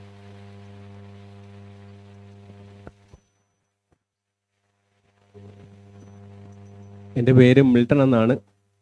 ഞാൻ കൊട്ടാരക്കര മ്യൂസിയത്തിൽ work ചെയ്യുകയാണ്. അതായത് 2018 തോന്നുന്നു ഡൽഹി മ്യൂസിയത്തിൽ ഒരു 15 ദിവസത്തെ ട്രെയിനിങ്ങിൽ പങ്കെടുത്ത ഒരാളാണ് ഞാൻ. അപ്പോൾ അതിനു മുമ്പായിട്ടുണ്ടായിരുന്ന സങ്കല്പത്തിൽ നിന്ന് വ്യത്യസ്തമായിട്ട് നമ്മൾ ഇൻട്രാക്ഷൻ, ഔട്ട്റീച്ച്, ഇത്തരത്തിലുള്ള ആ പേര് പോലും അല്ലെങ്കിൽ അത്തരത്തിലുള്ള ഒരു സംവിധാനം പോലും അത് ക്രിയാത്മകമായി എങ്ങനെ നമ്മുടെ മ്യൂസിയങ്ങളിൽ നടപ്പാക്കാമെന്ന് മനസ്സിലാക്കിയത് അന്നാണ്. അപ്പോൾ അതിനുശേഷം അതിനു മുമ്പും ഞാൻ കുറേ കാലം, അതായത് ഒരു 15 വർഷത്തോളം മ്യൂസിയം ഗൈഡായിട്ടാണ് വർക്ക് ചെയ്തത്. അപ്പോൾ ആ കാലഘട്ടത്തിൽ ഏറ്റവും കൂടുതൽ വിദ്യാർത്ഥികളുമായിട്ടാണ് ഈ സംവേദനത്തിൽ ഏർപ്പെടാൻ എനിക്ക് സാധിച്ചിട്ടുള്ളത്. അപ്പോൾ അതിൽ നിന്ന് ആ കാലഘട്ടത്തിൽ പോലും ഞാൻ എൻ്റെ രീതിയിൽ കുട്ടികളുമായിട്ട്, മറ്റ് പലരുമായിട്ട് ഇൻട്രാക്റ്റീവായിട്ട് പെരുമാറാൻ പറ്റിയിട്ടില്ല, കുട്ടികളുമായിട്ട് ഇൻട്രാക്റ്റീവായിട്ട് പെരുമാറാൻ സാധിച്ചിട്ടുണ്ട്. അതോടൊപ്പം തന്നെ ഈ ഔട്ട്റീച്ച് പരിപാടി എന്താണെന്ന് മനസ്സിലായിട്ടില്ലായിരുന്നു. അപ്പോൾ ഈ ഡൽഹി പോയതിന് ശേഷം നമുക്ക് ആ ഒരു ഇത് മനസ്സിലാക്കിയിട്ടുണ്ട്. പക്ഷേ ഇപ്പോൾ പോലും എനിക്ക് ഒരു പ്രത്യേക കാര്യം പറയാനുള്ളതെന്ന് പറഞ്ഞാൽ, നമ്മുടെ മ്യൂസിയങ്ങൾ ഇപ്പോൾ ആ ഒരു 2018 എത്രയോ വർഷങ്ങൾക്ക് മുമ്പ് ഇത്തരം സംവിധാനങ്ങൾ മറ്റ് നാടുകളിൽ, പ്രത്യേകിച്ച് ഫോറിൻ കൺട്രീസിലായാലും ഈവൻ ഡൽഹിയിലൊക്കെ ആണെങ്കിൽ പോലും, പക്ഷെ നമ്മുടെ കേരളത്തിൽ ഇപ്പോഴൊരു സ്റ്റക്കായി നിൽക്കുന്നൊരവസ്ഥയാണ്. അത് നമ്മുടെ ഫൈനാൻഷ്യൽ പ്രോബ്ലം ആകാം, അതുപോലെ തന്നെ സ്റ്റാഫിൻ്റെ ഒരു പരിമിതികളാകാം. അപ്പോൾ ആ ഒരു സ്റ്റക്കായി നിൽക്കുന്ന അവസ്ഥയിൽ നിന്നും നമുക്ക് ഈ എന്താ പറയുക, ഇൻട്രാക്റ്റീവ് ആയാലും അതുപോലെ തന്നെ ഈ പറഞ്ഞ, ഞാൻ ഇപ്പോൾ കൊട്ടാരക്കര മ്യൂസിയത്തിൽ വർക്ക് ചെയ്തപ്പോൾ എനിക്ക് 1-2 ചെറിയ കാര്യങ്ങൾ പറയാനുള്ളത്. ഇപ്പോൾ സാർ ആദ്യം ചോദിച്ചതിൻ്റെ അടിസ്ഥാനത്തിൽ പറയാനുള്ളത്, അവിടെ ഈ കഥകളി മ്യൂസിയമാണ്. അപ്പോൾ ഞാൻ ഈ കുട്ടികൾക്ക്, പ്രത്യേകിച്ച് ഈ 4ാം ക്ലാസ്സിലെ കുട്ടികൾക്കാണ് കഥകളിയെക്കുറിച്ച് പ്രോജക്റ്റ് റിപ്പോർട്ടൊക്കെ തയ്യാറാക്കേണ്ട ഒരു അവസ്ഥ ഉള്ളതുകൊണ്ട് എനിക്കൊരു ചെറിയ കൂട്ടുകാരൻ, കഥകളിയായിട്ട് ബന്ധപ്പെട്ട ഒരു കൂട്ടുകാരനുണ്ട്. അപ്പോൾ അദ്ദേഹത്തെ കൊണ്ടുവരാനും ചെറിയ രീതിയിൽ കുട്ടികളോട് കഥകളിയെക്കുറിച്ച് കാണിക്കാനും, ആ ആക്ഷനായാലും അതിൻ്റെ ആ നവരസങ്ങളും അതുപോലെ തന്നെ കുട്ടികളെ കൊണ്ടും അത് പരിശീലിപ്പിക്കാനൊക്കെ ഉള്ള സാധിച്ചിട്ടുണ്ട്. അപ്പോൾ ഇത്തരത്തിലുള്ള സംവിധാനങ്ങൾ നമ്മൾ ചെയ്യുന്നതിനുള്ള ഈ സാങ്കേതിക സംവിധാനങ്ങളും അതുപോലെ തന്നെ അതിനുള്ള സഹായങ്ങളും ഡിപ്പാർട്ട്മെൻറ്റ് നമുക്ക് കിട്ടിയെങ്കിൽ മാത്രമേ, അല്ലെങ്കിൽ അത് ഞങ്ങളെപ്പോലുള്ള ഈ ഞങ്ങൾ കുറേ പരിമിതികളുള്ള സ്റ്റാഫുകളാണ്. അപ്പോൾ ഞങ്ങൾക്ക് ബോധ്യങ്ങൾ, എസ്പെഷ്യലി നമുക്ക് ലാബ് പോലുള്ള സംവിധാനങ്ങളൊക്കെ കിട്ടിയെങ്കിൽ മാത്രമേ നമുക്ക് അതിനുള്ളൊരു മുന്നേറ്റം നടത്താൻ സാധിക്കുകയുള്ളൂ എന്നുള്ളതാണ്. ഒരു കാര്യം ഒന്ന് ചോദിച്ചോട്ടെ, ഈ കൊട്ടാരക്കര കഥകളി മ്യൂസിയം എന്ന് സ്ഥാപിതമായി അതിൻ്റെ ഉദ്ദേശ ലക്ഷ്യങ്ങൾ എന്താണ്? അതെങ്ങനെ മറ്റുള്ള മ്യൂസിയങ്ങളുമായിട്ട് നെറ്റ്വർക്ക് ചെയ്തിരിക്കുന്നു എന്ന് പറയുമോ? കൊട്ടാരക്കര ആക്ച്വലി കൊട്ടാരക്കര തമ്പുരാൻ, കഥകളിയുടെ ഉപജ്ഞാതാവ് കൊട്ടാരക്കര തമ്പുരാൻ്റെ അനുസ്മരണാർത്ഥം ആരംഭിച്ചിട്ടുള്ളതാണ്. അപ്പോൾ അദ്ദേഹം താമസിച്ചിരുന്നു എന്ന് പറയപ്പെടുന്ന ജന്മഗൃഹത്തിലാണ് നിലവിൽ കഥകളി മ്യൂസിയം സ്ഥാപിച്ചിരിക്കുന്നത്. 2010 കാലഘട്ടത്തിലാണ് അത് തുടങ്ങിയത്. അപ്പോൾ അന്ന് മുതൽ, പക്ഷേ അത് ഇപ്പം നിലവിൽ ഒരുപാട് പരാധീനതകൾ, കാരണം എന്ന് പറഞ്ഞാൽ ദേവസ്വം ബോർഡിൻ്റെ ബിൽഡിങ്ങിലാണ് പുരാവസ്തു വാടകയ്ക്ക് താമസിക്കുന്നത് കൊണ്ട് തന്നെ അവരുടേതായ പല ഇൻഡൽജിങ് മീൻസ് കടന്നുകയറ്റ ഇടപെടലുകൾ നമ്മുടെ മ്യൂസിയത്തിൻ്റെ പ്രവർത്തനത്തെ വല്ലാതെ രീതിയിൽ ബാധിക്കുന്നുണ്ട്. ഇപ്പോൾ തന്നെ അതൊരു മെയിൻ്റനൻസിന് വേണ്ടിയിട്ട് 36,60,000 രൂപ ഗവൺമെൻറ് അനുവദിച്ചിട്ട് അത് മെയിൻറ്റെയിൻ ചെയ്യാനായിട്ട് ദേവസ്വം ബോർഡ് സമ്മതിക്കുന്നില്ല. എങ്കിലും ആ പരിമിതികളിൽ നിന്നുകൊണ്ട് തന്നെ ഈ കുറച്ച് കാലങ്ങൾ, ഞാൻ പോയിട്ട് ഇപ്പോൾ ഒരു 6 മാസം ആകുന്നുള്ളൂ, അതിനോടകം തന്നെ അത്യാവശ്യം ജനങ്ങളിലേക്ക് എത്തിക്കത്തക്ക രീതിയിൽ നല്ല രീതിയിലുള്ളൊരു പ്രവർത്തനം നടത്തുന്നുണ്ടെന്നുള്ളതാണ് എൻ്റെ വിശ്വാസം. കൃഷ്ണപുരം പാലസിൽ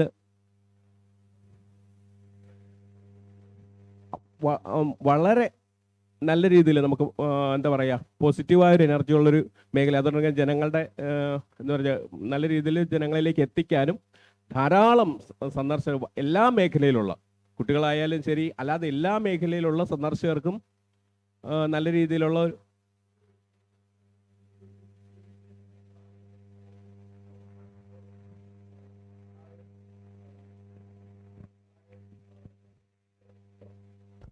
പ്രായം, ലിംഗം, അങ്ങനെയുള്ള കാര്യം, കുട്ടികൾ, വൃദ്ധര്, ഒരു ദിവസം പൊതുവേ വരുന്ന എത്ര പേര്? അതിനെക്കുറിച്ച് ആധികാരികമായിട്ട് പറയാനായിട്ട് ഇപ്പം നിലവിൽ അത് ചാർജ് ഓഫീസറായിട്ടുള്ള അതെ കൊടുക്കൂ അദ്ദേഹത്തിന്റെ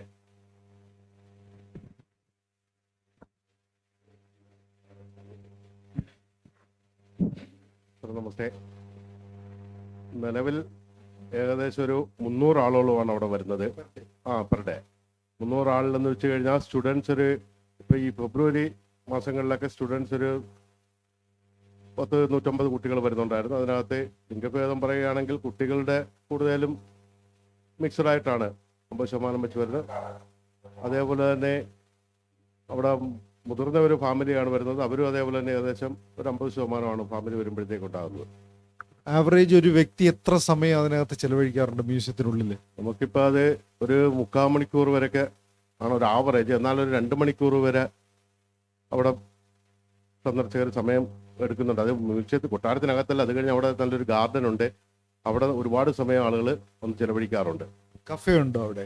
നിലവിൽ കഫറ്റേറിയ ഒന്നും ഇല്ല, എന്നാൽ അങ്ങനെ എന്തെങ്കിലും ഇവിടെ ഉണ്ടാകണം. പിന്നെ അതേപോലെ തന്നെ മറ്റൊരു കാര്യം, നമ്മൾ നേരത്തെ പറഞ്ഞ ഭിന്നശേഷിക്കാർക്കുണ്ടാകുന്ന നമ്മുടെ ഇപ്പോൾ പല മ്യൂസിയങ്ങൾ, ആർക്കിയോളജിക്കൽ മ്യൂസിയങ്ങൾ പലതും അകത്താണ് സജ്ജീകരിച്ചിരിക്കുന്നത്. കാര്യം അത് മിക്കവാറും 2 നിലയോ 3 നിലയൊക്കെ ആയിരിക്കാം, അല്ലെങ്കിൽ അവരുടെ മിക്കവാറും 2 നിലകളാണ്. അപ്പോഴത്തേക്ക് അവിടെ ഈ റാമ്പ് വെക്കുന്നതൊക്കെ ഒരു അപ്രായോഗികം പോലെയാണ്. കാര്യം നമ്മുടെ മ്യൂസിയങ്ങൾ അത് മോണുമെൻ്റായിട്ട് നിലനിർത്തിക്കൊണ്ട്, ആർക്കിയോളജിക്കൽ മ്യൂസിയം ആണെങ്കിൽ പോലും അത് സെപ്പറേറ്റ് ബിൽഡിംഗ് വെച്ചോണ്ട്, ഇപ്പോൾ പത്മനാഭപുരത്ത് മാത്രമാണ് ആർക്കിയോളജിക്കൽ മ്യൂസിയം സെപ്പറേറ്റ് ബിൽഡിംഗ് വെച്ചിരിക്കുന്നത്. അങ്ങനെയാണെങ്കിൽ ഭിന്നശേഷിക്കാർക്ക് കയറാവുന്ന രീതി, ഇപ്പോൾ അന്തരം വന്നു കഴിഞ്ഞാൽ അവർക്ക് തുറച്ചു നോക്കാവുന്ന രീതിയിലൊക്കെയുള്ള സജ്ജീകരണങ്ങൾ നമ്മൾ പുതിയ കാലത്ത് നമുക്ക് ചെയ്യാൻ കഴിയുമെന്നാണ് മനസ്സിലാക്കാൻ കഴിയുന്നത്. Thank you. Any more views or observations? Actually, Ambika Patel, you are there? Hello? Yeah. Actually, no, I mean, I don't know. I am helpless. Like somebody should be doing it. Yeah. Yeah, I think like the. Yeah. I mean. I tried to turn on my camera, but it's not happening. They are asking whether you could rejoin the Google Meet. Log out first and come back again. Do we have time for that? Yeah. We have enough time.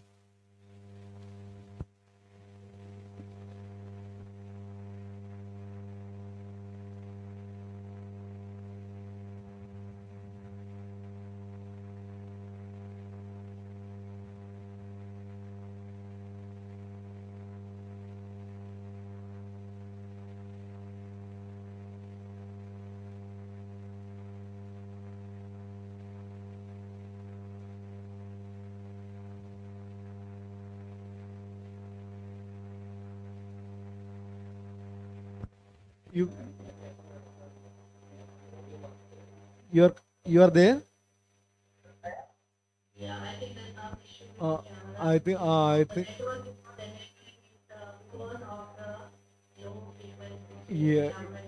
yeah. Anyway, Abu.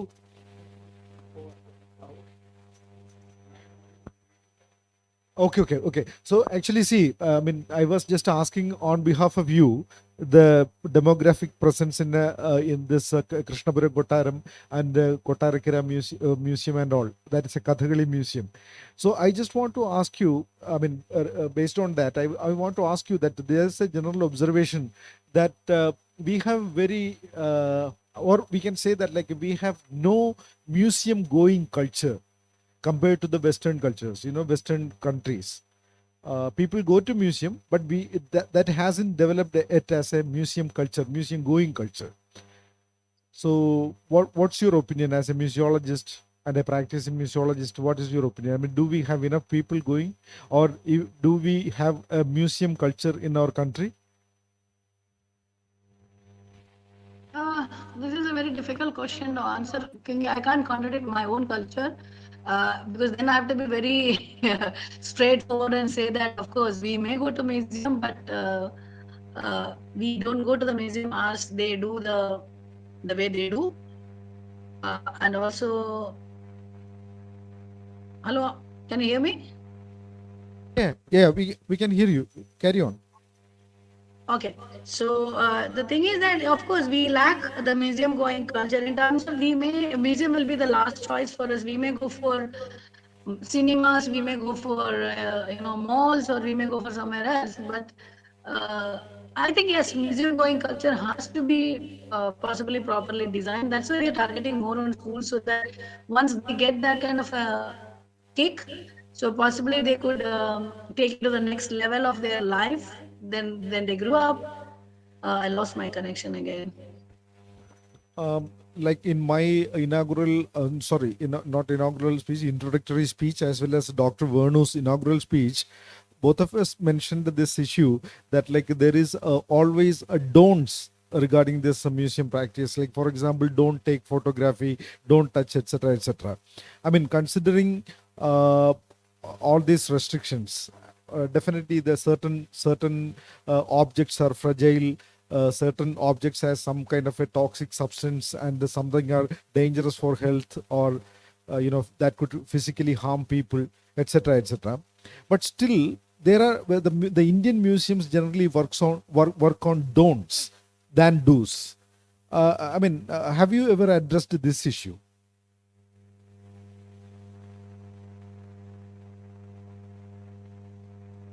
Hello.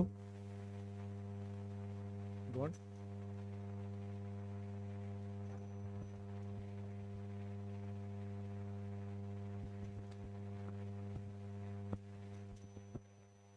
ശരി, okay. അപ്പം ഞാൻ അതേ ചോദ്യം നിങ്ങളോട് ചോദിക്കാം. ഈ മിക്കവാറും എല്ലാ മ്യൂസിയങ്ങളിലും ഡോക്ടർ വേണുവും പറഞ്ഞു, ഞാനും പറയണ്ടായി, ഈ ഡോൺസ് ആണ് കൂടുതൽ. തുടരുത്, പിടിക്കരുത്. അതിന് കാരണങ്ങളുണ്ട്. കാരണം ട്രഡീഷണൽ മ്യൂസിയം പ്രാക്ടീസിൽ എപ്പോഴും ഉള്ളതെന്ന് പറഞ്ഞാൽ പലപ്പോഴും കൂർത്ത ആയുധങ്ങൾ വെച്ചിട്ടുണ്ടാവും. അത് നമ്മുടെ ഫിസിക്കലി ഹാം ചെയ്യുന്ന ഒരുപാട് കാര്യം. പിന്നെ ടോക്സിക് സബ്സ്റ്റൻസസ് പലപ്പോഴും സ്പ്രേ ചെയ്തിട്ടുണ്ടാവും. ഇങ്ങനെയുള്ള ഒത്തിരി കാര്യങ്ങളുണ്ട്. പിന്നെ ഫോട്ടോ എടുക്കരുത്. ഈ ഫോട്ടോ എടുക്കരുത് എന്ന് പറയുന്ന ഒരു പ്രത്യേക, എനിക്കൊരു പേഴ്സണൽ അനുഭവം ഉള്ളത്, ഇപ്പോൾ അദ്ദേഹം അബു ഇവിടെ ഉണ്ടായിരുന്നു, അബു ശിവദാസ് നമ്മുടെ മ്യൂസിയം ഡയറക്ടർ ഉണ്ടായിരുന്നു. അദ്ദേഹത്തിൻ്റെ അതേ സ്ഥാപനം, that means Trivandrum zoo and museums. ഞാൻ അവിടെ രാവിലെ നടക്കാൻ പോകുമ്പോൾ രാവിലെ വന്ന് വെയിറ്റ് ചെയ്യുന്ന, ഇനി മലപ്പുറം, കോഴിക്കോട്, കാസർഗോഡ് ആ ഭാഗത്തു നിന്ന് വന്ന് ട്രെയിനിലും ടൂറിസ്റ്റ് ബസ്സുകളിലൊക്കെ വന്ന ആളുകൾ വെയിറ്റ് ചെയ്യും. എന്തിനാണ്? ഈ കൂട്ടിനകത്ത് കിടക്കുന്ന മൃഗങ്ങളെ കാണാനാണ്. അവർ കൃത്യം 8:30 അവിടെ വന്ന് നിൽക്കുക, അവർ കാത്തു നിൽക്കുക. അതൊരു പ്രധാന പോയിന്റാണ് ട്രിവാൻഡ്രം സൂ കാണുക എന്നുള്ളത്.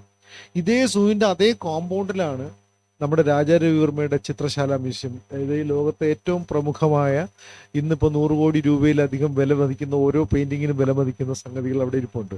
അപ്പം ഞാൻ അവിടുത്തെ ഒരു ദിവസം അവിടെ കാത്തു നിന്നിട്ട് ഞാൻ അവരോട് ചോദിച്ചു, ഒരു 4000 ആളുകൾ ഇതിനകത്തേക്ക് കയറി പോകുമ്പോൾ, മ്യൂസിയത്തിൽ ഈ സൂവിനകത്തേക്ക് കയറി പോകുമ്പോൾ ആവറേജ് എത്ര ആൾക്കാർ ഈ ചിത്രശാല കാണാനായിട്ട് കയറുന്നുണ്ട്? അപ്പോൾ അവർ പറഞ്ഞതെന്ന് പറഞ്ഞു കഴിഞ്ഞാൽ 4000 പേര് അതിനകത്ത് പോയി കഴിഞ്ഞാൽ കഷ്ടിച്ച് 40 പേര് ഇതിനകത്ത് കയറും. അത് കയറുന്നത് തന്നെ അവരോട് പറയണം, ഇവിടെ ഇങ്ങനെ രാജാരവിവർമ്മയുടെ ചിത്രങ്ങൾ വെച്ചിട്ടുണ്ടെന്ന് പറഞ്ഞു കഴിഞ്ഞാൽ അതിൽ ഏറെ പേരും ഈ ഐസ്ക്രീം വെച്ചിരിക്കുന്ന സ്ഥലങ്ങളിലേക്ക് പോകുന്ന അത്രയും വേഗത്തിൽ, അതിൽ വളരെ കുറച്ച് പേര് മാത്രമേ ആ വേഗം കുറച്ചിട്ട് ഒന്ന് തിരിഞ്ഞിട്ട് അങ്ങോട്ട് പോകുള്ളൂ. ഇനി അവിടെ ചെന്ന് കഴിഞ്ഞാലുള്ള പ്രശ്നം എന്ന് പറഞ്ഞു കഴിഞ്ഞാൽ ഈ അരുതുകളുടെ ഒരു ഒരു സാമ്രാജ്യമാണത്. അങ്ങോട്ട് കയറുന്നത് ഈ പിന്നെ ചെരുപ്പഴിച്ച് വയ്ക്കുന്ന ഒരു പ്രശ്നം. പിന്നെ കാരണം വെച്ചാൽ ഇപ്പോൾ ഫോറിനേഴ്സിനൊന്നും ഒരുപക്ഷെ നമുക്ക് ഈ ചെരുപ്പഴിച്ച് വെച്ചിട്ട് പോകുന്നൊരു ടെൻഡൻസി കുറവാണ്. അപ്പോൾ അതുകൊണ്ട് അവർ പലരും ഇങ്ങനെ വിമുഖരാകാറുണ്ട്. പിന്നെ ഒരിക്കലും ഞാൻ അവിടെ ചെന്നത്, എൻ്റെ ഒരു ആർട്ടിക്കിളിനെ ഇലസ്ട്രേറ്റ് ചെയ്യുന്നതിന് വേണ്ടി 2 ഫോട്ടോഗ്രാഫുകൾ എടുക്കണമായിരുന്നു.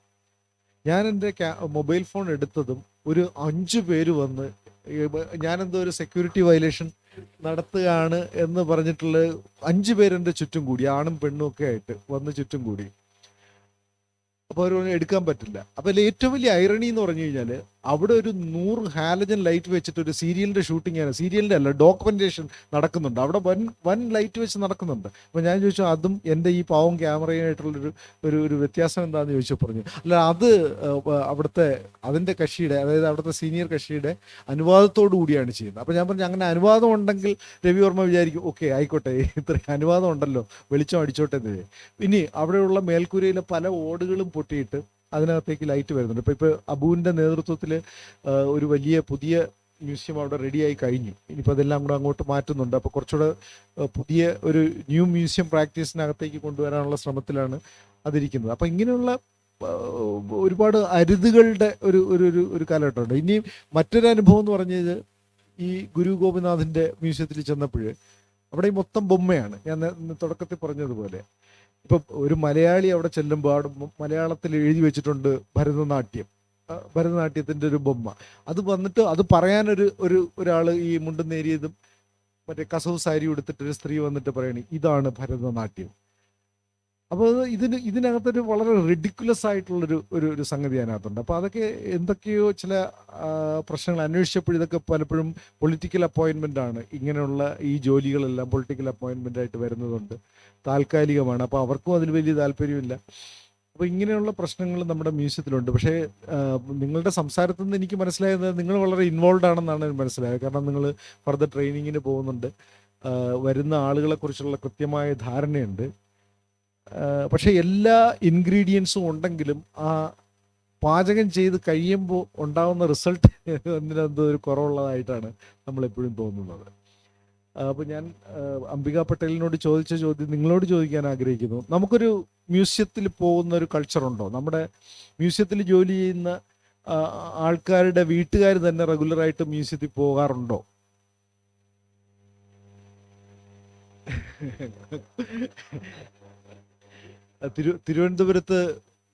തിരുവനന്തപുരത്ത് പണ്ട് ഞാൻ കോളേജ് പഠിക്കുന്ന സമയത്ത് ഒരു കവി ഉണ്ടായിരുന്നു. ഇങ്ങനെ അലഞ്ഞു തിരിയുന്ന ഒരു അവധൂതനായ നമ്മുടെ അയ്യപ്പനെ പോലുള്ള ഒരു കവി, അയ്യപ്പനെ പോലുള്ള. അദ്ദേഹത്തിനെ പാളയം കേരളവർമ്മ എന്നാണ് വിളിക്കുമായിരുന്നത് അന്നത്തെ ആൾക്കാർ നമ്മുടെ ഉള്ള.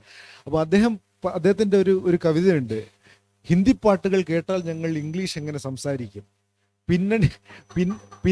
പിന്നണി ഗായകർ പാടും പാട്ടുകൾ ഗാനം രചിച്ചവർ കേൾക്കാറുണ്ടോ? അത് അദ്ദേഹം എഴുതുക മാത്രമല്ല ഉടുപ്പിൽ എഴുതി ഒട്ടിച്ചിട്ടുണ്ട്. അപ്പോൾ നമുക്കത് വായിക്കാം. അദ്ദേഹം ഒരു ഭയങ്കര പെർഫോമേറ്റീവ് ഒരു പോയിറ്റായിരുന്നു. പുള്ളിയെ ഭ്രാന്തനായിട്ടാണ് സമൂഹം കണ്ടിരുന്നത്. എങ്കിലും ഇതൊരു വല്ലാത്തൊരു ചോദ്യമാണ്. ഈ ഹിന്ദി പാട്ടുകൾ കേട്ടാൽ ഞങ്ങൾ ഇംഗ്ലീഷ് എങ്ങനെ സംസാരിക്കും?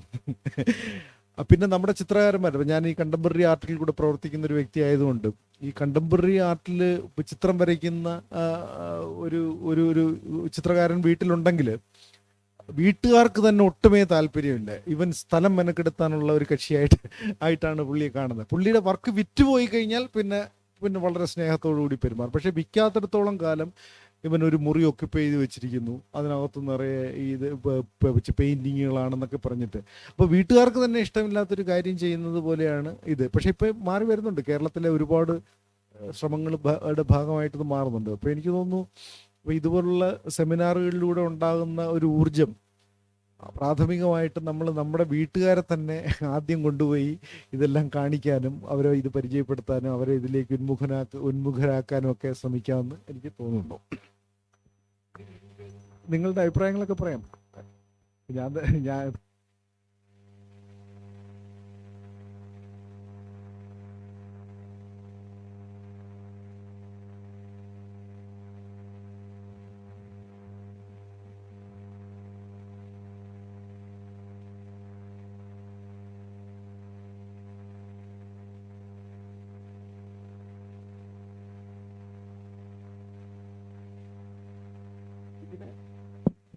ഈ നന്നങ്ങാടികളെല്ലാം ഞങ്ങൾ ഡിസ്പ്ലേ ചെയ്ത് വയ്ക്കും. അതിന് ശരിക്കും പറഞ്ഞ ഒരു പ്രൊട്ടക്ഷൻ ഇല്ല. അപ്പോൾ ഈ വരുന്നോ ഇത് കാണുമ്പോൾ ഒന്ന് തട്ടും, പിന്നെ ആരും ശ്രദ്ധിക്കണില്ല എന്ന് പറഞ്ഞാൽ ഈ കർണാട്ടിക് മ്യൂസിയത്തേക്ക് അടട്ടടിക്കില്ലേ, അതുപോലെ അടിച്ചാൽ അത് പൊട്ടും. നമ്മൾ എത്രമാത്രം കഷ്ടപ്പെട്ട് നമ്മുടെ ഇവിടെ മെഗാലിറ്റിക് കൾച്ചർ ഉള്ളത് കൊണ്ട് കുറെ എക്സ്ക്വൈറ്റ് ചെയ്തെടുക്കുന്നതുകൊണ്ട് ആരും കൂടുതൽ വില കൽപ്പിക്കുന്നില്ല. അതൊരു ഇതുണ്ട്. അപ്പോൾ പക്ഷെ ഇത് എത്രമാത്രം വാല്യൂ ഉള്ളതാണ്. അപ്പോൾ ഇതൊക്കെ പൊട്ടിപ്പോയ മൊത്തത്തിൽ അവിടെ നിൽക്കുന്ന സ്റ്റാഫിന് അതൊരു മെമ്മ കിട്ടാനുള്ളതായി. പിന്നെ മൊത്തത്തിൽ അതൊരു പ്രശ്നമാണ്. പിന്നെ കൾച്ചർ നമ്മൾ സൂക്ഷിക്കണം. അപ്പൊ അതുപോലെ ഒരു ഭാരിച്ച ഡ്യൂട്ടിയാണ് നമ്മുടെ തലയിലിരിക്കുന്നത്. അങ്ങനെ ഒരു കാര്യമുണ്ട്. പക്ഷെ ഇവിടെ ഈ കൃഷ്ണരാജ് സാർ ഒടുക്കും ചെയ്തിട്ടുള്ള ഈ മ്യൂസിയം അറേഞ്ച് ചെയ്തേക്കണത് ഇത് വളരെ നല്ല രീതിയിൽ ചെയ്തിട്ടുണ്ട്.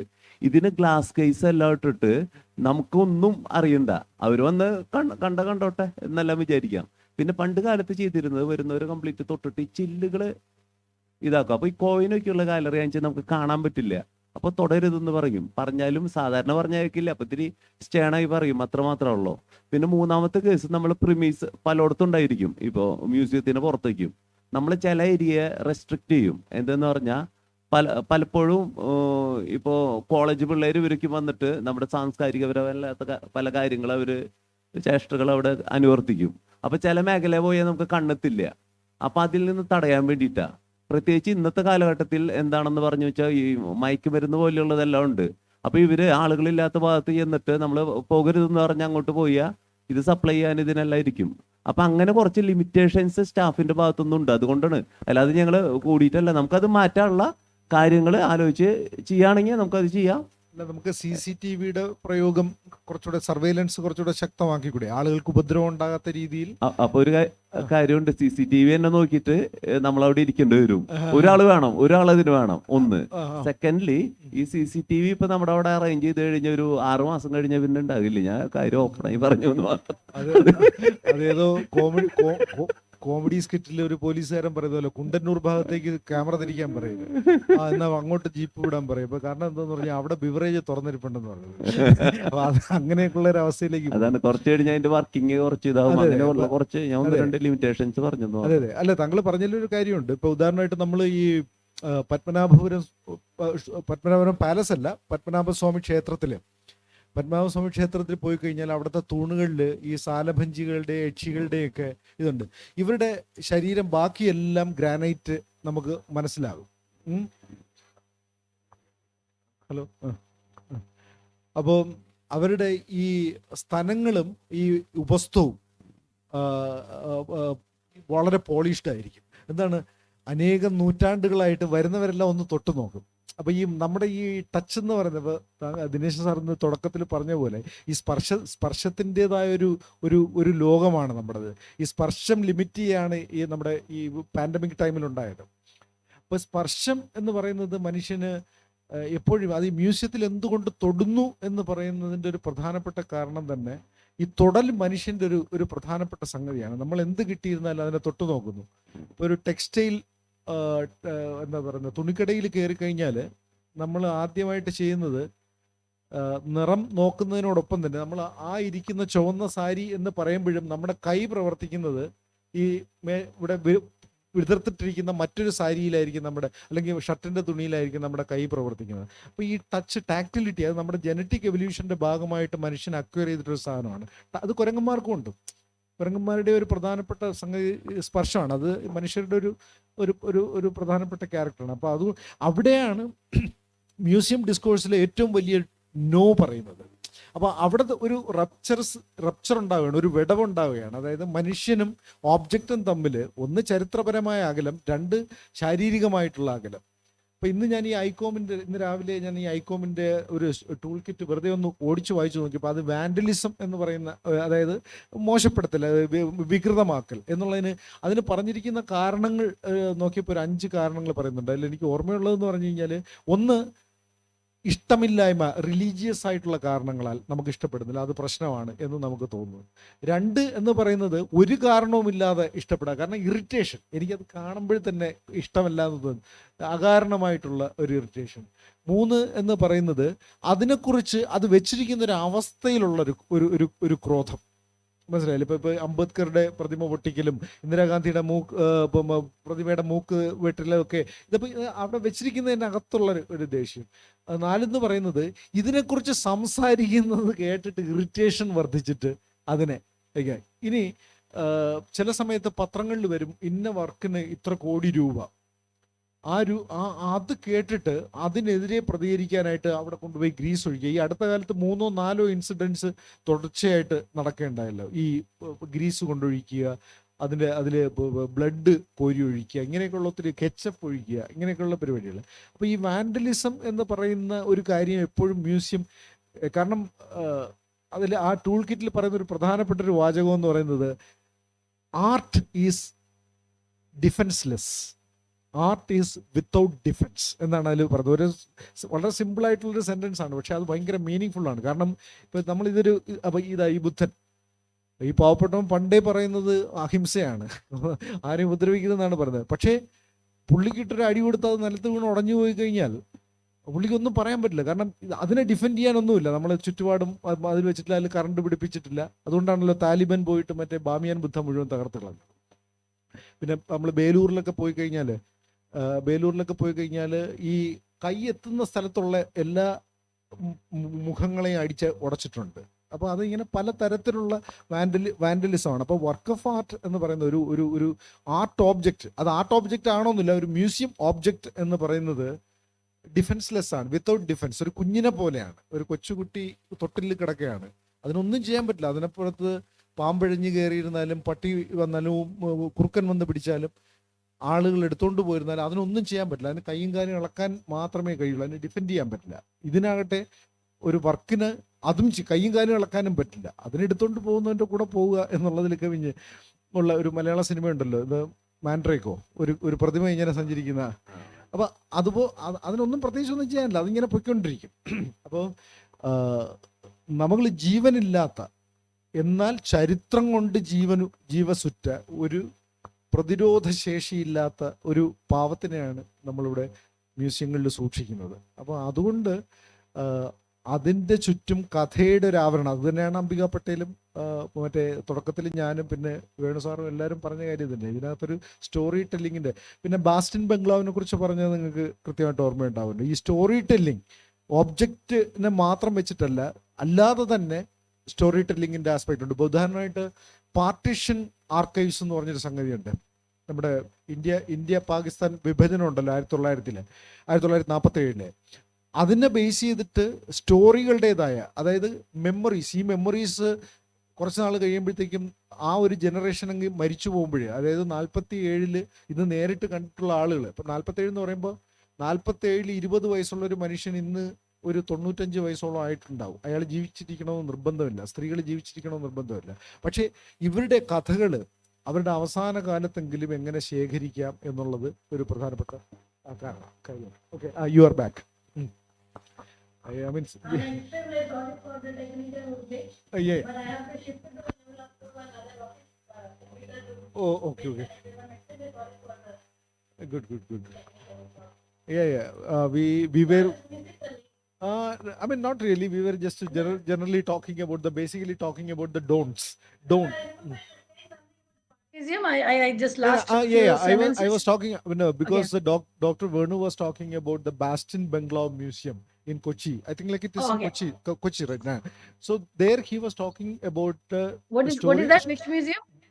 Bastin Bungalow, Bastin Museum. BASTA. Okay, Bastin Bungalow. Okay. Bastin Bungalow. So this is something about the without object, means a museum without objects, right? Like museum without walls, that is one concept, like a museum without objects. Like this is like people telling their stories about the place, or the mythologies, myths and folklores about that place. So that is one thing.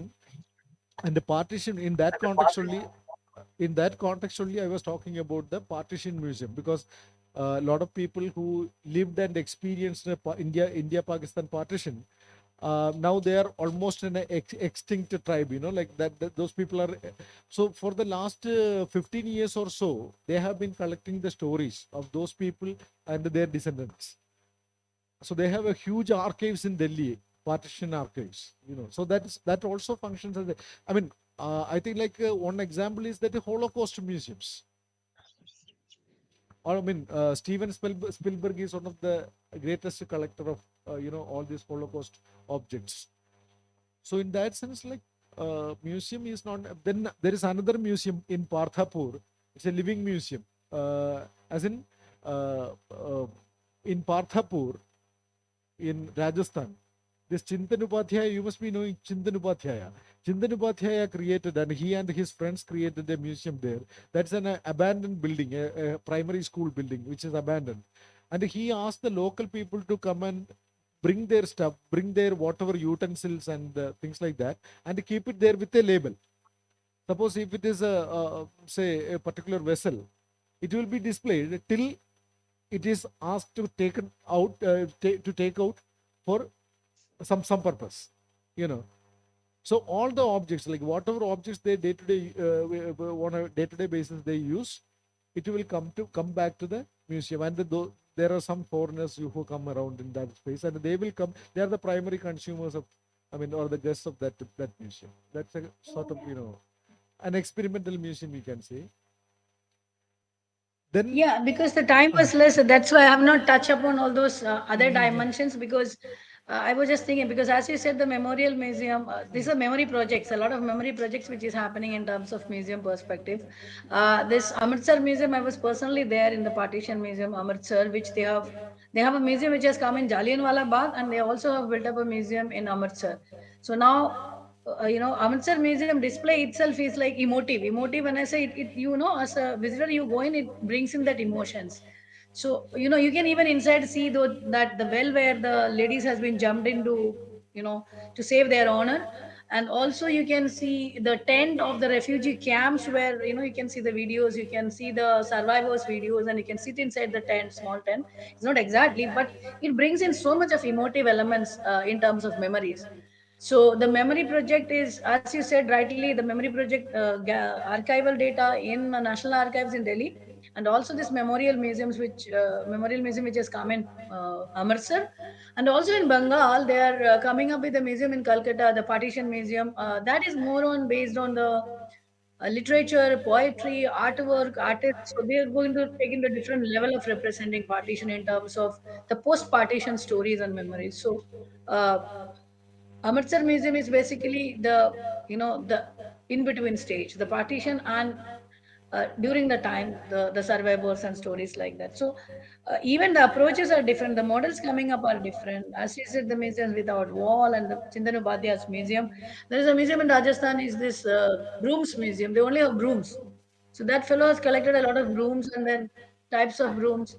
So there are different types of things in terms of the museum. The role is changing, the dimensions are changing, the approaches are changing, models are and we need to change according to the need of the hour. Interestingly, this Shankar, cartoonist Shankar's Dolls Museum, that is one interesting museum. Yes, yes. Yeah. Then this Nekchand Museum, Nekchand Stone Museum in Chandigarh. Then, Jatin Das, the painter. Yes, yes. Jatin Das He has, Pankhas. yeah, pankhas and hats.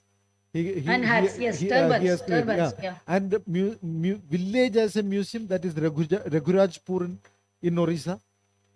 The Yes, whole yes. That is the full village is the museum. Yeah, village, it's an open village yeah, museum. yeah. Every house has something to, yeah. Yeah, and Dr. Vernu actually, when in his speech, he raised one point, which is like he was talking about the Patna Museum, where most of the people villagers especially, who come, and they don't connect with the narratives given by the guides or the museum personalities, museum executives. Why? Because he said that maybe because it is not talked in Maithili, their own language. So The local language. how far this particular language or the medium of communication is important. Like, I remember going to Shantiniketan and visiting this Tagore Museum. You can see the never-ending flow of the poor villages from poor parts of rural Bengal coming, and they just don't read any of those materials. They are all visuals. Tagore playing Rakta Karabi, or Tagore directing music, Tagore writing, all the photographs. And the people just walk through it, and that is just an experience for them. They don't really see anything. And Calcutta Museum, Indian Museum in Calcutta, most of the people use the objects as the selfie points, because there are huge sculptures, like the lion pillar, the part of it, they all. And in Madras Museum, I saw that people just touch and go. They don't even stand anywhere. So there are different The vandalism. Yeah.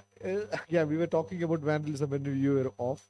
But my question is that in that various kinds of interactions with the different museum objects, and we all talk about the mediation of language, mediation through language. And Dr. Vernu insisted on the insisted that vernacular should be one strong medium of Dialects. communication. Yes.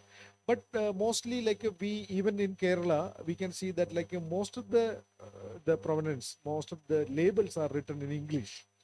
So how that could be changed, or how there could be a kind of qualitative difference, or creating linguistic interfaces, multiple linguistic interfaces, as in audio guides, live guides, and etc. Yeah, I think it is. It's individually. In every institution has to take up their policies and framework this, because we can't have a general, because uh, we talk about the regional languages, we talk about the vernacular dialects, we talk about the national language. When we talk about the international language, which is the English, so it's like we talk about a lot of decolonization, but still we under the heavy load of the colonization, because we're still thinking in that perspective. So I think we really, each one of us, possibly as a museum professional, has to think in that way where, of course, we need to. I'm very sorry, because if I say in too much of Malayalam, I'll make mistakes. That's why I'm. So there are problems like this. I want to speak, but then I really have to put a lot of effort to do that. So I will have an easy escape. Okay, let me comfortable. So I would love to live in my comfortable zone in when I provide the service, when I provide my things. So that is one possibility. I truly speaking, I always have a feeling that one day I'll achieve that full complete talk. I'll give in Malayalam, so that then I'll feel I have done something, kind of thing. So that's the case with almost many of us, possibly. So the heavy colonization issues. Then the policies, and then yes, of course, I do agree with what Venu says. We need to get into the local vernacular dialects, so that it reaches to the last one in the society, and also make them feel that whatever we are doing for, not for us, for them, because otherwise there is a divide. The museum professionals and the community we are serving, there is a divide, and then definitely the governing machinery and the mechanism is coming in between anyway. So a kind of dilution between these three segments. And then also, as I said, you said the Shandini gave an example, because they are the people who they can only read Bengali, so the local public come more, so their target segment audience, that is another thing that we have to look at. Each museum has to look at the scope, what they have, and what they wanted to serve, and then who are the segment audience for them. So connecting these three has to be a kind of a process, where then our services could be better done, because we know who is going to come to us, and we also know to whom we are serving. Definitely international tourists will be coming, that's a small segment or maybe a part of the segments, but who is the major one we are targeting them, for whom we are making this, so I think, as the one of the our colleagues who are listening, the Kotarakara Museum, so he wonderfully said, the young children are contributing, but exactly the government has to support them, the royal family has to support them, and then all of us sit together and decide who are our target audience, whom are the first target, then the second target, and then in the larger perspective. So I think there need to be a lot of such exercise has to be done. That is an individualistic museum approach, because we can't generalize, because every museum has a different scope, different area of demography to serve, demographic segment to serve. So, and then we India with such a rich cultural heritage with so many languages. So Yeah. Before we wind up, can I ask you something about the future museums, as in the immersive experiences, given by the digitized 3D museums, which on the one hand you could access directly in situ. You go there and you get this immersive experience. You must have heard about the Van Gogh project, which recently came in Bombay. The second one is like virtual museums coming to our desk, like through some 3D equipment. Like now there's the VR virtual reality thing. So is it going to sustain, like the NFT experience experiment, which is converting the original works of art into this non-fungible tokens? That has not been a trend so far. I mean, people are talking about it, but it hasn't caught up the way it was expected to. But what do you think about the museums could come into completely digital way, or the international, especially the MoMA and all, they're actually saying that like the whole thing is going to be into digital experience, the immersive feeling of it. So would it stand? yeah, the thing is that that is totally a contested dimension which we can discuss, because if you look at the future museum in Dubai, it is absolutely immersive. You walk around, you can do everything digitally. So now we all face COVID, so we know how digitally and virtually and the physically and the actual thing. So definitely the actual visual effect is absolutely uncomparable with what you see in digitally. But now when you look at the economies who are already developed countries have, you know, less time moving towards, because they possibly have enough money as well as they're tired of the actual things, or maybe they're balancing both. So a lot of uh, kind of shift towards digital applications. Even I introduced one paper to my students this last board of studies, teaching digital applications in museum. They started making digital games, they started making digital documentaries, they started making digital educational outreach programs. So that was a need of the situation, because we thought that also should be there. But then, you know, how much one should dominate the other one, and then what is your take on it? My take will be definitely digital should be, to an extent, we see in another way. If you look at, we look at technology and advancement, that it has both sides, plus minus. So, you know, we have this war which is happening, the atomic thing which is happening, the Korean, if you look at the Ukraine and Russian thing also, we know. So science and technology utilized for destruction. Similarly, like digital things, people utilize for everything, but whether we need to do, to what extent we need to adopt that, that is another thing to do. So I think that's a trend, that's a adapted thing by many of the star class museums internationally, having big budget to do it, because their funding is from the straight away from their government. They are, the Dubai museum, I think a lot of tourists, they have a lot of tourist money and the oil money, so they can do it. Now coming back to our situation, we are growing, but we have a lot of smaller museums, we have many other things to address. So, you know, possibly Museum of Art and Photography in Bangalore, or Kiran Nadar Museum in Delhi, or somebody, some other CSMBS in Mumbai may have some, you know, shift trending towards digital application, but at the same time, they also have the manual, physical, actual things happening. But balancing and blending, these two things has to be very, very carefully taken up. But the trend is definitely, the trend is there. So those who have money, they will definitely. But I always look for something which is actual. And then if actual is not accessible, then of course we have an option for virtual and also for digital. So there's no harm, because we have been seeing all digital, even in our movies and animation and 3D and all things. Every field is getting with pouring in digital application. So that is, we really have to accept that because it's happening. But at the same time, what are our priorities? Where are we standing? What is our constraints? What are our priorities? What are our step one? Their step 10 will be our step one. You know, so let us not compare with what is, you know, but let us see what they are doing and what best we can do. So I always tell my students who are passing out, when they do the campus interviews, before that I given an orientation to them, say that look for practically feasible and possible situation, but the backdrop, you should have all possibilities open for you. Once you get into an institution, see what best you can do. Maybe you may be doing something with digital because that institution can give you that funding, or maybe that infrastructure. Sometimes you may be boss and peon, because you may have to clean out your space and do something, because you don't have the peon to do that. But a VVIP is coming, or you want to do some big event, so you have to motivate people who are working with you sometimes. So I switch over my dual role of boss and peon sometimes. You know, in the sense, what I'm trying to tell you is that it's all depending on what is the need of the situation. So it is contextual, it is situational, and it is institutional. So I think that should be the approach. You are mute. I'm not able to hear you. Yeah, sorry. You were talking about a PPP, that the public-private participation. Do you think that it is possible in Kerala? I mean, you are not the person to answer it, but still, but have you seen the possibility of that happening in Kerala? I think Venu sir can be a better person to speak on that. I mean, Because then he's an administrator, he's the policy maker, and uh, see, basically something like that. If you look at the policies coming up, it's all depending on the governing machinery's willpower. If there is a will, they will find a way out of it. So it's all depending on the I should not say it is political, but it's the governing machinery, who is there in that chair, and what is their philosophy and ideology and things. Though if there is a will, there is definitely.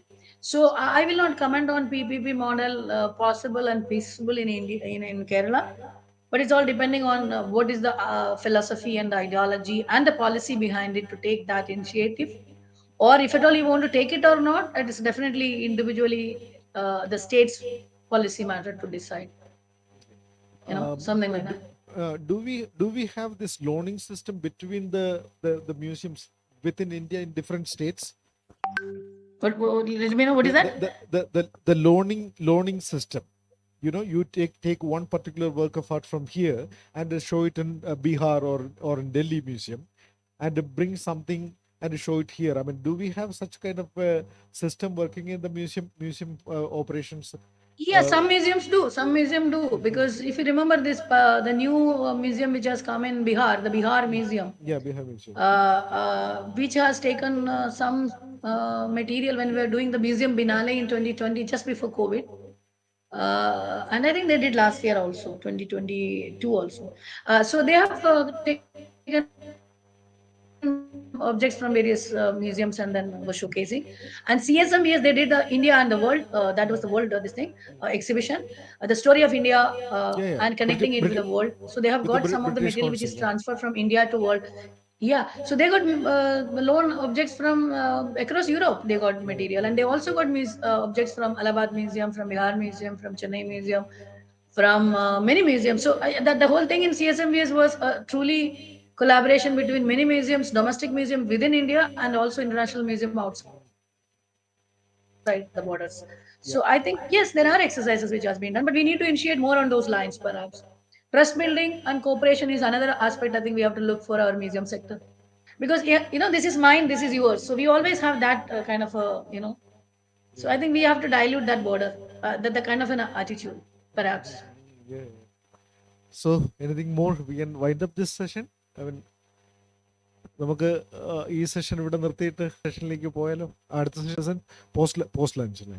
അപ്പോൾ thank you Ambika Patel very much for this wonderful presentation and also this energetic interaction with this. And I'm sure that like your English doesn't need any mediation because all the people fairly understand, you know.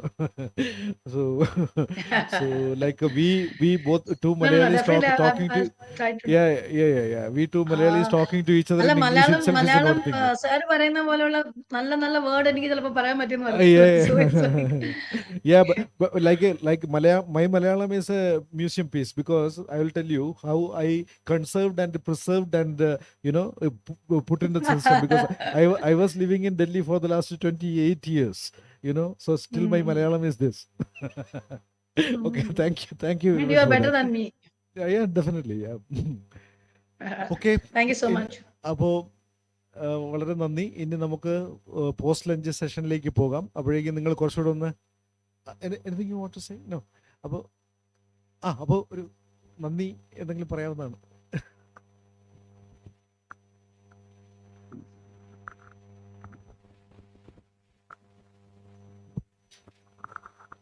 തോന്നുന്നു നമ്മുടെ ചായ ഇതിനിടയിൽ കഴിച്ചിട്ടില്ല എന്നാണ് എൻ്റെ ധാരണ, അല്ലേ? ഇല്ല, നമ്മുടെ ഓൺലൈനിലുള്ള സെഷൻ. യെസ്, അതുകൊണ്ട് ഏതായാലും നമ്മുടെ ഊണിൻ്റെ സമയമായി.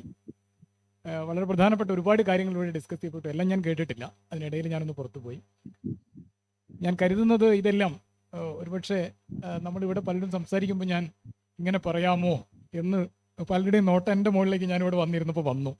കാരണം എന്താണെന്ന് പറഞ്ഞാൽ ഇതൊരു ഹൈറാർക്കിയുടെ ഒരു സ്ഥലമാണ് എന്നതുകൊണ്ട്. പക്ഷേ നമ്മളങ്ങനെ കാണേണ്ടതില്ല എന്നാണ് എൻ്റെ അഭിപ്രായം. നമ്മളെങ്ങനെ പ്രവർത്തിക്കുന്നു എന്നതിനെ സംബന്ധിച്ച് വളരെ ഫ്രാങ്ക് ആൻഡ് ഫ്രീ ആയി ഡിസ്കസ് ചെയ്യാനുള്ളൊരു സ്ഥലമാണിത്. കാരണം നമ്മുടെ പരിമിതികൾ എന്ത്, നമ്മുടെ സാധ്യതകൾ എന്ത്, അഡ്മിനിസ്ട്രേറ്റീവ് ആയിട്ടുള്ള കൺസ്ട്രെയിൻസ് എന്ത് എന്നതൊക്കെ ഇപ്പോൾ അംബിക പട്ടേൽ മാഡം പറഞ്ഞത് അത് തന്നെയാണ്. നമ്മളൊരു മ്യൂസിയം റൺ ചെയ്യുമ്പോൾ ആ മ്യൂസിയത്തിൽ പ്രവൃത്തിയെടുക്കുന്ന ഏറ്റവും അവസാനത്തെയും ആദ്യത്തെയും ആൾ മുതൽ അത് അതിൻ്റെ അഡ്മിനിസ്ട്രേഷനുമായി ബന്ധപ്പെട്ട് വരുന്ന മുകളിൽ എന്ന് നമ്മൾ പറയുന്ന തെറ്റായ ഒരു വാക്കാണ്, എങ്കിലും അതിൻ്റെ ഓരോ തട്ടിലും ഇരിക്കുന്ന ആളുകൾ എന്തൊക്കെ തരത്തിലുള്ള കൺസ്ട്രെയിൻസ് അനുഭവിക്കുന്നു എന്നത്, അല്ലെങ്കിൽ എങ്ങനെയൊക്കെയാണ് ഇത് നടത്തിക്കൊണ്ടു പോകുന്നത് എന്ന് വളരെ പ്രധാനപ്പെട്ട ഒരു പ്രശ്നമാണ്.